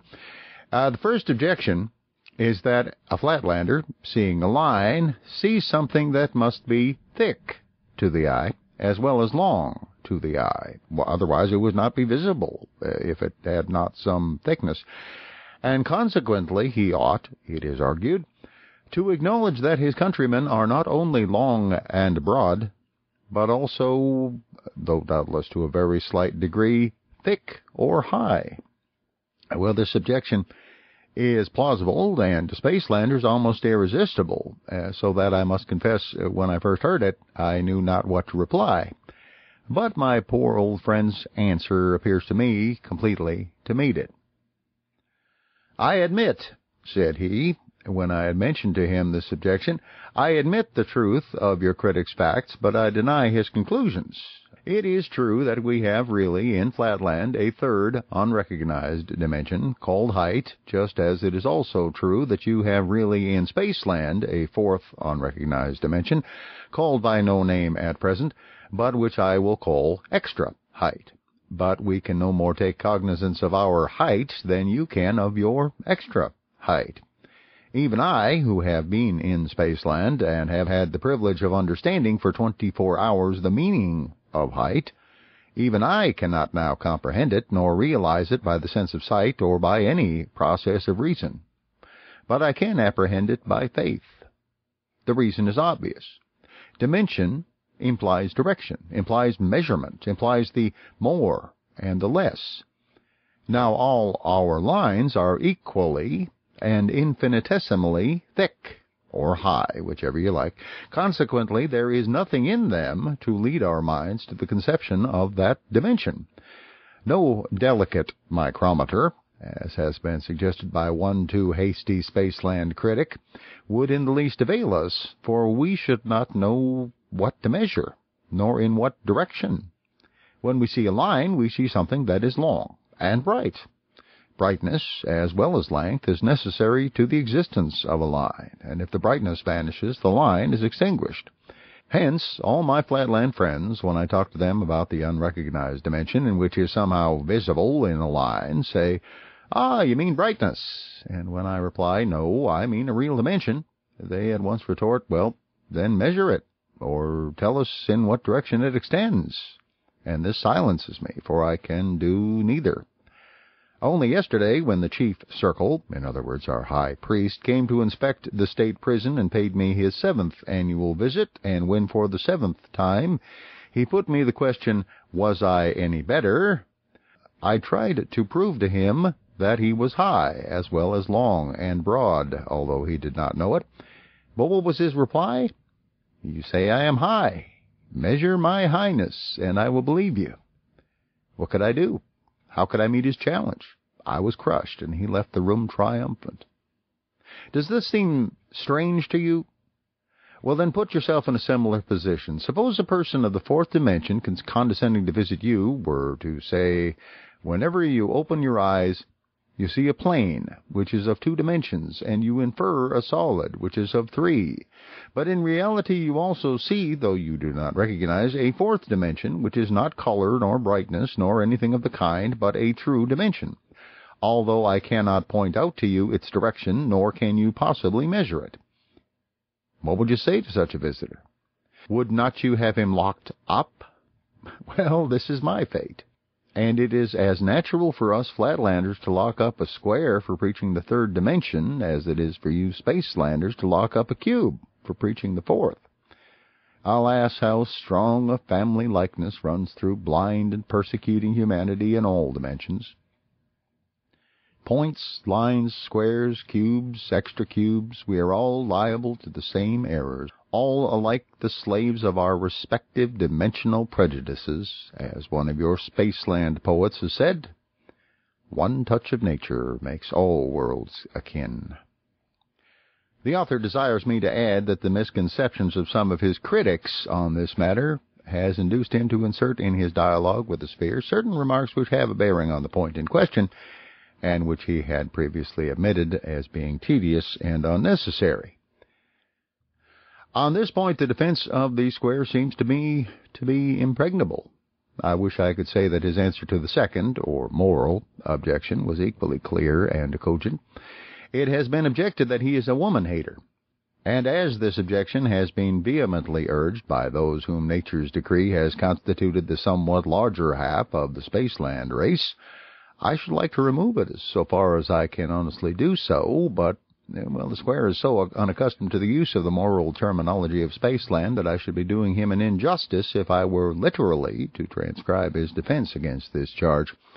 Acting, therefore, as his interpreter and summarizer, I gather that in the course of an imprisonment of 7 years, he has himself modified his own personal views both as regards women and as regards the isosceles, or lower classes.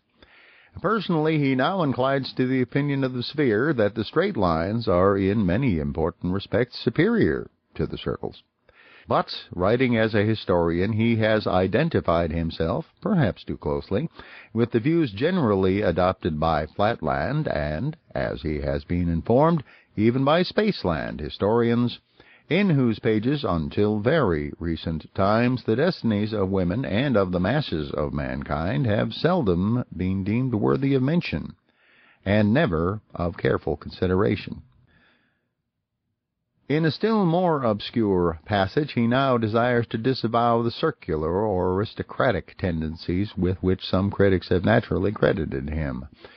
While doing justice to the intellectual power with which a few circles have for many generations maintained their supremacy over immense multitudes of their countrymen, he believes that the facts of Flatland, speaking for themselves without comment on his part, declare that revolutions cannot always be suppressed by slaughter, and that nature, in sentencing the circles to infecundity, has condemned them to ultimate failure. And herein, he says, I see a fulfillment of the great law of all worlds, that while the wisdom of man thinks it is working one thing, the wisdom of nature constrains it to work another, and quite a different and far better thing. For the rest, he begs his readers not to suppose that every minute detail in the daily life of Flatland must needs correspond to some other detail in Spaceland, and yet he hopes that, taken as a whole, his work may prove suggestive as well as amusing to those Spacelanders of moderate and modest minds who, speaking of that which is of the highest importance but lies beyond experience, decline to say on the one hand, "This can never be," and on the other hand, "It must needs be precisely thus," and we know all about it.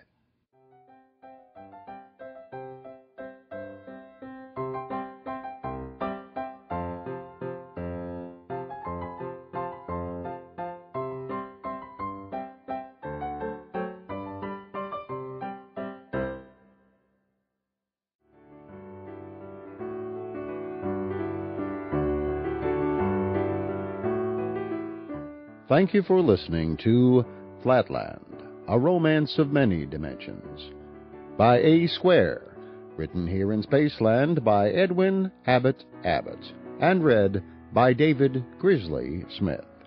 Music in these recordings includes Friendly Day from Kevin MacLeod of Incompetech.com. I do hope you'll be kind enough to comment on Audiobooks.com or at GrizzliesGrowls.com. And if you would, please tell others about this book. even if you are an isosceles or woman. These recordings are released under Creative Commons Attribution, Non-Commercial, No Derivatives 3.0 license.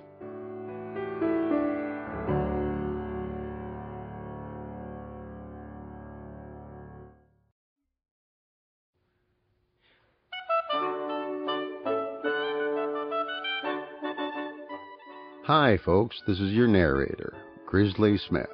I do hope you enjoyed the book Flatland, A Romance of Many Dimensions by Edwin Abbott. You enjoyed it enough, at least, to finish it, so there's that.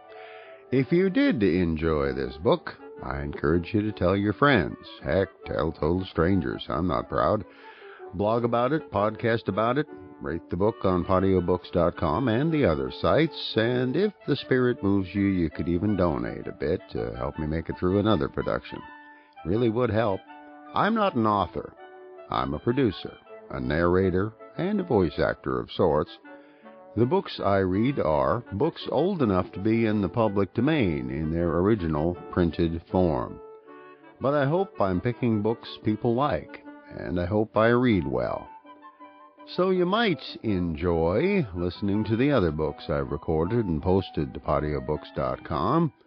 Those include Orthodoxy by G.K. Chesterton, Heretics by G.K. Chesterton, Wild Animals I Have Known by Ernest Thompson Seton, A Handy Guide for Beggars, especially those of the Poetic Fraternity, by Vachel Lindsay, Biography of a Grizzly by Ernest Thompson Seton, Monarch, the Big Bear of Talac by Ernest Thompson Seton, Eugenics and Other Evils by G.K. Chesterton.